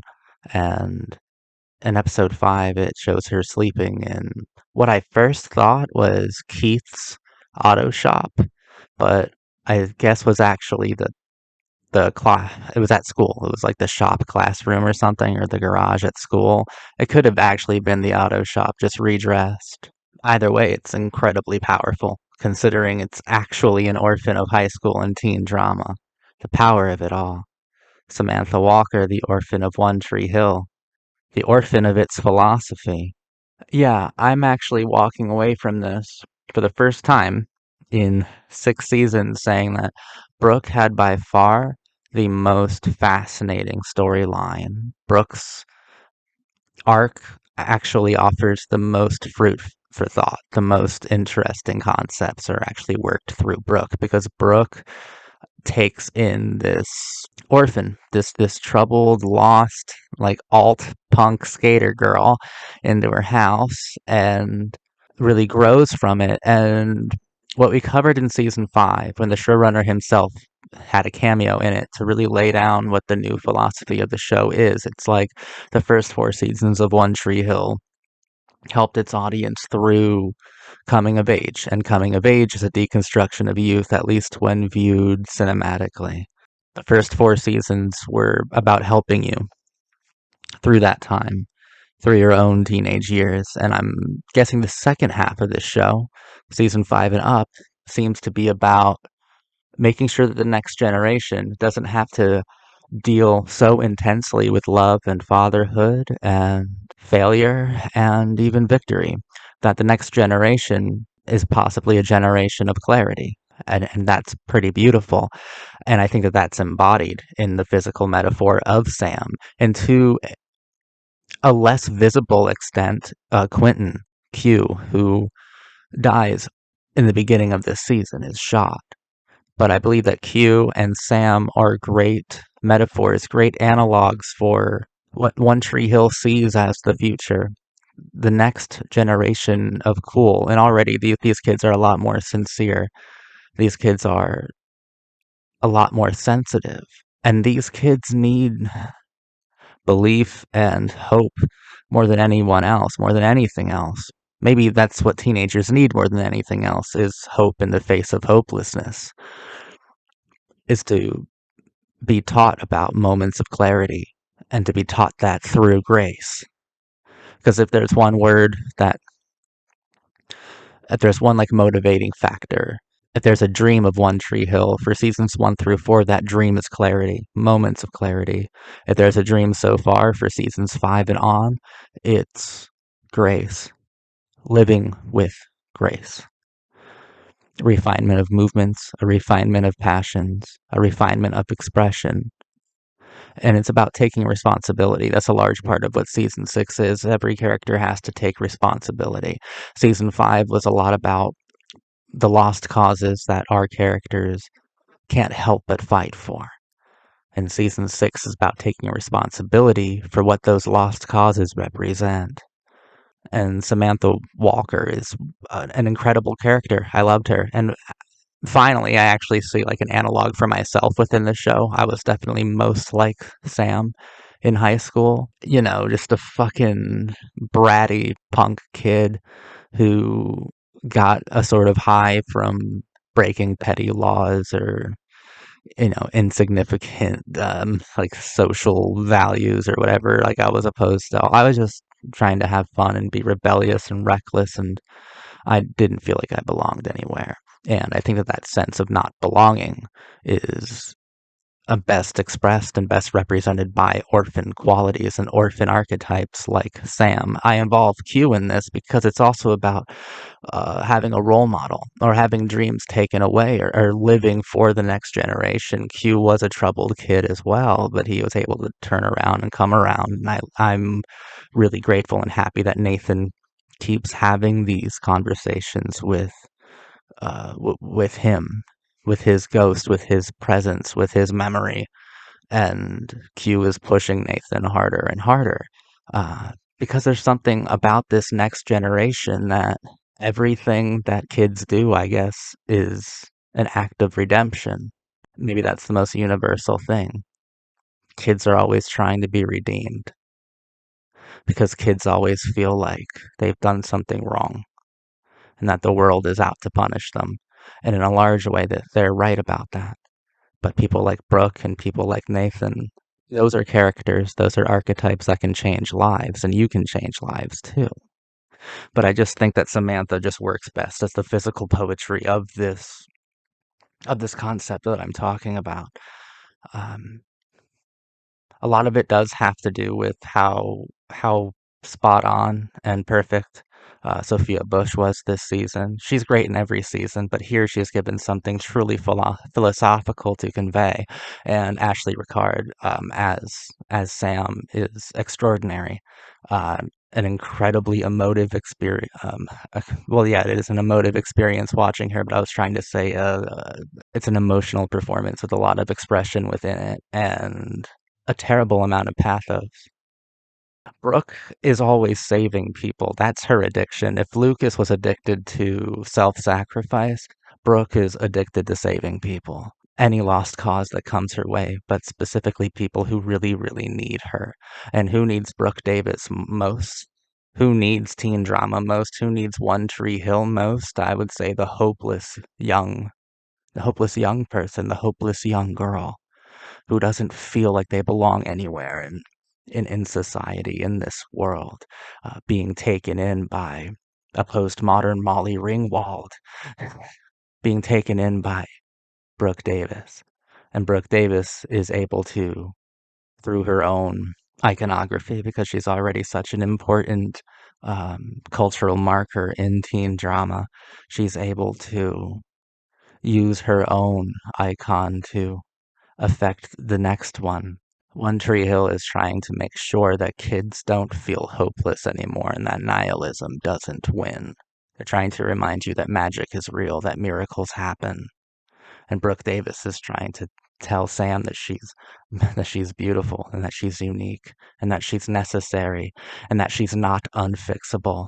They made me cry, and that the best parts of One Tree Hill season 6 have to do with the philosophical conversations, the the the melodramatic dialogue that is ongoing between Sam and Brooke. And I even like that we can involve Julian in this. Julian is a new character introduced this season, played by Austin Nichols, who I liked a lot. I wasn't really expecting to like this guy too much. He's not given the greatest entrance. You think he's there to fuck up Lucas and Peyton's happy ever after, but he really does grow on you.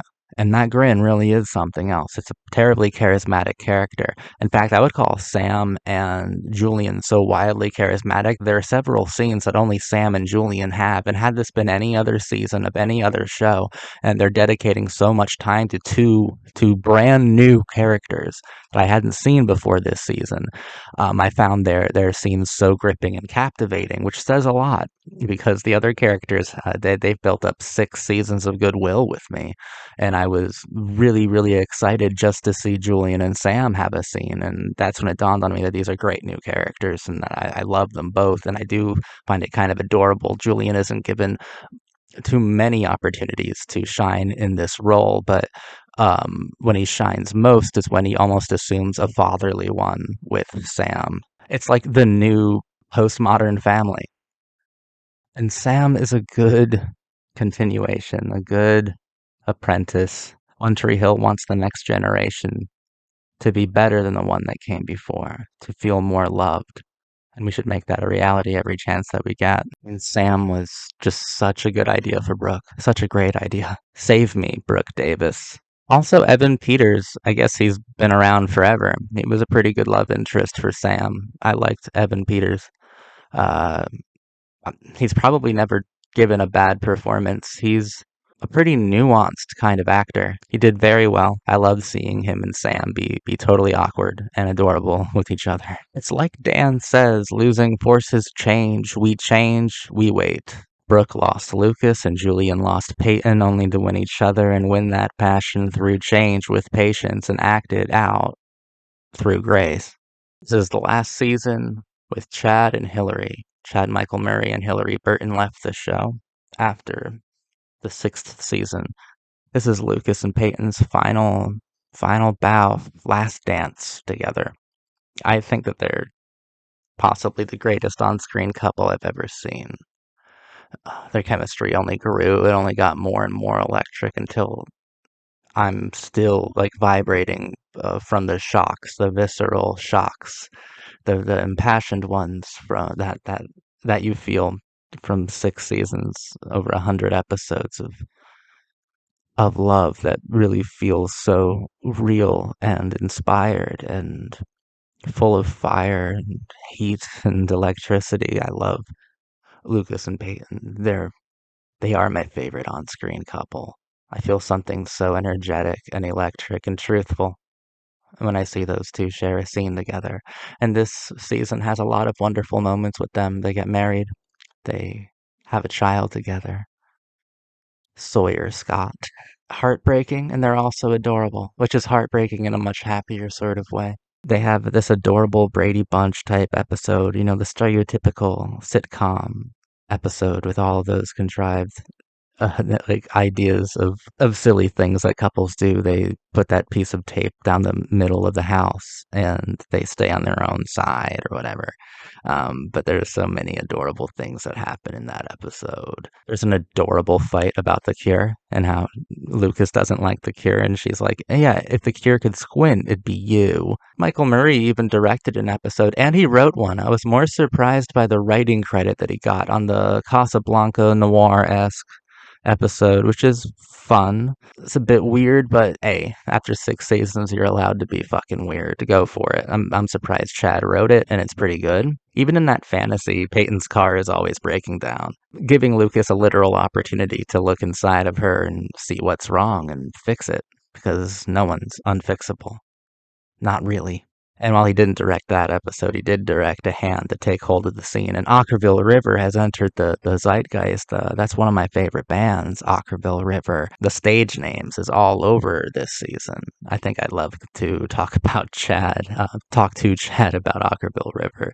The stage names, the record by them, pairs perfectly with season 6, especially since that's a record that is really devoted to investigating our lives, cinematic, musical, the spectacle. Who's the real you? And if a real you exists, does it only exist when it's captured?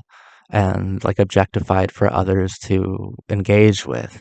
There's a lot there. And if that sounds a bit Kevin Williamson-esque, a bit Dawson's Creek like, well, that's fair, because this is definitely the first season I've come across so far that could be called Kevin Williamson-esque. They want to make a film out of Lucas's novel An Unkindness of Ravens, and who gets cast as the director?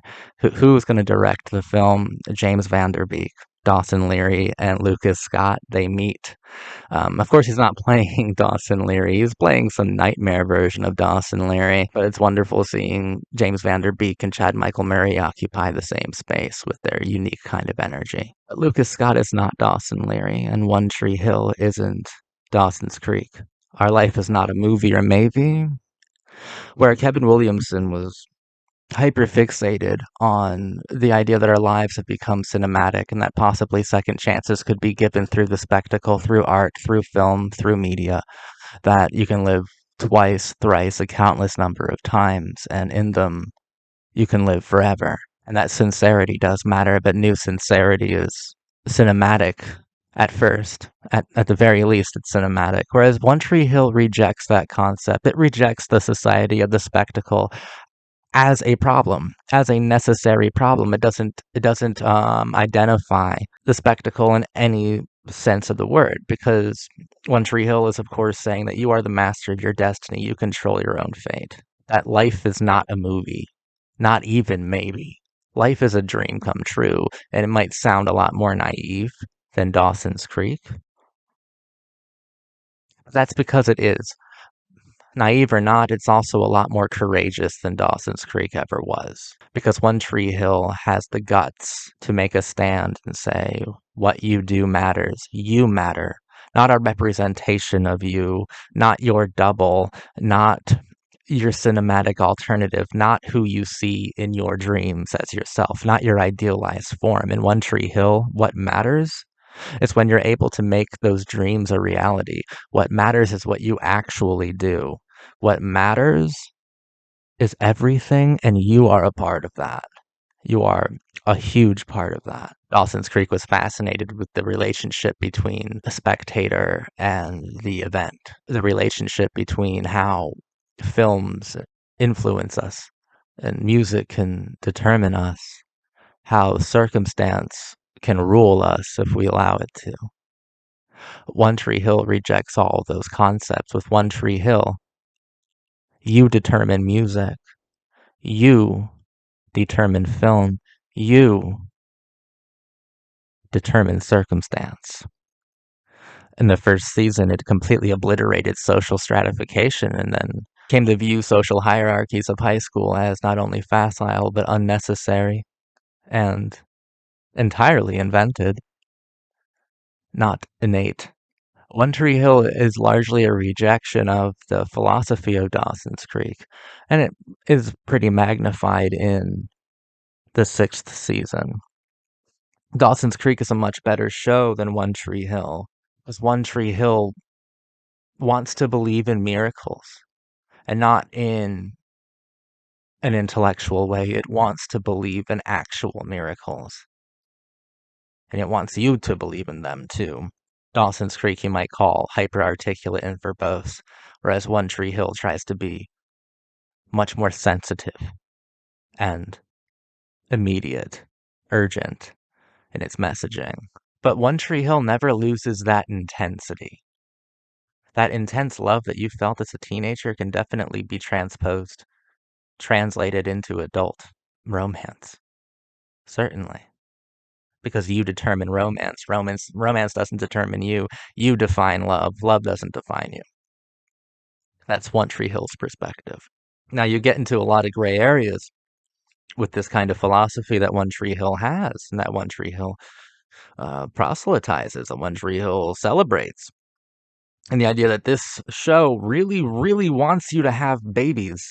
It wants you to have babies more than anything else. It is hung up on this allowing this new generation to define itself as opposed to letting like social class and media and things out of their control define them. They want everyone to have complete autonomy because the tragedy of youth is largely a tragedy of control and a lack of it is truly the crux of that tragedy. And One Tree Hill wants you to have a child. One Tree Hill wants everyone to have a shot, to the point that it gets completely ethically murky when Peyton is told that if you go through with this pregnancy, you will probably die, and your baby's life is not guaranteed either. And Lucas doesn't want her to have it because he's like, I need you in my life, and we don't even know if the baby will be okay if you go through with this. But she decides to go through with it because they'll beat the odds, because miracles exist, right? And it's a miracle birth, and both are alive and happy. And I'm very happy that they're alive and happy at the end of the season. But that's also telling a huge audience that you can beat the odds. Yet that's the exception, not the expectation. Please, if you're watching my channel, if you're told that your pregnancy could result in death, please consider terminating it. Because I think that's a wildly irresponsible thing for the show to support and celebrate and idealize, and fantasize about. I really hope that this show didn't have any dire consequences on its huge audience of hypersensitive young girls. I hope it didn't. Don't do that. Don't listen to Peyton. It's just, from an analytical level, it works. From an analytical level, if she was forced to abort the child, it would betray its philosophy. So I'm telling you, from a quality standpoint, from an analytical one, from a philosophical one, that completely helps and supports the philosophy of the show's sixth season. In actual life, which I'm telling you, One Tree Hill wants to affect the real world, 90% of the time, it has very good intentions and does an incredibly stellar job at it. This is that 10% that this show could be providing very lethal advice to its audience. This is the first and only time I'm going to tell you not to listen to Peyton. But it works philosophically, right? Of course, Lucas would marry a girl who's even more deathly devoted to self-sacrifice than he ever was. She's willing to sacrifice herself just so that an unborn child can have a chance. And in saying that sentence, I would have to sound like the devil to oppose it. And philosophically, in One Tree Hill's universe, possibly. If we're having an actual discussion, you and I would really, really implore that you consider not doing that and trying again. But after all, it's your choice. And One Tree Hill, they can prove that you're the master of your destiny. With a little help from miracles, then you can be happy and drive off into the sunset on a comet. But I do think it's a little bit irresponsible of the show to support such a dangerous decision. No matter how romantic, well-intentioned, or sensitive it was and is, but it really does help the narrative. It absolutely does. Because Lucas Scott, he's very good at sacrificing himself, but he's incapable of allowing others to do it. If Lucas would have lost Peyton, if Lucas would have lost Peyton and the baby, that would have destroyed him. But One Tree Hill is telling you that if you take a chance, you'll be rewarded. The message is beautiful, but the messaging is frightful. Nathan, his conceptual framework is that of basketball. The idea that his individuality and his identity is not only transcended, but I think it's constantly being defined and redefined and supported through athleticism, through playing basketball. He gets called up to the NBA this season after a lot of hard work, and everyone told him no, it's yet another miracle. He even plays slam ball with like a broken back. Once again, guys, if you were in a wheelchair, try not to get tackled by anybody just a year later. This show can be wildly irresponsible at times, but once again, he succeeds. Miracles. Miracles. You have to believe in miracles, right? You have to. I feel like I've been the subject of several miracles. You know, great things can happen to people. Your life can be changed in a glance, in a kiss, in a gesture. It happens. It definitely does. And maybe I'm just so nihilistic in my age that the naivety of One Tree Hill season 6 is something I would normally call intolerable. But I understand what the showrunner is trying to say and trying to do. In the long run, I think it's admirable, and I really appreciate the philosophy of the show's sixth season. I think that the fifth season was better, making the sixth season the worst season that I've seen so far, which, once again, isn't to say that it's a bad season at all. It's a very enjoyable one. But it's where the philosophy starts to get, I think, more damaging than helpful. I really, really do. Because if I were to follow this treatment, if I were to follow these teachings, my life may be more meaningful, but I'm afraid I would encounter an event that's so horrific that everything would seem positively meaningless because of it. I cried though when Peyton called Lucas and was like, maybe I can't call you my fiance anymore. Maybe I need to call you my baby daddy. I'm going to have your baby, Lucas Scott. It was so sad and happy. Like it was really happy. I was really happy for them. There are a lot of cool little meta moments when they're casting the movie and Brooke is like, they're probably gonna cast one of those CW dweebs or something. And she's like, well, at least those snots over at the CW were hot. And of course, this season was on the CW. Started on WB. The WB became same as CW. So we're here. And I also like that Stephen Coletti comes back as Chase. He's far less annoying to me than he was in season 4, so that's a positive. But they're like talking about Nick Lachey, I think, and they're like, yeah, he's that dork from Dancing with the Stars. And they're like, no, no, no, he's not. Fine, he's from Laguna Beach then. And then Steven walks by going, no, that was some other tool. I like it when people can be self-aware about it. Jamie is low-key annoying. I didn't think he was too annoying in season 5, but holy shit, he fucking bugs me. He really bugs me. Nothing against the actor, Jackson Brundage or something. Nothing against the young child star. I'm actually surprised at how much work they had this little kid do. He nails every line. I just think it's annoying as fuck, and I hate how he's used. And also, it is such an advertisement for like, you should have kids. You should really have the kids. They'll be geniuses and they'll be able to look into your soul and tell you what you need to know. Fuck off for a second on that. You're making this kid so annoying. Great performance from the kid. Like, he's in it so much. They didn't let this kid rest much. He had a lot of responsibilities on this show and he pulled through. I just think that the character is kind of annoying right now.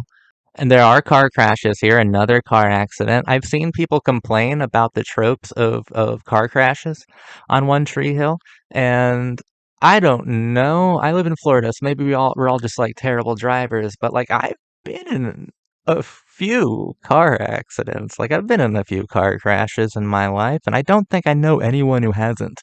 Like sure, it's ridiculous and it feels absurd, but when I actually step back and think about it, I'm like um, yeah, no, everyone I know has been in a car crash, and I've been in like 4. So, I mean, I think it's a lot more accurate than people give it credit for. I don't know. Maybe people are bad drivers over there. Yeah, maybe you should never drive a car and never get married in Tree Hill. It's not doesn't usually lead to good things. Not not very positive outcomes involved in those activities. We got more Mouth and Millie. I still hate Mouth with all of my heart. Mouth is still entirely uninteresting and not worth analyzing. I was really surprised by a moment between them, though, that the writers actually recognized this concept. Millie gets mad at Mouth and ends up giving her virginity away, sleeping with Owen, the himbo bartender, which must be Mouth the incel's worst nightmare come true. So I mean, it's fun seeing him get punished, but when they're having an argument about it, he's very upset with her for doing that. And she says, "My virginity was mine, Marvin. It was never yours." And I'm so proud of the show for recognizing that because it was going to be something I was planning to criticize. But she does a great job, great actor. And Mouth isn't a bad actor. It's just a terrible character and an archetype that I don't want to justify with an analysis because I think it's a stupid, stupid character entirely that only has stupid arcs and really limits whoever whoever Mouth is having to share that arc with. So that's it. Goodbye, Mouth. Nice talking about you. Okay. As LOL, the heart gag. All right. So there are a couple things I knew about the show before going into it, and the heart gag was one of them. Where when the dog eats the heart in front of Dan and Lucas in a wild series of comic misfortune. Um, it was like Cracked or something. It was some article or video even about like the most convoluted things ever in shows. And that was on it. It makes the list a lot. People, it's an infamous scene because it even starts as a Sims game because like it's always trying to keep itself rooted into the simulation that uh, Jamie is playing. He's playing The Sims and he's creating his own tree hill in it. So, but you don't know that when the episode starts. It starts off with this weird computer animation, and then, yeah, it's a comedy of errors until a dog eats a heart that could save Dan's life. I didn't know it was Dan that this happened to, and I didn't know any part of the context. I don't even think the writers or whoever put the video or the article or the podcast together but like I said, this event has made it on a lot of lists of like wildly stupid things that happen in TV shows. So I knew this was a thing, but I didn't know any context. I didn't know the characters involved. I just knew that a dog eats an organ off of the floor that could have saved someone. It's all I knew.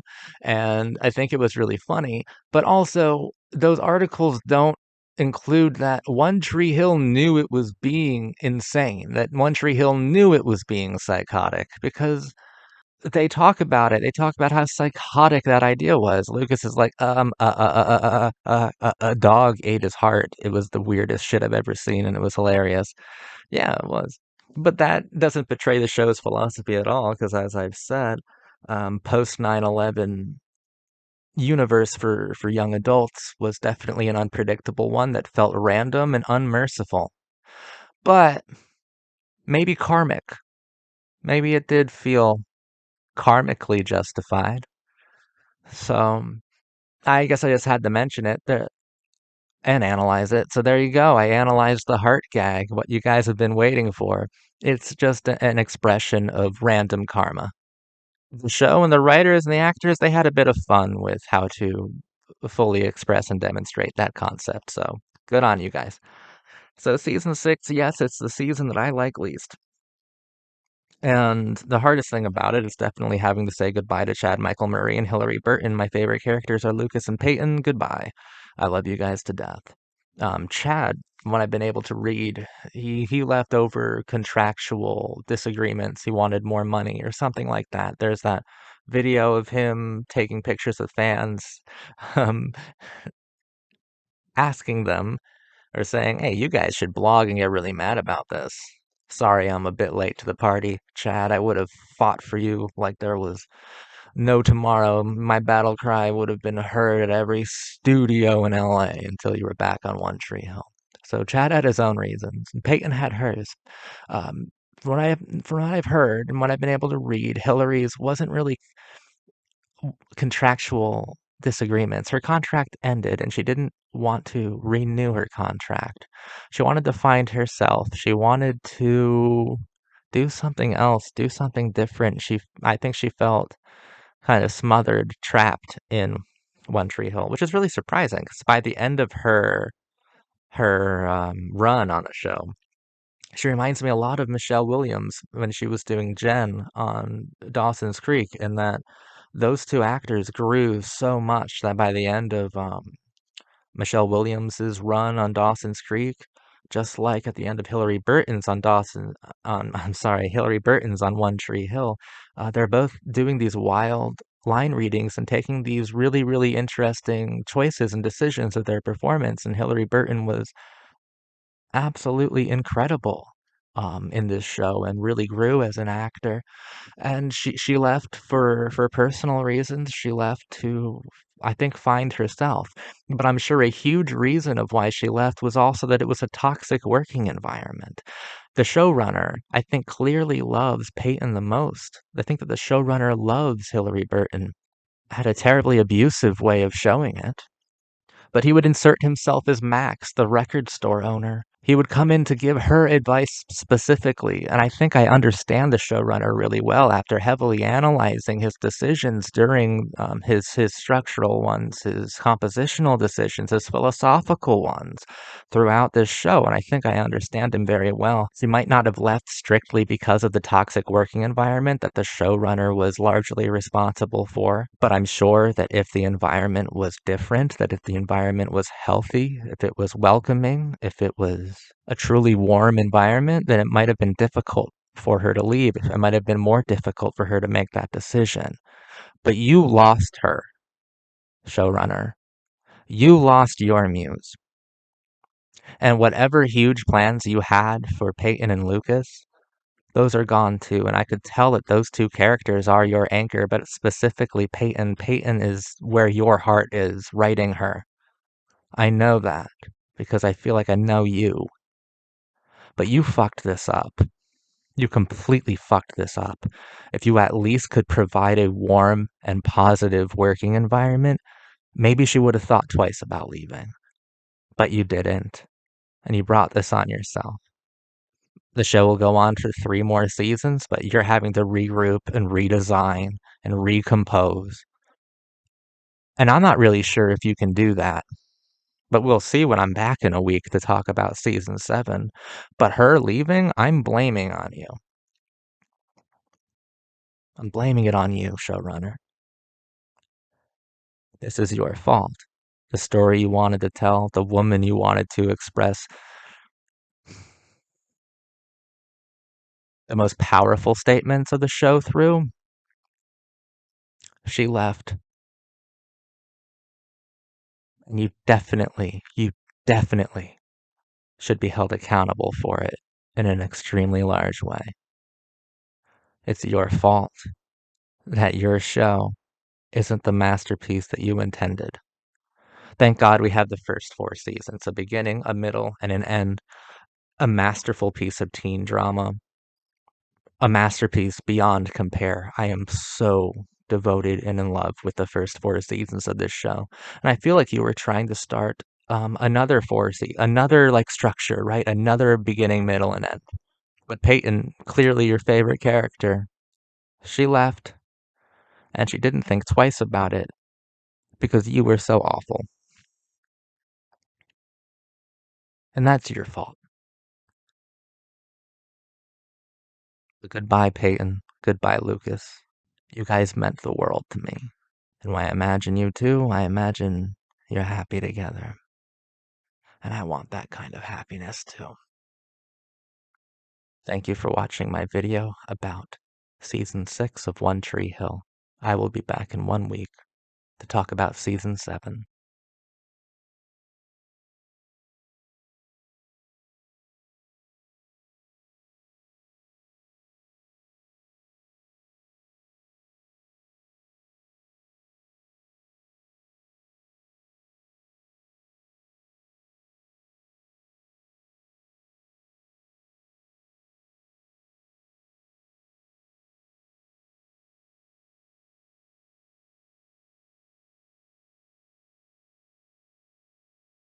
I'm your cult boyfriend. My name is Zach, and I'm here to talk with you about the 7th season of One Tree Hill. We've been investigating it, we've been talking about the show's themes, and I've been having a blast.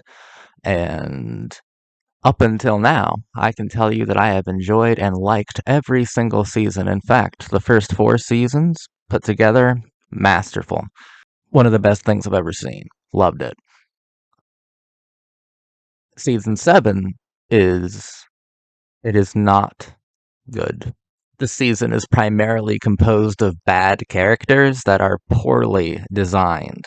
This season is so stupid that it challenges my previous analyses because it's the first time the show is both incompetent and inconsistent, which actually makes One Tree Hill season 7 insensitive. The primary theme of season 7 is loss. The themes of loss may be a self-referential cope for the absences of both Lucas and Peyton, but the only true loss is of complexity. The show not only lost its two most pulverizing and captivating stars, it lost its inspiration too, and that loss is beyond repair. One Tree Hill makes a lot of mistakes. I've always said that about this show. The silver lining is that One Tree Hill can be even more helpful, useful, and fascinating on account of those mistakes. They can illuminate the limitations of coming of age art, pop art. A prime example of that is certainly the show's 7th season. So, I guess let's get into it. The elephant in the room, or, the elephant's not in the room. Yeah, this is the show trying to move on without Chad Michael Murray and Hilary Burton, without Lucas and Peyton. Um, Probably the one of the most romantic teen couples that's ever existed. I think it's my personal favorite on-screen couple. Their chemistry was electric, and I've never seen anything like it, and I couldn't imagine anything better than Lucas and Peyton sharing any sort of scene together. There's just this whole romantic, passionate energy, truthful and desperate as well, that I loved. I feel like there were a lot of different ways you could have gone, and the showrunner decided to go with the most superficial and artificial, like coping mechanisms for that. I don't understand. I don't understand. We get new characters. We have like Clay and Quinn, who are both cringe as fuck. I don't like Quinn at all, and it's not even a good actor. It's just a bad character. It's a poorly designed character. Maybe the actor is good, but clearly the showrunners are far more interested in her body than in her emotion. Far more dedicated to exposing her physicality rather than emotionality, which is whatever. It's a poorly designed character, and it's a terrible arc. Probably the worst arc I have ever seen on One Tree Hill, and this includes like incomplete arcs that the show gave up on mid-season. Hers was a full arc, and it was terrible. It was an awful arc. Quinn is an awful character, and is absolutely no substitute for Peyton, superficially speaking, especially since Quinn opens up her own gallery, which reminds me of like they were probably intending for Peyton to open up her own art gallery too, so we're probably seeing a little bit of this here, and I can't even treat it as a legitimate arc. It's an awful one. It's terrible, and I hate it with all of my heart. Clay is haunted by the ghosts of his past, specifically by the ghost of his ex, and finds a woman who looks just like her, and that woman becomes a stalker, and the season cliff hangs on a possible double homicide between the two, and I know that they both come back. I think. I don't want to seem too stupid, but I'm pretty positive that they both come back. But I also feel like the showrunners may have been feeling what I was feeling. They're like, let's test the waters, let's test the dedication to these characters. We'll we'll end with their lives in question. We'll end with them both possibly being dead, and then we'll see the audience reaction to it. If the audiences are on the sides of Clay and Quinn, we'll bring them back or whatever. I think that they were experimenting, and I guess that audiences probably liked Clay and Quinn. I don't know why. Every scene they had together felt so schlocky that the Lifetime Movie Network would have been ashamed to to broadcast it. It was so bad. It was so bad, and the writing was terrible, and the acting was terrible, and the composition was terrible. It's just so poorly designed. It's awful. But let me give justice to a character that certainly the showrunner was uninterested in providing dignity to. Rachel comes back in this season, who we did not get at all last season, and briefly got her in season 5, and upon doing a scant little research on Daniil Ackles, I uncovered that she left primarily due to the environment that the showrunner fostered, and strictly due to the showrunner's inexcusable behavior, and that she agreed to come back in season 7 because John, I can't speak this this fucking season fried my brain cells. I'm not even kidding. It's kind of garbage. But she agreed to come back because Paul Johansson, who plays Dan, would be in, I think, all of her scenes, and she knew that he wouldn't behave a certain way in front of Paul Johansson, so we got her back. But at what cost? Even more dignity from the character. Rachel and Dan. Sure, it's a weird couple, but if you were okay with Skills and Deb, then you have to be fine with Rachel and Dan. And I got really excited when I saw them together. They have a certain kind of fun, villainous sort of energy, and it's actually neat seeing that Rachel is far more duplicitous and devious than Dan Scott was. Um, I like the two of them together. I actually liked the first half, right? The first 12 episodes or so that dealt with the Dan Scott storyline of redemption. There were parts that, yes, he felt like a bad villain in a bad Christian TV movie. But I feel like that was continuing in the philosophical dialogue that earlier One Tree Hill seasons were dedicated to initiating with its audience with pop culture. And it really builds off of a lot of my previous readings of the show. You know, every act that a character makes on the show feels like an act of redemption. They feel like they're trying to be redeemed in the eyes of a world that keeps punishing them for things that they don't know what they did wrong. Like they don't know what they did to deserve such imminent and consistent punishment. But every act taken by a character on the show feels like an act of redemption. And of course, you get Dan Scott here, who feels like a snake oil salesman. You know, he does feel like, but they do stress the fact that he is atheist, which is also interesting, right? So he's offering salvation, but like an empty salvation. He's offering a superficial salvation, artificial salvation. And now, in the moment, on the spot, I'm wondering if this is the showrunner's confession. If the showrunner is like, One Tree Hill is going to continue, but we're going to be extremely superficial and artificial. We will promise you redemption. We will promise you emotion. We will promise you vicarious interactions. We will promise you romance. We will promise you tears, but they will be superficial from now on. They will be purely economic. They will be just for ratings.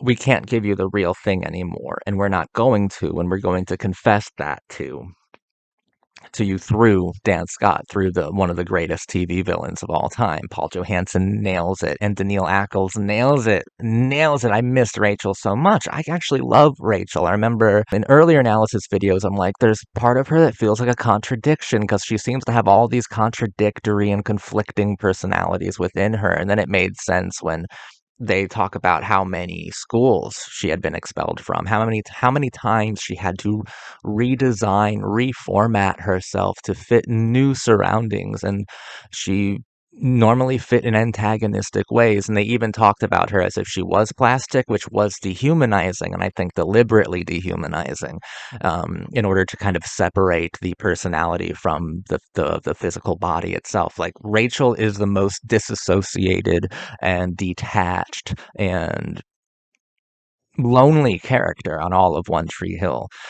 And her exit, because I looked it up, and apparently her last appearance is in the 12th episode of the 7th season, which I wouldn't say it's without dignity, but it's without climax, and it's without courage. And there's so much you can mine there within the Rachel archetype. There's so much you can mine within that wrecking ball archetype, given existential anatomy. There's so much you can mine. You can mine for gold within the Rachel archetype, and they just let it go. And I'm sure that's partly due to reasons why I believe that Hillary Burton left, like terrible working environment, toxic working environment. And then also your character is being, like, not only are you being abused and mistreated by the people on the show, specifically the showrunner, but your character also feels that punishment. And I think it goes even further than that. No one's brought this up, but One Tree Hill is the kind of show that if you connect with one character in particular, like you build such a huge emotional connection with that character.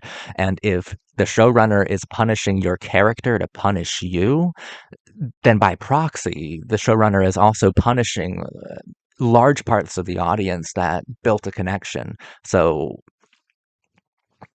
Whenever I used to talk about this show loving to punish its characters, yes, but even more, I think even more pulverizing a fact is that the showrunner loved to punish the audience as well, not just the characters. So, I mean, Rachel, I think, is a fascinating character, and there was so much potential. There was so much you still could have done with this character, and I felt that even though the season started off pretty terribly, I felt good having Dan and Rachel around to be this kind of unpredictable, evil intensity that kept me wanting more. And not only did when Rachel left, Daniil Ackles left the show entirely. I'm sure Dan Scott will be back, Paul Johansson, but when their arc for this season ended in 12, which felt rushed and so much wasted potential. Like there were so many philosophical and like cinematic things you could have done with the pairing of those two, and then with the way that challenged like concepts of redemption, like capitalist redemption. There were so many things you could have done with that that just weren't done. So shame on you, every writer that let that situation go by uninvestigated. That's, I think, a huge loss to the season's power. Dan Scott also left on a bus, and then we actually didn't see him again. This is the least amount of Dan Scott that we've gotten. Dan Scott is an incredible character. I always thought that Lucas, Peyton, and Dan were the three best characters on the whole show. And I believed it to be unworkable without Dan Scott. And I certainly believe it to be unmanageable, unimaginable without Lucas and Peyton. But you're telling me that for the majority of season 7, not only do we not have Lucas and Peyton, but we don't have Dan either? Then what kind of joke am I watching? What kind of joke am I missing the punchline of? Because this is like insidious. It's so poorly designed from someone who I know knows how to design well, that I'm left to just assume that this was deliberately designed poorly, and that the Dan archetype is a confession from the showrunner himself saying, I can't offer you redemption anymore. I can only offer you a facsimile. I can offer you not redemption, but its representation. I can offer you nothing but superficiality from now on.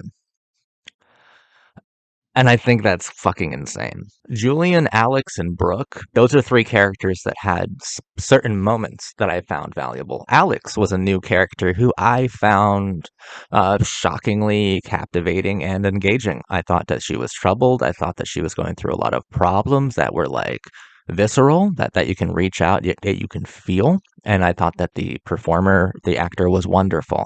I thought that Alex was a very interesting new character that tested the idea of the tragedy of Brooke Davis and Julian Baker, is that they are both people who are dedicated to saving others, no matter what the cost is, even if it costs perfect love, which is their relationship. Julian wants to make sure that Alex is okay and believe in her and believe in her script, and see the uniqueness within her, see the fire within her that shouldn't be extinguished, not by anything. And I mean, Alex tries to kill herself. Alex's arc is the one true arc in this season that feels earned, that feels considered, and that feels complex. That's the only one. It's the only one. That's it. That's all I get is an Alex arc, and it's not nearly as good as any of the completed arcs from the earlier seasons, but it's still good. It's still a good arc, and I still enjoy Alex quite a bit. We get some more Kevin Williamson-esque postmodern diatribes through her character and through her character's relation with pop culture, with the press, with the media, and by that extension to lived experiences like romance. She can't seem to do anything that isn't melodramatic or theatrical or seemingly contrived. And then through Alex, we're able to find the truth within the theatrical, the truth within the contrived. And those are things that Kevin Williamson's Dawson's Creek and like Scream 2, they were dedicated to exposing those things. And I think Alex was an incredibly well designed character, which makes her truly stand out in a season of half considered laziness. Julian had some wonderful moments as well, and Julian and Brooke's relationship, at least you can still feel sparks from some sort of romantic couple on this show. I'll never be able to get over seeing Sophia Bush wearing nothing but a red bow. I will have that image forever. Thank you, One Tree Hill, I guess, for that fantasy that I'll never recover from. My God, dude. Sophia Bush did wonderfully this season. A great performance, even though she has to have known. Well, I don't know, because I think that the three remaining stars, James Lafferty, Bethany Joy, and Sophia Bush, knew that there was so much more on their shoulders, that they had to carry it, that they had to prove that people weren't clicking on it or clicking on it. I am so of my time right now clicking on it. People weren't tuning in. Wow, I've been changed by modernity, I swear to God. But people weren't just tuning in for Chad Michael Murray and Hillary Burton. The One Tree Hill had more to offer, and they had to put a lot of faith in their own star power and caliber of performance and their emotional connection to the audience. And luckily, those three characters have built through 6 seasons of Goodwill, a very good relationship with their audience. And Sophia Bush, Brooke is still the most fun character that's ever been on One Tree Hill. You have the most fun with her. Um, and she can handle more complex storylines like you saw in season 6. Uh, the writers didn't really want to experiment more philosophically with her this season, which is a shame because I thought we were going to start doing that more, because season 6, she had the most complicated storyline by far, and the one that I walk away being struck the most by. But hopefully, and we have 2 more seasons of the show, hopefully they get a bit more complicated with Brooke. I kind of doubt it, because I challenged the writer, the showrunner, at the end of the last video. I said, it's because of your toxic working environment that some of the most explosive stars, the most captivating characters that you've designed, they don't want to return. They want to leave the show entirely, and it's your fault. And now you have to redesign. Now you have to reformat. Now you have to reshape the entire fucking narrative that I'm sure you were trying to do another season 1 through 4, but a season, like 5 through 9 or some shit. And you had a beginning, middle, and end worked out. But now you fucked it up and you have to reshape the entire thing mid-narrative. And you're fucked. I said you couldn't do it, and you proved to me that you couldn't do it. But you also proved to me that you weren't interested in doing that either. I think there's a lot of self-reference, a lot of truth to the Dan Scott phony salvation hotline. I think there's a lot of truth to that, and I think you're talking about yourself and what your show has and will become. Through Dan Scott's con man salvation, to be perfectly honest. Haley and Nathan, I thought, were just so boring. I couldn't care less about Haley's mom. I couldn't care less about Haley's sisters. The fact that her family came in, it kind of ruined my reading of her from earlier videos, which I find so whatever. I understand. My first time watching it, so I'm not going to know everything that happens, but I feel like my reading was a lot more charitable and complex than the more fleshed out dynamic of this family. I don't like her at all. I like her. I don't like what her character went through this season. It was just such a lazy arc. Great performance from Bethany Joy. She had to express a lot of pity and despair, and she did wonderfully. I just wish that she worked really hard. I just wish she was working hard for something that was truly inspired, as opposed to something that felt recycled. It just felt like I've been here before. The death of a parent hitting Haley really hard. And it's just, I don't want to be here anymore. I don't want to deal with this. I don't want to deal with Jamie. I don't want to deal with any of that. Can they get some autonomy? Can they get some stuff that they can do for themselves that could be disagreeable to some others? Nathan, it's the tragedy of Clark Kent. I don't want to watch Superman for 22 fucking hours. This guy can apparently make no mistakes anymore. No lapses in judgment. It's so boring. When he doesn't really have a flaw. He's just fine. A scandal is brought up, and I'm like, oh, okay, maybe we can finally challenge this untouchable archetype. But no, it's proven to be a lie. By Dan Scott on the Dan Scott Salvation television show, right? And this guy, this nihilistic, mystical teacher exposed a woman for lying about his son. So I mean, through nihilism, he publicly punished a woman for trying to defame his son. And man, if the showrunner is definitely Dan Scott in this season. Who was Rachel? Maybe I was Rachel. Because if you don't have any more power to build, you better destroy. Wrecking ball archetypes have a purpose.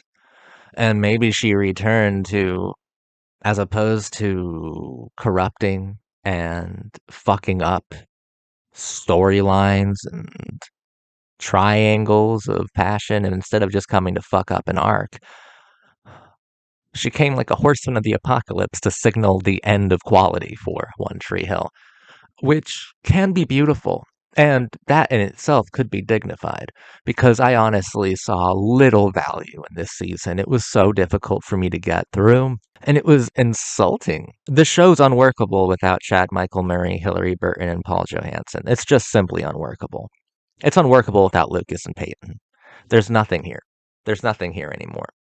It's a shell of itself. It's a ghost of a good thing. It's nothing. It's nothing. I'm gonna finish up the show. Hopefully, season 8 or season 9 are a bit better. Um, but the mistakes that they've made, and I believe deliberately made, like it's not just poorly designed. I admire the showrunner's efforts through the first 6 seasons so much that I feel like he would know, and the writers would certainly know when they're making something that is low quality. I feel like they have to be aware of that. So this is for a purpose. Maybe it'll get a bit more interesting because we are testing the limitations of coming of age television, of coming of age popular art. We are testing those limitations, and we have reached the wall. We have reached like the final fucking phase, the final level. You can't go further from here. It's extremely restricted and limited now, which makes this genre that once felt so immense and sprawling feel actually, you know, uh, designated, feel condensed, feel limited, restricted. And yeah, I'm starting to think the showrunner sees himself and sees this season as some phony, nihilistic makeover of redemption. That's it. It's a nihilistic makeover of redemption. It's the Dan Scott. That's it. That's what this show is right now. That's what season 7 was, and I believe deliberately was attempting to be a nihilistic makeover of redemption. I wish I had better things to tell you guys, but I don't. Gotta say, I appreciate Bethany Joy's impersonations. Like she did them in season 4, I think, with Skills on the Roof. She even did a Katie Holmes, a Joey Potter impression from Dawson's Creek, which I thought was adorable and spot on. She's a very good impressionist. And then here she does impressions of Chad Michael Murray and Hilary Burton. I thought that they were fucking hilarious. Spot on, too. It's unworkable without those two characters. I am constantly reminded of a greatness, a fire, a passion, a romance, something that was felt that I can no longer feel anymore. Clay's not the only one haunted by ghosts. I'm haunted by the ghosts of Lucas and Peyton. And I can't get over that at all. The John Hughes episode was sort of pleasant, tribute and memorial, you know, a lot of 16 Candles and also a lot of Home Alone. Uh, what would Hughes do? Am I actually asking that question? What would Hughes do with this material? Because I've covered 16 Candles, specifically like in reference to Dawson's Creek and One Tree Hill. I think that 16 Candles is foundational. I think it is the building blocks of the language that would become super complicated by One Tree Hill and Dawson's Creek, and without it, you are inarticulate. I think that 16 Candles was so important specifically. What would Hughes do with One Tree Hill? Well, Hughes wouldn't have gotten this far to begin with. You've already transcended Hughes, but I really appreciate the tribute. It was nicely done. Also, the Thin Red Line, huh? Julian was really into the Thin Red Line because it's the best day he ever had with his father, and his father doesn't even remember the day he took him to see the Thin Red Line. Thin Red Line is wonderful, and I think the Thin Red Line has a lot of spiritual similarities to the first 6 seasons of One Tree Hill. Malik had a specific kind of Christian realism to him, a vaguely Christian morality that conflicted with narcissism and like the nihilistic frameworks of modernity that I think that One Tree Hill has in common. But here you see that, and I think the Thin Red Line is probably the best representation of Malik's spiritual philosophy of like redemption. You see it like framed on a wall, and that juxtaposed with or saddled alongside the Dan Scott nihilistic makeover of redemption really brings that concept into. I think I have to absolutely be right then, because redemption is no longer a thing that is a lived experience in our lived in world, according to the 7th season of One Tree Hill. Now it's framed on a wall, and it's a token. It's a memory. It's no longer a thing that we have. In fact, you might not even be able to remember it eventually. I am morbidly curious to see where the 8th season takes us, because while I despise the 7th season, clearly we've had a lot of interesting things to say about it, and that's what makes One Tree Hill so important, so significant. Even its blunders are extraordinary to interpret. I still love this show, and I'll see you in a week when I'm back talking about season 8. Here's hoping it's better, but even if it's not, I know I'll be left with a lot of things to say, just like this time. I didn't mean to offend. If you are a fan of the 7th season, it must be hard to be a fan of post Lucas and Peyton stuff. I was hoping to be a contrarian and be like, "Oh, I loved this season so much," but there's no way I could even fake a smile for this. It's shameless. It's a shamelessly nihilistic makeover of redemption, and what we have to figure out is what is the point? Because there is one. It can't just be an admission of being shameless. Like the showrunner just can't be like, you'll receive nothing. I think he believed in the healing power of coming of age television. So there is a point to this. And maybe it won't come full circle into full exposure until the 8th season or possibly even the 9th, but we're here for the full run. We're here for the journey. And here's hoping I'm back here next time telling you how touched I was by the show and that I cried. Because that's what I miss most. Just no one made me cry more. No one made me feel more alive than Lucas and Peyton. And that's the tragedy, right?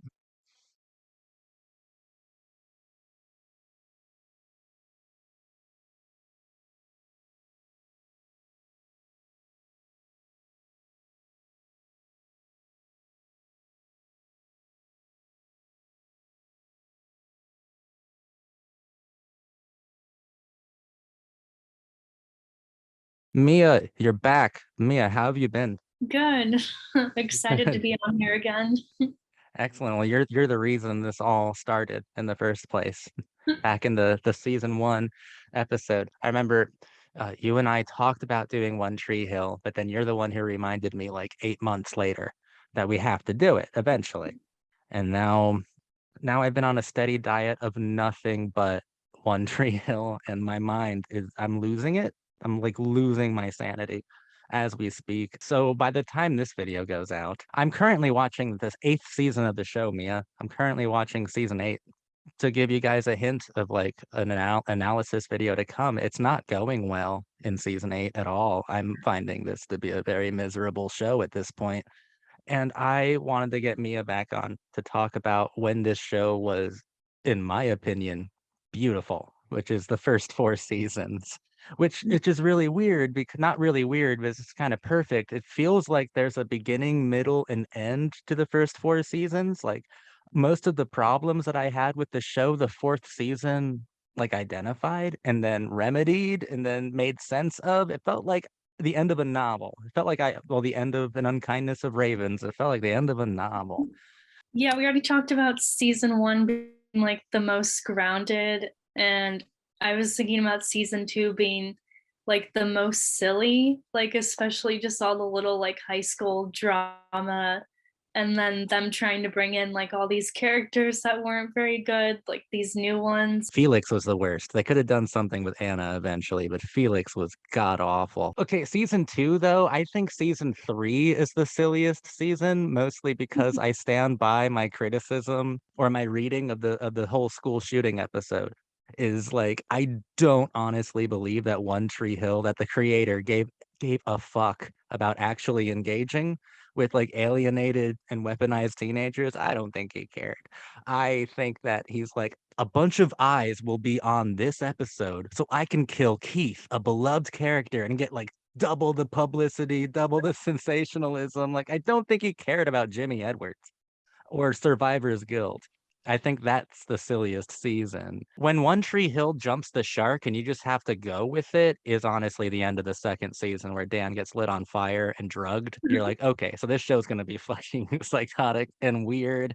But once you buy into that premise, then you can really roll with all of the crazy punches that happen. Season 2, yeah, I like season 2. I guess I like season 2 more than most people. The fun thing about this first watch and analysis of mine is that I don't know what the popular opinion is of like what the general consensus is of these seasons. And it wasn't until I put out my season 2 video that apparently liking season 2 is an unpopular thing to do. And I'm like, what's wrong with this season? Every other season, something incredibly dumb happens. Season 2 is like still kind of grounded in a way, except for a few things. Like, it's not that bad. Come on. It's Yeah, okay. that's I don't no, I think it's like silly, but in like a good way. Like they get to be kids in that one, right? Like the Yeah. most entertaining thing to me in season 2, like season 4 would not hit nearly as hard without season 2. I had 2 analysis videos about season 4, and I covered the first half, which like in my analysis, I say that like I cried when Peyton and Lucas finally kissed. I'm like, wow, the completion of an arc. Like we're done. We have to start another one. It's okay. He had a heart attack. His arc was over, and they had to redo it. But I was an idiot, and I remembered my second season analysis where like they compare each other to Holmes and Moriarty, and the final problem, and the final problem of Lucas Scott will always be Dan, his father. Wow, I'm passionate knocking things around here. But season 4, the ending would not hit nearly as hard if season 2 didn't put so much of a focus on Lucas and Dan trying to be friends or be friendly and then turning into mortal fucking enemies by the end of the season. Each part of each season is like so necessary. I can get rid of Felix, I could get rid of Anna, some characters, but so far as Lucas, Peyton, and Dan and most of the other main characters are concerned, like everything they go through in those first 4 seasons is pretty damn vital, like pretty important, but you don't realize it until the 4th season. It makes me wonder if like the writers and the showrunner like had this shit actually mapped out. Like I used to accuse the show of just throwing shit at a wall, and that might be true with, with shitty characters like Mouth, characters that no one cares about. It's like a novel approach. It's like it's literary. So I actually think this show's like way smarter than me and a lot smarter than its audience at the time. And at least for the first 4 seasons, because then it afterwards it slowly became the dumbest show that ever existed. I have to say that the 8th season's really bad. You guys, I'm so sorry. The 8th season is a sin. Hmm. Yeah, I think Lucas and Dan are the best part of season 2, especially. I think that's what kept me watching really, because I wasn't really interested in anything else, and it was just nice to see like Dan be such a villain. Oh yeah, and like cement himself as one, but you get those like sophistications. Reminds me of season 1 where Dan saved Lucas from the car accident.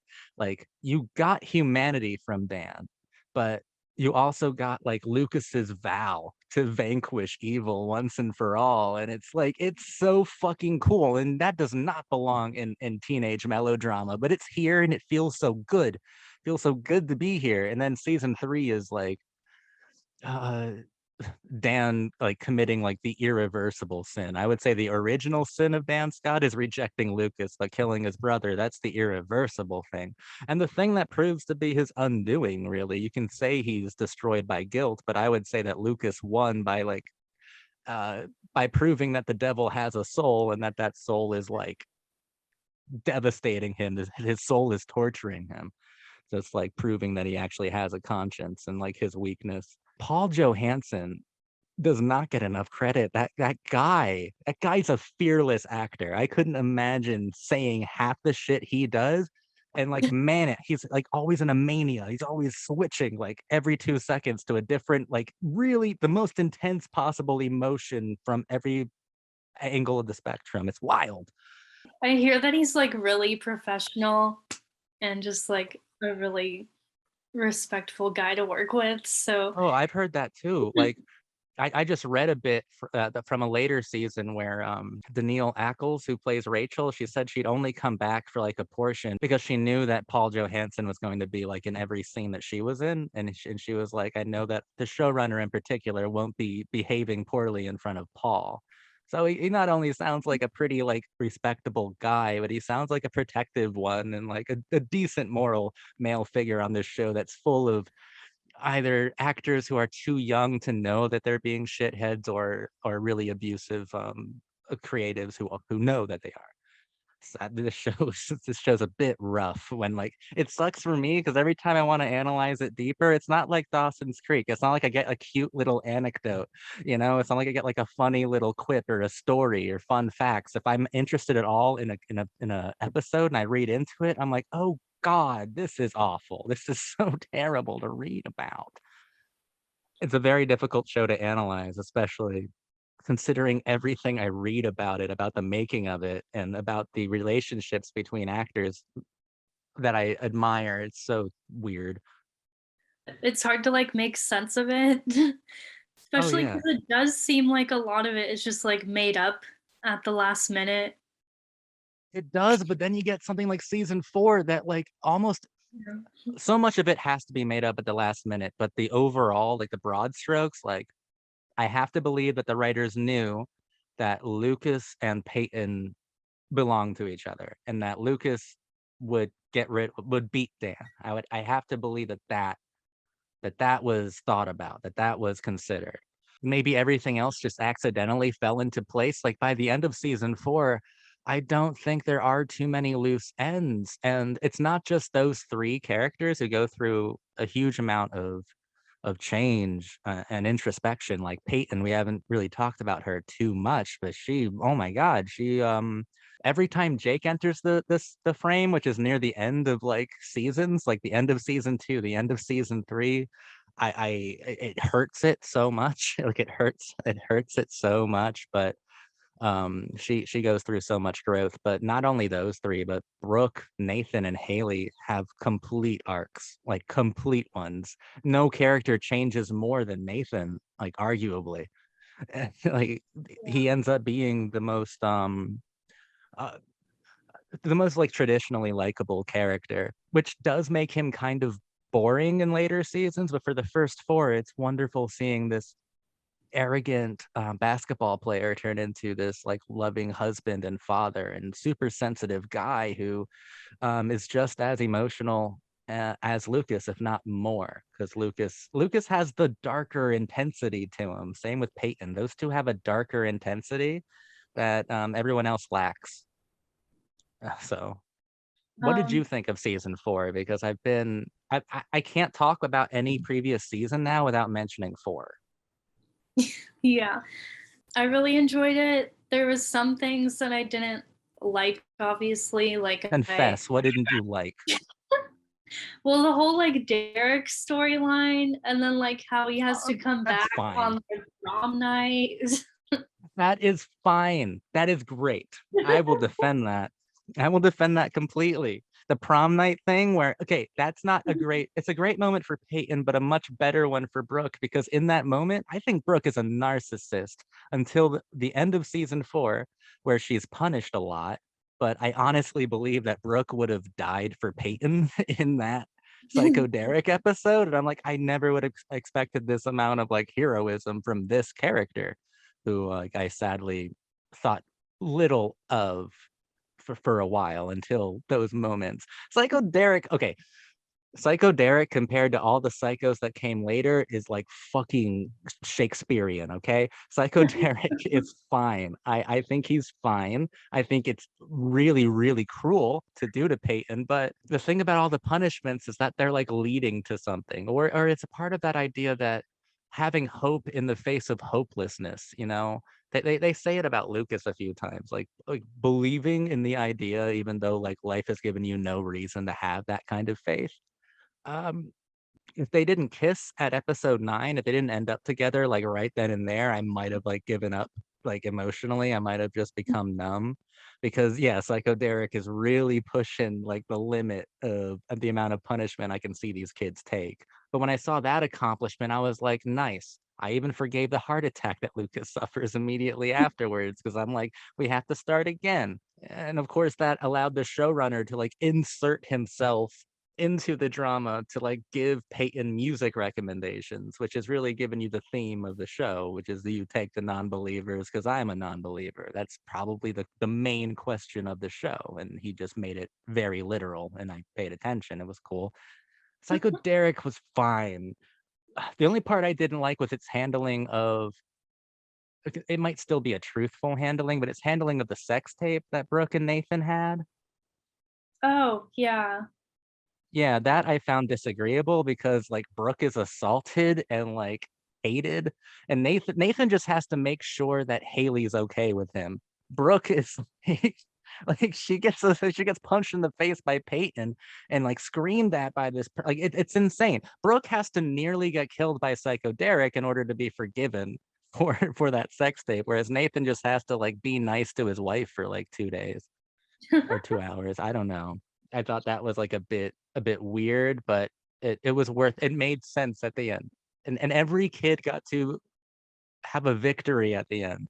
They all stood there on the river court, and none of them were in the hospital, none of them were almost dead, none of them were heartbroken. They were happy to be alive, and they existed, and that is the happiest ending. It's a happier ending than Dawson's Creek ever had, I'll tell you that. Everyone was so happy. So, take that. I was like bummed at, I don't know, because yeah, season 4 just ends on such a good note, and Mhm. they're gonna like Brooke and Peyton are gonna go to LA.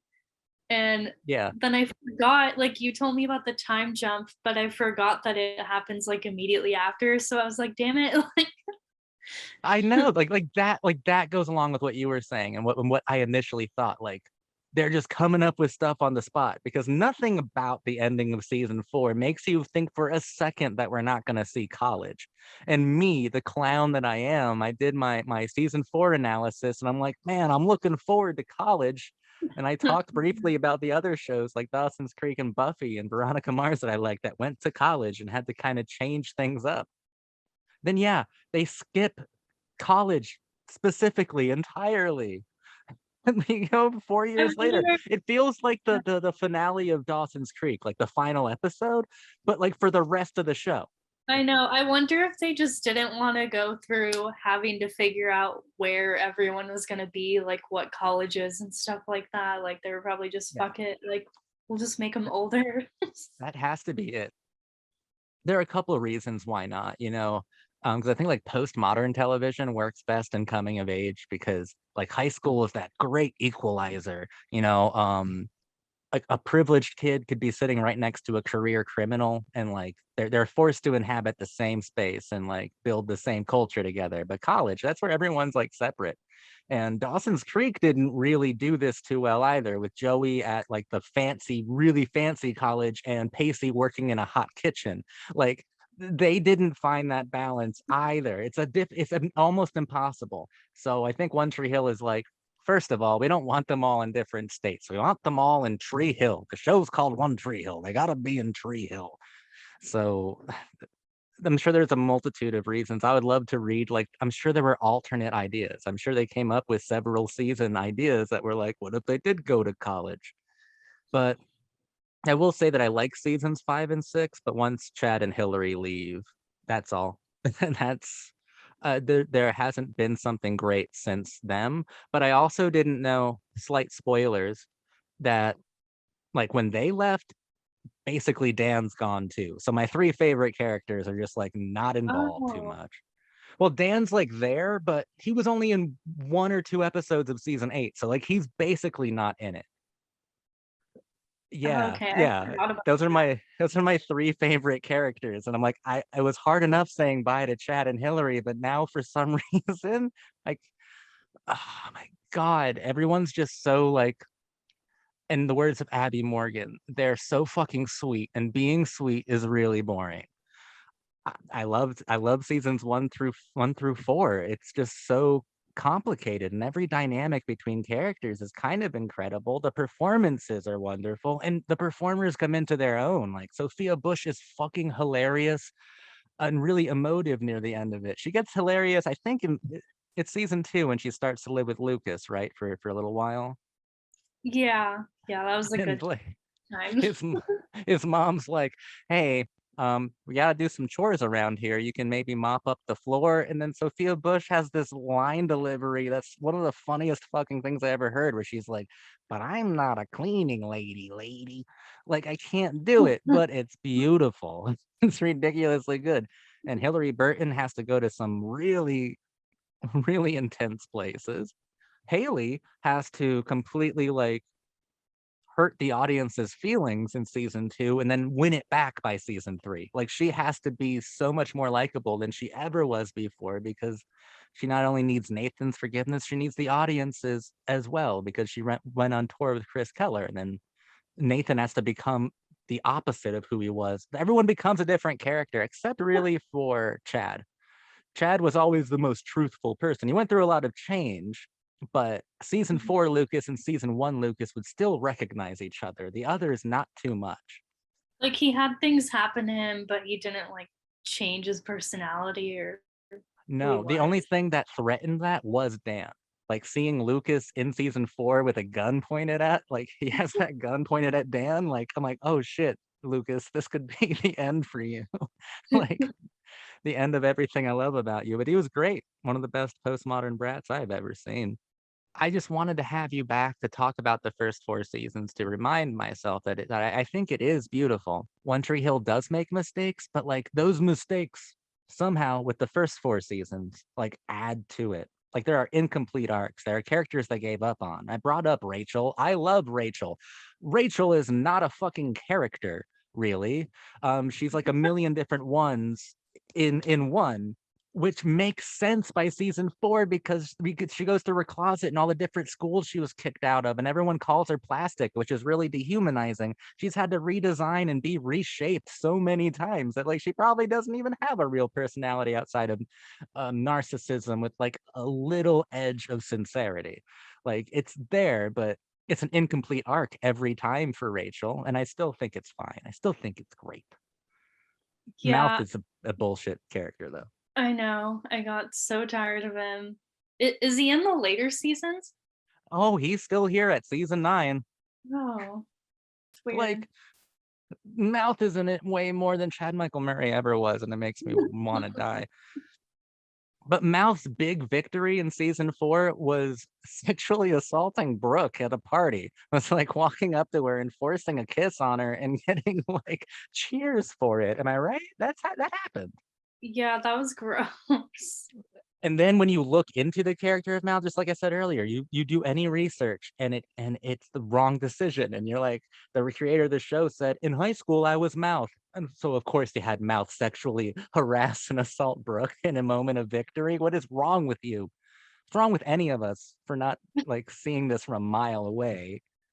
I love, though, season 4 when all the girls do the Spice Girls, like, choreographed dance. Like, it Oh was yeah. amazing. It was so good. What about the clean teens? Talk about Stephen Coletti.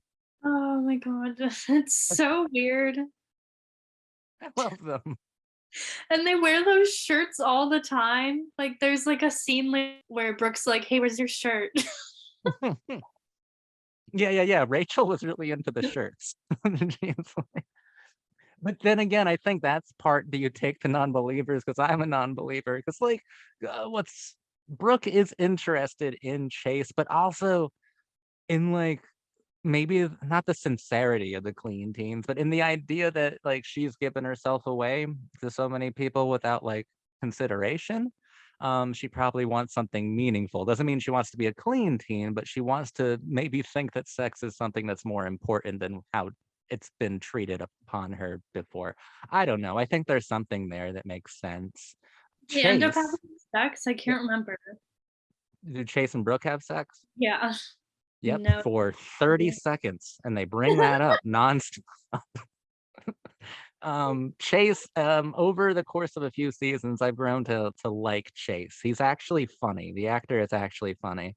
But in season 4, he's just so underwhelming and has like no personality, but I know. eventually I like him. I like Shelly, the girl who Mouth um Oh, basically bullied into sleeping with him. Like it's not technically bullying into sleeping with him, but he kind of did. But it's yeah. okay. That's the showrunner in high school, everybody. No Mhm. big deal. I like Shelley. Skills had an interesting moment at the very end of season 4 when he's looking at the factory on the rooftop after Haley does an amazing Katie Holmes from Dawson's Creek impression. He's like, see that factory? If I don't get into college, that's where I'm going. That's like a touching moment from Skills, who's a character who's definitely underdeveloped, but it's really awesome when he gets into college and then Nathan doesn't, and their roles are reversed, and it's like that's how far the status quo has been changed just by Lucas Scott telling like Peyton, I'll be seeing you. Like that's how much changed from one thing. And I like that's extraordinary to me. I think the music is mostly really good. Everything hits me in the face like nostalgia. Like I see Jack's Mannequin on a stage and I'm like, what the fuck? Really? This is so awesome. This is great. Oh my God. Fucking Pete Wentz was an actual character as Pete Wentz. Like, what am I supposed to do with this? How he's like in a limo outside her house. Like how popular were Fall Out Boy? Swear to God, wow. On a list of Peyton's boyfriends will always be Pete Wentz from Fall Out Boy. That's ridiculous to me. Um, Peyton went through so much. I think Lucas went through more, mostly because he can have a heart attack at any time, and that heart attack prevents him from playing the sport that he loves. He gets his heart broken all the time. His father tries to kill him, those sorts of things. He loses his father figure and uncle. But Peyton is really close to that. I mean, her adopted mom dies, her bio mom finds her and then dies. Yeah. Psycho Derek. Oh yeah, heartbroken too in a bunch of different ways. It's just that she doesn't have like a ticking time bomb inside of her chest. That's the only true difference there. But Yeah, this her having show, to find her biological mom like dead. Mhm. So Oh, bad. good God, that is so harsh. That is so harsh and unnecessarily cruel. Because for a while, until season 4 started to reward the characters, I'm like, this is some sort of kink. This is like a kink. They're just punishing all of these kids for like every good thing that happens, bam, a bad thing, a terrible thing. Even in season 4, but I forgave it because the moment of victory was so good between Peyton and Lucas kissing each other. But then, yeah, he has a heart attack right afterwards, and pregnant Haley gets hit by a fucking car. And then you think Nathan murdered a man. Like, it you're really mad for a second. But that moment of victory was so good. That moment of victory was so good, though. Like, I legit cried. Like, it was up there with, like, a legendary romantic moment when they win. They actually win that fucking basketball championship, and he sees her through the confetti, through the crowd, and is like. And then you brought this up when we were talking about it before. Like Brooke lets him go, so she has a huge character moment too, like a moment of liberation, of truthfulness, and then they walk up to each other. It's always been you, the person who I want by my side when my dreams come true, that sort of thing. And yeah, dude, there were tears in my eyes for sure. And that was a perfect moment, perfectly filmed, perfectly written, perfectly acted. And it paid off so much so that I was still too happy to criticize the show at the end of it for the heart attack and the car crash and the murder. It's fine. And then at the very end of the show, everyone is happy. And everyone seems to be on their way to something better. And that's wild. I would never have thought that One Tree Hill would do that. Like, and Dan is in prison. After And everything that happens. yes, Dan is humiliated the most. He tries to kill himself and he can't. It's almost like he's cursed. Like it breaks. The thread breaks, the rope breaks, whatever. His makeshift noose breaks. And then Karen spits on the glass in his face. Like everything worked out. It was wild. And season 5 and 6 have a lot of good parts in it, but currently I'm in the middle of season 8. Season 7 sucked, and season 8 is worse. So I remember not liking like how much Haley and Nathan's kid is in the show. oh god, he didn't fuck me up. Like the 5th season was fine, and then oh my god, he's like the most annoying character possible. I honestly think they're doing Nathan wrong, so because Nathan is acting like Superman or something. Like he can do no wrong. It's fucking weird. But Jamie is very annoying. Very, very annoying in the most stereotypical way possible. Like he gives people the advice that adults can't say. Like it's so bad. It's such a bad trope. I think that the show lost it when Chad and Hillary left, especially when Hillary left, because the showrunner shows up again as the same character to give Hillary Burton advice in the show. And I think that clearly Peyton was his favorite character. And then she decided to leave the show and her contract was up. He offered her a raise and she still left.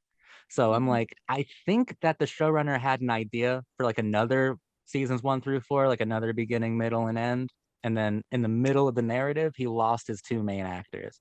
So he had to reshape the whole thing and he couldn't do it or he didn't want to. Like it's soulless right now. When he loses Hillary, that's when it's gone. And he was cruel to her, but you know how fucking abusers can be. But when he Chad and Hillary So without them, it's gone. does she leave in season 5? 6. Oh, okay. So we get a full 6 seasons with them, but the show just keeps going on. I know that Chad has one more episode in him. I haven't gotten to it yet, but I've seen online like he's in an episode of 9. So looking forward to it, I guess. Did they get to the part yet where James Van Der Beek shows up? I saw that. Yep. And like he makes so many nods to Dawson's Creek and he's good in it, actually. He is good. I like James Van Der Beek on it. I like seeing Dawson Leary and Lucas Scott in the same frame. I like that. It's just like I like that so much. Well, he has that one moment where he leans into Lucas and he's like, "It's about who ends up together because I know that fans only care about who ends up together." Like he says stuff like that. He's like a nightmare version of Dawson, but he's pretty cool. He's pretty fun in it. He looks like he's having a lot of fun. I can say that at least. I love that you got me interested in this show again. Like I knew about it before you, but you're the one who's like, I want to do another video with you, and you're a really good friend of mine. So I wanted to talk with you again in like an analytical capacity and something like this. You know, we message each other while we're watching these things, and it's fun and it's cool. And I like that kind of like friendship or relationship. It's fun. So I wanted to thank you for bringing this show to my attention again. Because I fucking dived deep into it. It's my summer project. It's the only thing that I'm doing all summer long. Yeah, it definitely goes hand in hand with like Dawson's Creek, I think, with like knowing that it was in the same like location too. Yeah. Oh, that's something I would love to do that. I would love to go to Wilmington and go to like the river court and then go to some Dawson's Creek locations, like the exterior of the Leary house, like those Yeah, like places that are there. that's why it would be cool to if I could win that like One Tree Hill the contest thing from their podcast. Are they 'Cause going there? um you like they fly you to Wilmington and you get What? like a 2-day stay in a hotel and they give you like a $500 Visa gift card. And then the cool part is that you like get to be on a Zoom call with them and they'll tell you all the places they used to hang out there and they'll tell you like Oh my where to God. go. Dude, that's too much time in North Carolina. I remember Monica Keena left Dawson's Creek because she hated being in North Carolina and wanted to be in LA. Now I'm imagining Sophia Bush hanging out in North Carolina for 9 years. Like, it's a long fucking time to be in NC, bro. It's Yeah. a cool state. I've been to like Asheville a few times, but I couldn't imagine the environment from LA to Wilmington must be insane. But maybe it kept people like Chad Michael Murray a bit more grounded because maybe. But I do love this show. And even at its worst, it's still really interesting because like Dawson's Creek doesn't make too many mistakes. Like it's really, really good. One Tree Hill, it actually makes some real fuck ups. It fucks up a few times, and that makes it like more interesting to analyze, in my opinion. Dawson's Creek has more interesting things to say, but One Tree Hill is like you can test the limitations of coming of age like romance. You can test the limitations of romantic cinema or romantic television because this show definitely goes there and then goes further as a mistake, but you can like pinpoint where it is that the show tries to exceed limitations and fails, or like when it tries something that doesn't work, which makes it even more interesting because when they succeed, they're still going at full velocity, full speed, and they end up accomplishing it. And it's stuff that I wouldn't have imagined being possible. Like I was on the edge of my seat by the end of the Dan Scott storyline of season 4. If you had asked me when season 1 started and you had told me what happened to Dan at the end, I'd be like, that's ridiculous. But in the moment, in season 4, I'm on the edge of my seat going, come on, Lucas, you can do this, buddy. I believe in you. But yeah, it's a wild show. But yeah, emotions should be amplified in situations like that, right? Like in coming of age. That's another forgiveness. When they're teenagers, you can have amplified emotions and it's more forgivable. If you jump 4 fucking years and they're in their early to mid 20s, it doesn't really work anymore. If they're if everything is still exaggerated and hyperbolic, that's another issue, another mistake that we can study. But Yeah, I'm wondering what the storylines even are because I really can't remember. oh, please, please go on. Watch it. I've done it. I've done it. You should have to do it too. Yeah. By season 8, no one cares. That's the problem. But I heard with season 9, I heard that like they knew it was their last one. So there was a sense of finality to it, of climax. So maybe that'll make it better. Because in season 8, they're just like fucking lollygagging, just wandering around doing nothing. Like Chase is the biggest character. Like Really? that's how far it fell. And Chase is the best character of season 8. That's how far it fell. And Wow, he yeah. doesn't even have a complete arc. So I just got to be real with you. Sorry to anyone watching this who loves season 8. You are alone. I refuse to believe that people actually like the season that I'm watching. But seasons 1 through 4, man, yeah, it's some of the best stuff that I've seen in this format. Like it's beautiful. It's beautiful television. It feels like a novel. It's insane. Step aside The Wire. Fucking One Tree Hill nailed this novel approach. This literary one fucking first try. Nailed it.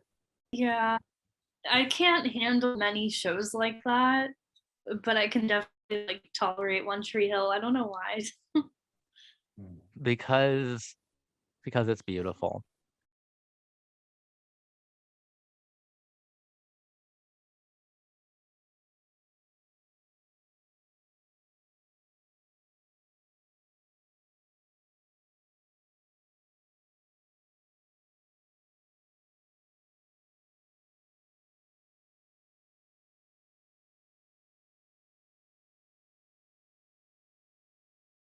I'm your cult boyfriend. Today we're talking about the 8th season of One Tree Hill. I think in the pilot episode, Brooke says, it's amazing how far we've fallen. And if that's not the showrunner and the writers admitting something pretty large about the quality of the show, then I don't know what could be more on point. Let me say that I love trash TV. I just have a different set of expectations with One Tree Hill. Maybe that's my mistake. I experienced secondhand embarrassment from the 8th season. The show's first 4 seasons were beautiful. Absolutely fucking gorgeous. I loved the first 4 seasons so much. Masterful stuff. And every season after that seems to be built upon the built-in nostalgia of those early seasons. The show is constantly reminding the audience that we were powerful once. We held your heart once. Remember that. Remember that. Characters all seem like they're extreme narcissists in season 8. And I don't find that kind of self-obsession likable. Once again, no sign of Chad Michael Murray or Hilary Burton, but even Paul Johansson, who plays Dan, is only in 2 episodes briefly, and he's so comically absurd in both of them, probably deliberately so, right? I mean, he's taking an order for a murder from Quinn. Uh, there's nothing to him, you know. Like I knew it's like I said in season 7, I knew it was going to be hard to get through this without Chad Michael Murray and Hilary Burton, but I didn't know that losing those two also meant that I would get basically no Dan Scott either.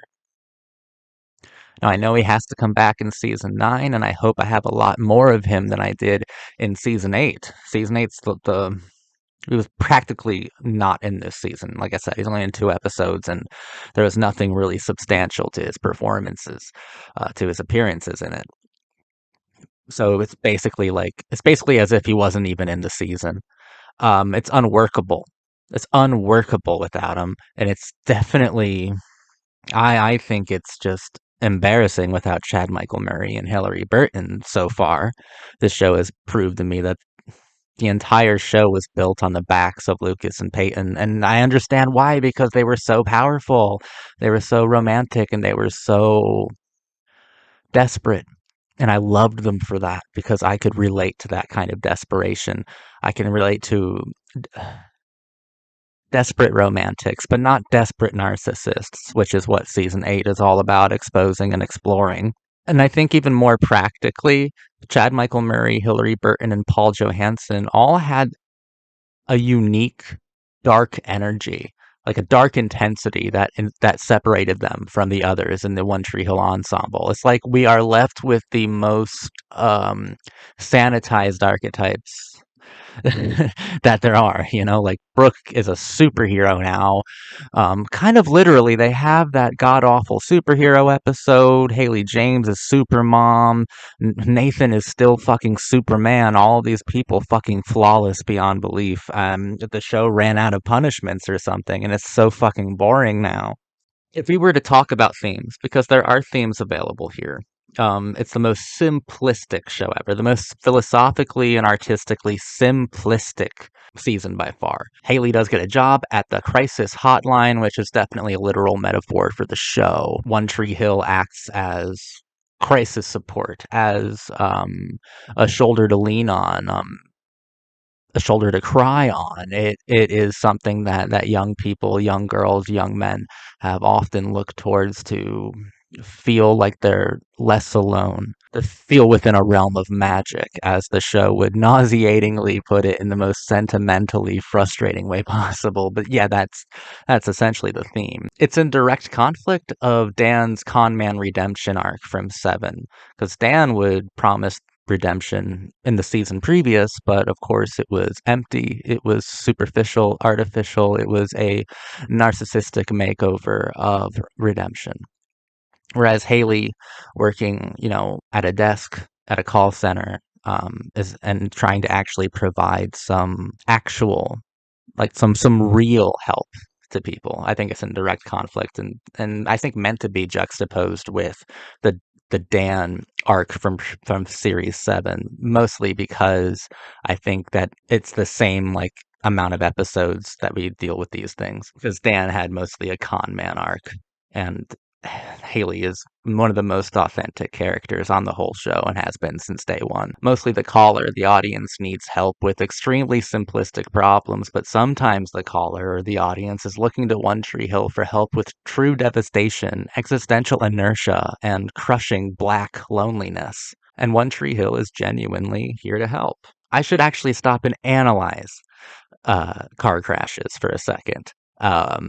I've brought up plenty. They happen all the time on One Tree Hill, and we shouldn't let this entire series go by without actually talking about like the metaphorical power of car crashes. You know, typically in not only in dreams but in literature, when used in art or philosophy, car crashes tend to symbolize metaphorically avoiding confrontations in ongoing conflict.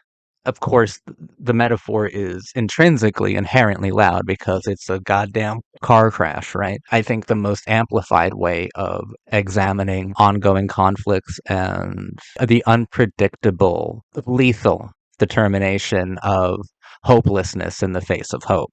I think that's why One Tree Hill uses car crashes so many times, and I've actually never seen them use it poorly. Of course, it's absurd and wild and weird, but it's always poetically viable. It's always poetically sound. Every car crash works. So if you're going to criticize the show for anything, don't criticize it for the overabundance of car crashes, because that's something that has always worked. In the car crash episode in season 7, I'm sorry, I'm on season 8.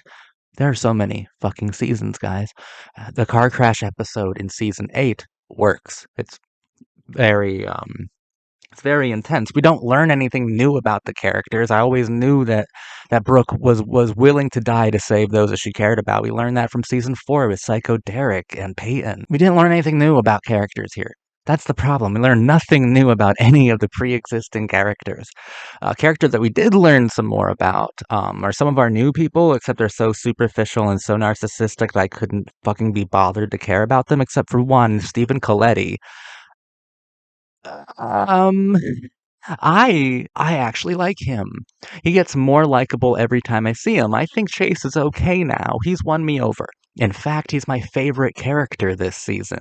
He matches the tonal inconsistencies of the show best, considering his character is slapstick in both comedy and romance. He's a manic goofball, and I really enjoyed his.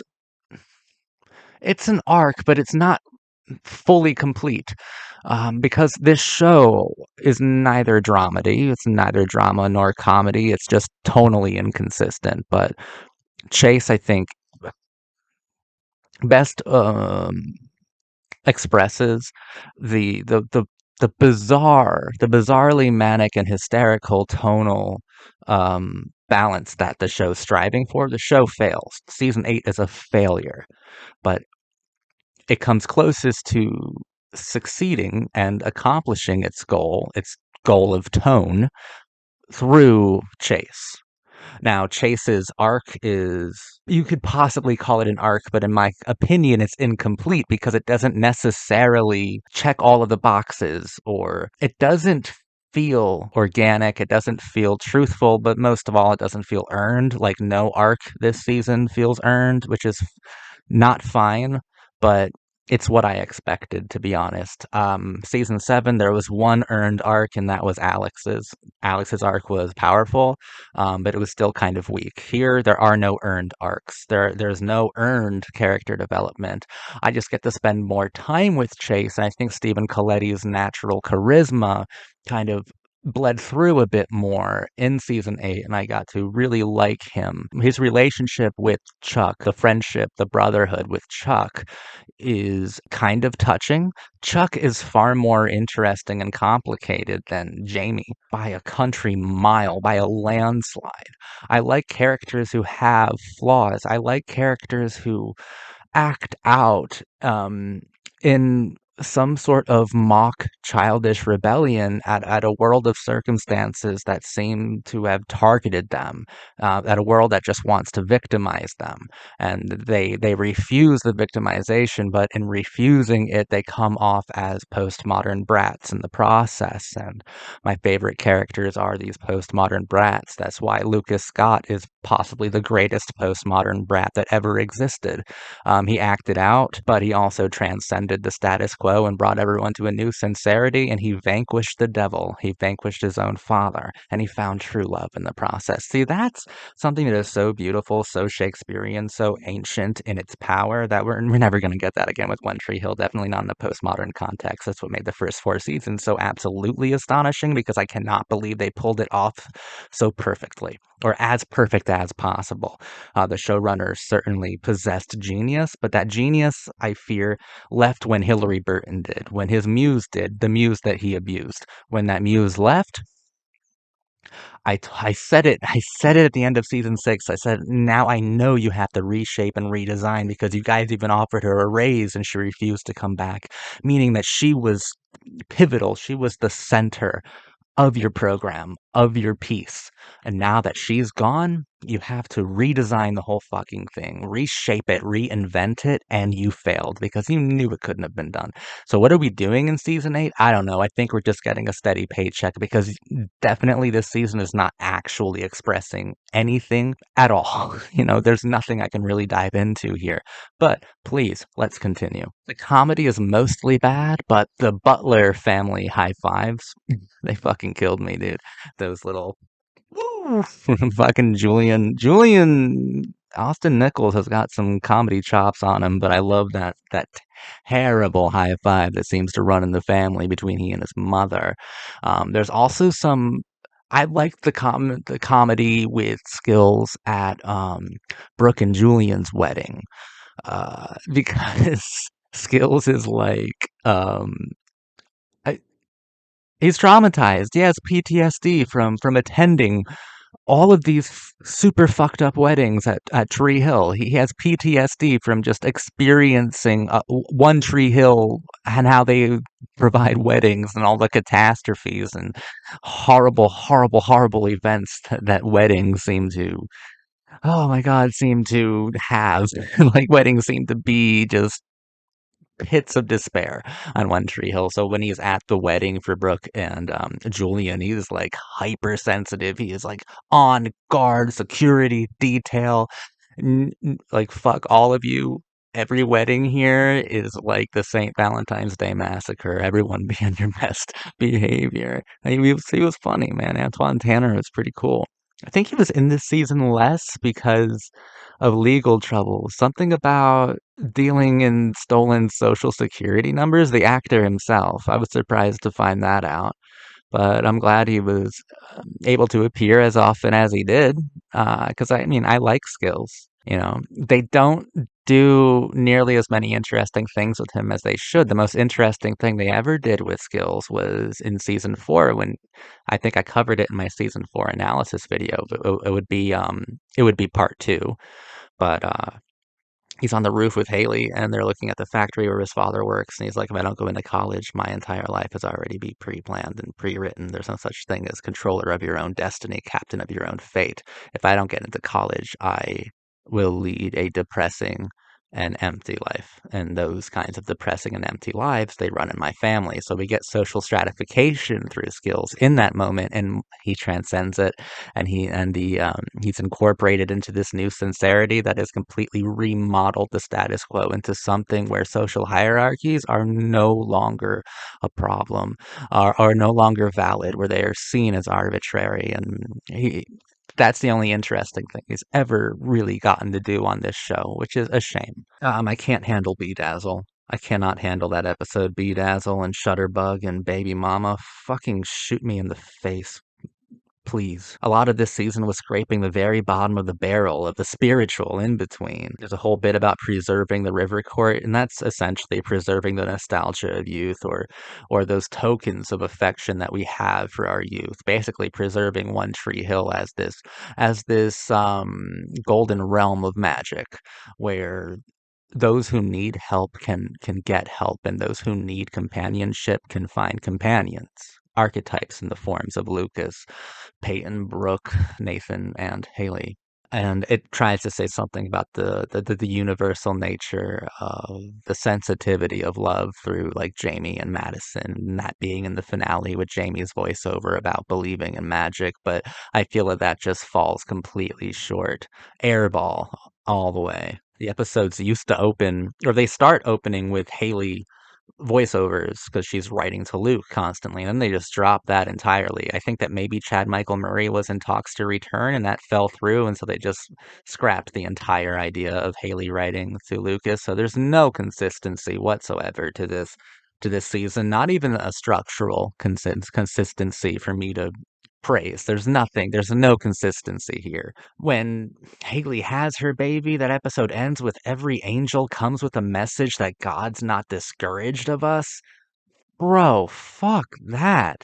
The theme has returned, and we can hear the Gavin DeGraw original theme of I Don't Want to Be. But every episode, a different artist provides a cover of the theme, a little jingle. And every single one is like atrocious. Even the intros Against Me, Tegan and Sarah and Spinneret provided were awful covers. And I actually like those bands so much. And fuck, especially Against Me. That's one of my favorite bands ever. And I don't even know if they heard the song before it's like they got handed lyrics and they never listened to Gavin DeGraw because it's not even the same melody.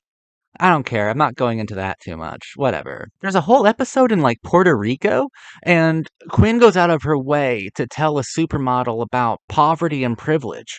And it seems to be making some sort of statement about the devastating juxtaposition or marriage between those two catastrophic designations of a Puerto Rican life. But then the supermodel is happily photographed in the slums by Quinn. Like, what the fuck is the point of that juxtaposition or of that statement?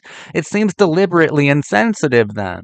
Like, at least these people can be stock characters in some privileged pretty white girl's mock photo shoot and get on the cover. It's like fucking dumb. It's nothing. It's nothing. It's so dumb. Quinn is still one of the worst. Maybe Quinn is the worst One Tree Hill character I've ever seen. Honestly, there is nothing to her. She is so bad. It's such a bad character.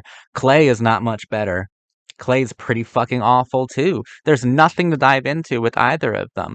And the spirituality of season 8 drives me insane. It drives me up the wall because it's so lazy and it's so cheap. It's trash TV, and you know, I like my Jersey Shore and my Love Island and fucking Lifetime original movies or like Hallmark Christmas flicks. Like, I like trash TV, but I didn't think that One Tree Hill would devolve so bad, so badly, so much into some of the trashiest, laziest, lowest common denominator fucking shit I have ever seen.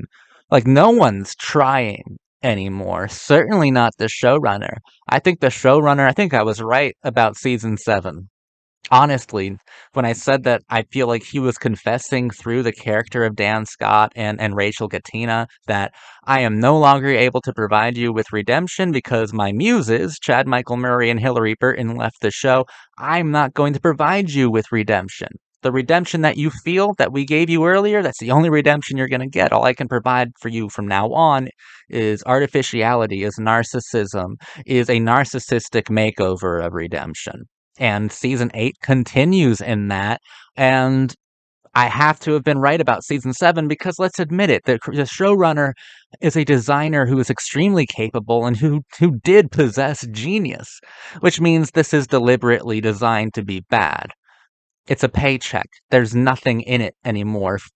So far as philosophy is concerned, there's nothing worth investigating about season 8. Not a single fucking thing. At least season 7, I had those first 12 episodes with Dan and Rachel to really explore and determine whether or not the showrunner was trying to tell us something, trying to confess something to us about how the show, about his life's work, is now meaningless. And to possibly go out and have your own lived experiences and find your own truths, your own plot line, you be your own Lucas or your own Peyton, or you find those people and try to change them and try to experience things with them. Because there's nothing here, guys.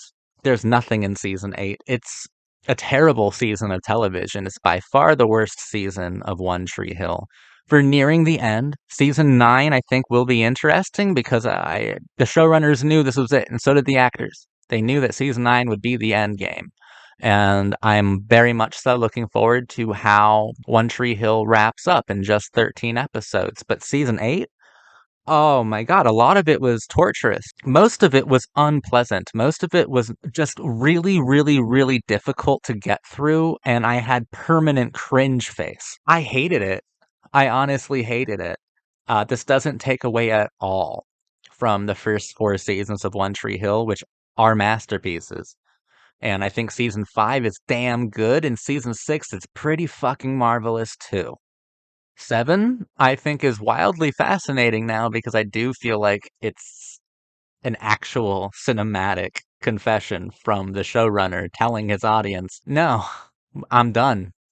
Redemption, we're not going to be able to give that to you anymore. Look somewhere else for it because I am a con man. Which is interesting. It's still pretty interesting, and it's definitely postmodern. That's cool stuff. Season 8 is a waste of everyone's time. The audience. The audience is punished the most by season 8 because there is no value in it. None whatsoever.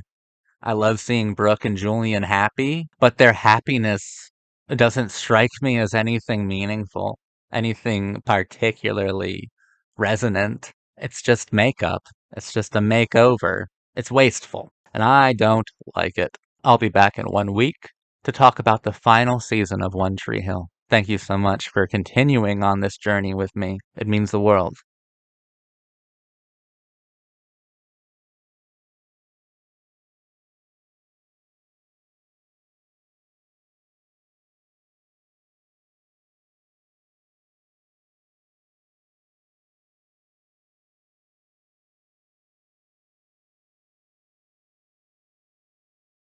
Oh, oh no. God. Oh, I'm your cult boyfriend, and I'll admit it. uh, I just got done crying, which definitely means I just finished the ninth and final season of One Tree Hill. Yeah, it got me, guys. It got me dead to rights, man. Well, I was an easy target. I cried. Once I started crying in the series finale, I didn't stop. Okay, it got me really hard with the theme song sing along, when Gavin DeGraw is playing a trick and for the third chorus or whatever, he stops singing and you see each member of the ensemble singing and you hear the crowd singing, and that's clearly a way for the show itself to invite the audience, the viewers, the fans to sing along. Clearly, and it's beautifully done. And I'm like, "Oh," I rolled my eyes, then I started doing it, and then I started crying. And in my back of my mind, I'm like, you son of a bitch, you got me so good. And then I didn't stop. Then I didn't stop. Oh, it got me so good. And I made it, ended up making another wish, and I ended up placing it in my heart, and I believe in it. Don't wait. Don't wait to do those important things that could define your life. Season 9 is a big step up in terms of quality from seasons 8 and 7. I didn't like either of those seasons. That said, I wish that season 9 was just the final 3 episodes, because the final 3 are something else.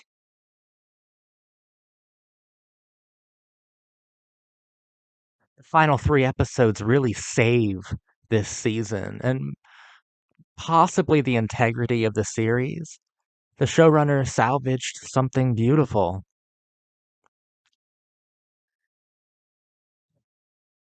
But the majority of this season is a, a fucking dumpster fire. I don't really have any other way to put it. It's insane. It's trash TV, but it's kind of fun. So here's where I think, if you've been following my analysis of One Tree Hill, you'll know that I call the first 4 seasons of One Tree Hill masterpieces. possibly the greatest coming of age art that we have ever gotten. I think that the first 4 seasons of One Tree Hill are life-changing and life-saving, things. I think your life could be saved and your life could be changed if you watch the first 4 seasons of One Tree Hill openly and honestly and emotionally. I think those first 4 seasons are magical, to use the show's language. The first 4 seasons are truly magical. Seasons 5 and 6 are pretty good. They're pretty good, and I believe that the showrunner was starting another kind of literary approach, because seasons 1 through 4 work so well because it has a beginning, middle, and an end, and it feels like you've just read a mammoth coming of age novel. It's really incredible in that kind of illuminating context. And I think that the showrunner was trying to do that for seasons 5, 6, 7, and 8 or something. But what happened right in the middle of that, at the end of season 6, in the middle of his next grand narrative, he lost his 2 main stars. Hillary left in my I mean, I'm speculating mostly, but she has said as much that she was trying to find herself. It was a professional as well as a personal decision. I just think that the toxic environment and that the way she was treated by the showrunner definitely helped her make her decision to leave, you know. And I also think that maybe somewhat semi-secretly, that character was the showrunner's favorite character because he would insert himself into later seasons as Max, the record store owner, like confidant for Peyton, and give her all of this advice and character motivation, like within the narrative. So it's a meta narrative, and I fucking love it, and it's great. And clearly, I think he offered her a raise, and she still refused to rejoin the show. And Chad Michael Murray left with her. And Chad, I'm not sure exactly why he left. I think it was over contractual disagreements. But either way, he lost his 2 anchors, the 2 heroes of his saga. They left, and he was forced to redesign and reshape things. Only I believe that he just didn't want to do that. That I think that he felt that there there was no saving this, or without Peyton or without Lucas, there's no such thing as true redemption or true sincerity within One Tree Hill as a postmodern TV show that can save your life. I think he gave up on that and confessed as much through the Dan Scott 12 episode arc of season 7. Um, and then he just stops caring. I don't think he even wants to redesign or reshape. But in the final 3 episodes of season 9, he wants to salvage.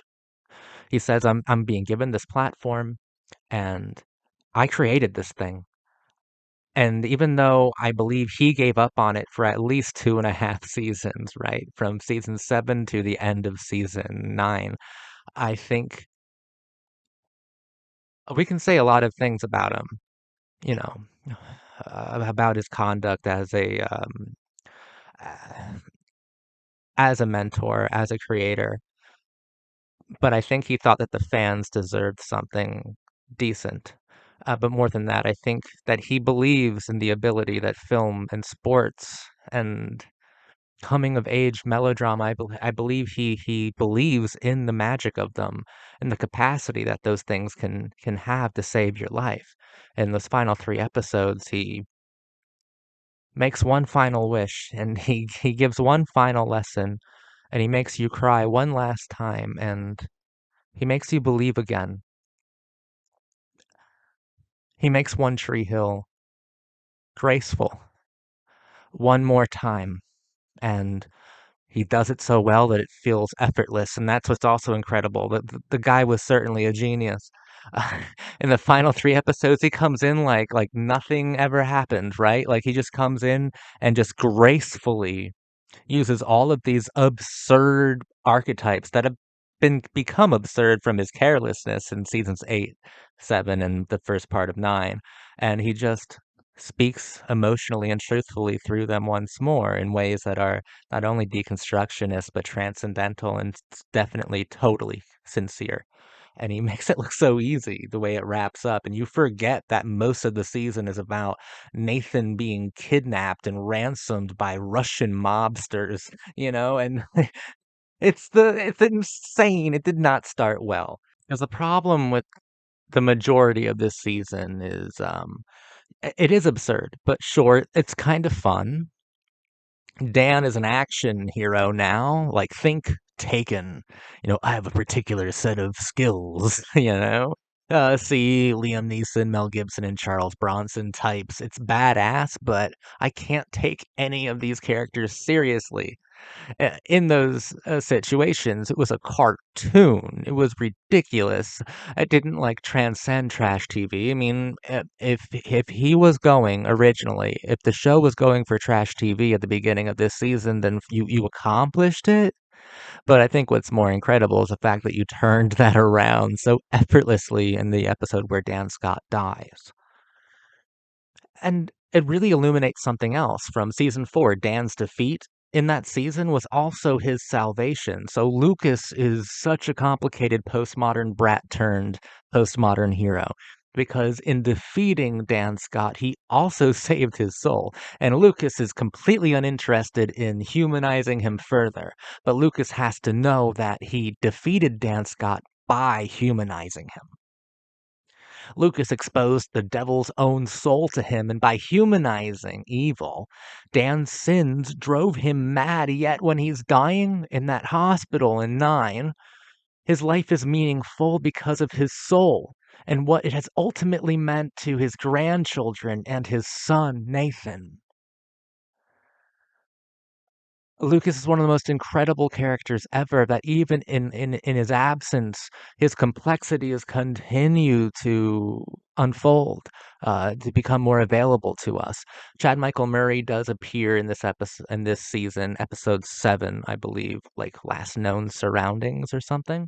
And he doesn't do a whole hell of a lot, but yeah, I'd give anything for more Lucas time, especially when he's spending that time with Haley. That's one of my favorite dynamics from the show, is the best friendship between Hales and Luke. It was lovely seeing him. He really didn't do a whole lot, but I think he was able to properly say goodbye to the fans, and I appreciate that quite a bit, as I'm sure a lot of fans did as well. The thing, I think I figured it out. I think I figured out where One Tree Hill was originally intended to go. Like what the showrunners' original intentions were for the second half of the show, before Hillary and Chad left. I think that the first half of One Tree Hill, seasons 1 through 4, transcended youth to find a new clarity. And I think the second half of the show, what was probably originally going to be like 5 to, I don't know, 8 or something, I think that that was originally designed to be the clarity of youth, to be its representation, its reproduction, and its graceful remembrance. And I certainly think that the series finale makes good on that original thesis that I think was clearly abandoned by the showrunner in season 7, following the departures of uh, his two muses, the two people who he thought could best express the theme of grace in One Tree Hill. Hell is empty and all the devils are here, which is Shakespeare at his most wickedly cynical. The season is hyper fixated on hell as a lived concept. I do love when Dan does show up and says that you look like you needed a little help. I hope that's the writer's way of saying, yo, season 8 was rough because Dan was barely in it at all. And we need some help from Dan. Dan makes everything better, even when he is this cartoonish action hero. He's still captivating. Paul Johansson's an incredible actor, and I think he goes unsung, and he's very underrated component of this show.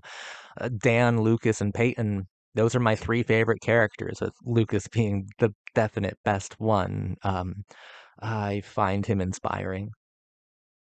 Also, so this season determines that Clay has been having a psychotic break this whole time. His entire arc was one large manic episode. Okay, why not? I still think that Clay and Quinn are a complete waste of my time. I fucking hate them still. They're so annoying and vapid. I'm thrilled to never have to watch them again. Fuck them. Chase and Chris Keller honestly hold the majority of this season together. They're incredible together, great chemistry. I never thought I'd ever say this, but from the bottom of my heart, thank God for Chris Keller. You heard me right. I've also been informed from friends and exes that I might hate him so much because I apparently act just like him when I'm drunk and coked out, which is why I don't do blow anymore, and also why I am now careful with my liquor. Zach Conan knows his limits now. Your cult boyfriend is a better man. Your cult boyfriend speaks the truth. Your cult boyfriend speaks in the third person. Oh no. Brooke's very own Psycho isn't even a metaphor. Brooke Brooke's storyline was the laziest, honestly. At least the Dan, Nathan, and Haley action saga got to be fun and silly and wild and pretty genuinely badass. And Chase and Chris got to be really funny, and Chase got to be really touching and defending Chuck from his abusive father when he returns. But Brooke, sheer laziness. Sheer fucking laziness. Her very own Psycho is not metaphorical. Probably the first Psycho that's not metaphorical. This means that Psycho Derek, Psycho Carrie, and I forget the other Psychos because those are the only two worth remembering. But I remember Xavier. I remember this one. I forget who was the Sarah imposter. I'll just call her Psycho Sarah. That's probably what they call her anyway. She sucked, and she was involved with Clay and Quinn, so of course I don't remember that insignificant role. But Xavier comes back. Hey, if you want to commit a crime, do it in Tree Hill, because no matter the severity of your misdeeds, you will only end up doing 5 years max for any crime. So if you're gonna do something crazy, go to Tree Hill and do it because the law don't give a fuck over there, and you'll be out in half a second. But Xavier, to me, is not an expression of Brooke overcoming fear or past trauma. To me, Xavier is an expression of creative bankruptcy. And so much time has passed since its post 9/11 roots that season nine's theme of justice, in the beginning of the season, it focuses on justice, and then it repositions itself to be dedicated to grace in the show's final episodes. But for most of it, it's about this concept of justice in an unpredictable, gray, and random world. That doesn't read anymore. And the show feels a lot less sincere about it. Why are you whispering? What's going on? Where are you? I'm in a movie. That's what Julian says to Brooke, and it couldn't have been more truthful.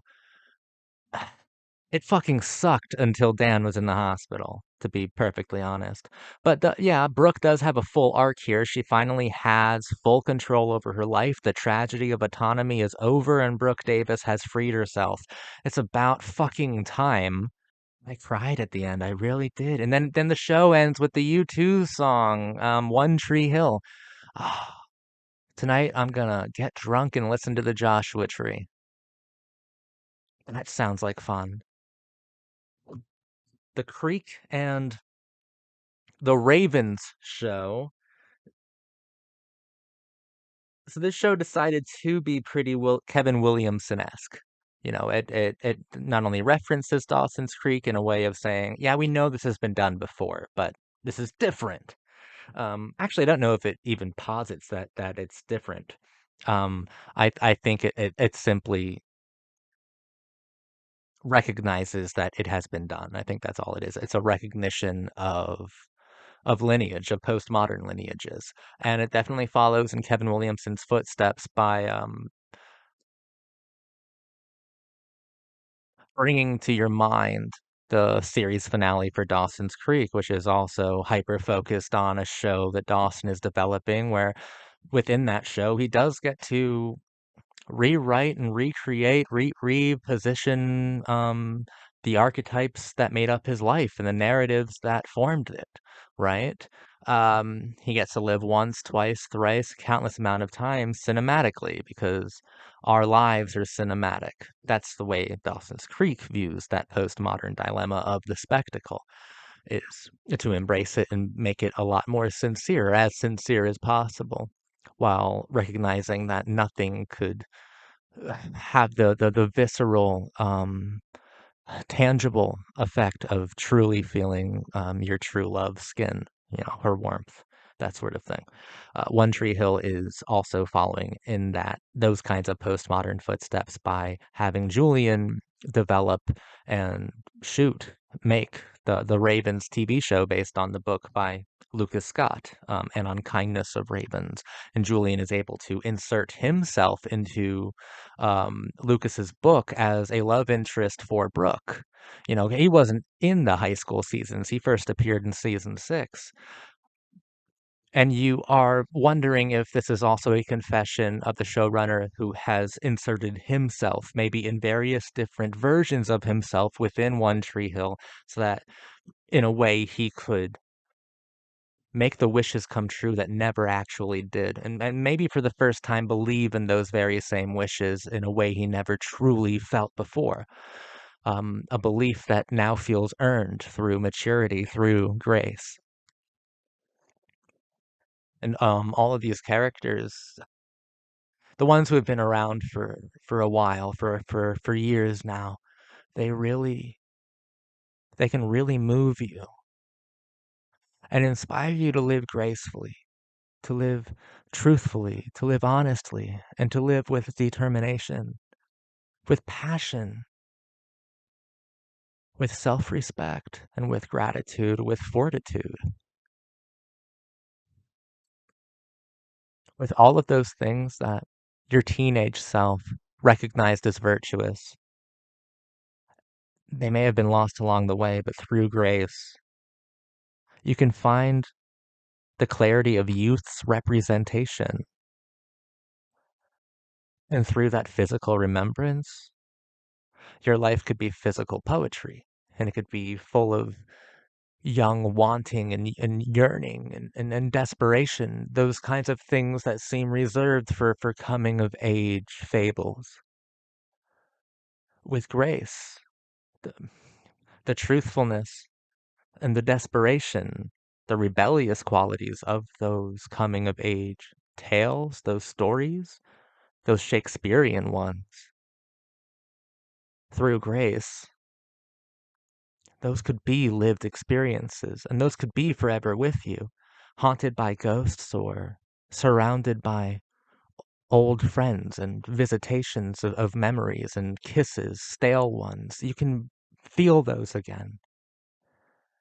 If you constantly remember clarity's representation, and you make that wish and you place it in your heart, and you believe in it, and you really, really believe in it, and then you don't wait.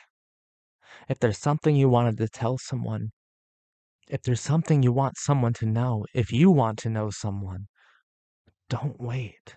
Don't wait for your cinematic moment. And that's the primary difference between Dawson's Creek and One Tree Hill. Our lives aren't cinematic when One Tree Hill is at its most sincere. Our lives are our lives, and you matter. You're important. You're significant. So live significantly. Live meaningfully, with purpose, and with grace. Moments of clarity. Moments of clarity are all around you. That's what some people call magic. When everything just feels inspiring and inspired. It's clarity to some, magic for others. But what you do when that moment has faded, you crystallize it, you project its representation, and you carry that moment with you for luck, with grace. Watching some of this season made me think of a song I really like by Ockerville River, which has been referenced by this show before. Episodes have been titled after albums. I think even this specific album, the stage names, or there definitely was A Hand That Take Hold of the Scene in Our Lives, or Not a Movie, or maybe like those were definitely episode names. But in the song called Plus Ones, I just like to recite these I'd like to recite these lyrics to you because it struck me as substantial and relevant. And he says, let's get lost, let them send out alarms. He says, let's get crossed and come to harm. Let's make the world's stupidest stand and truly mean it. Let's hit the limit of loss over lovers' arms. No, let's exceed it.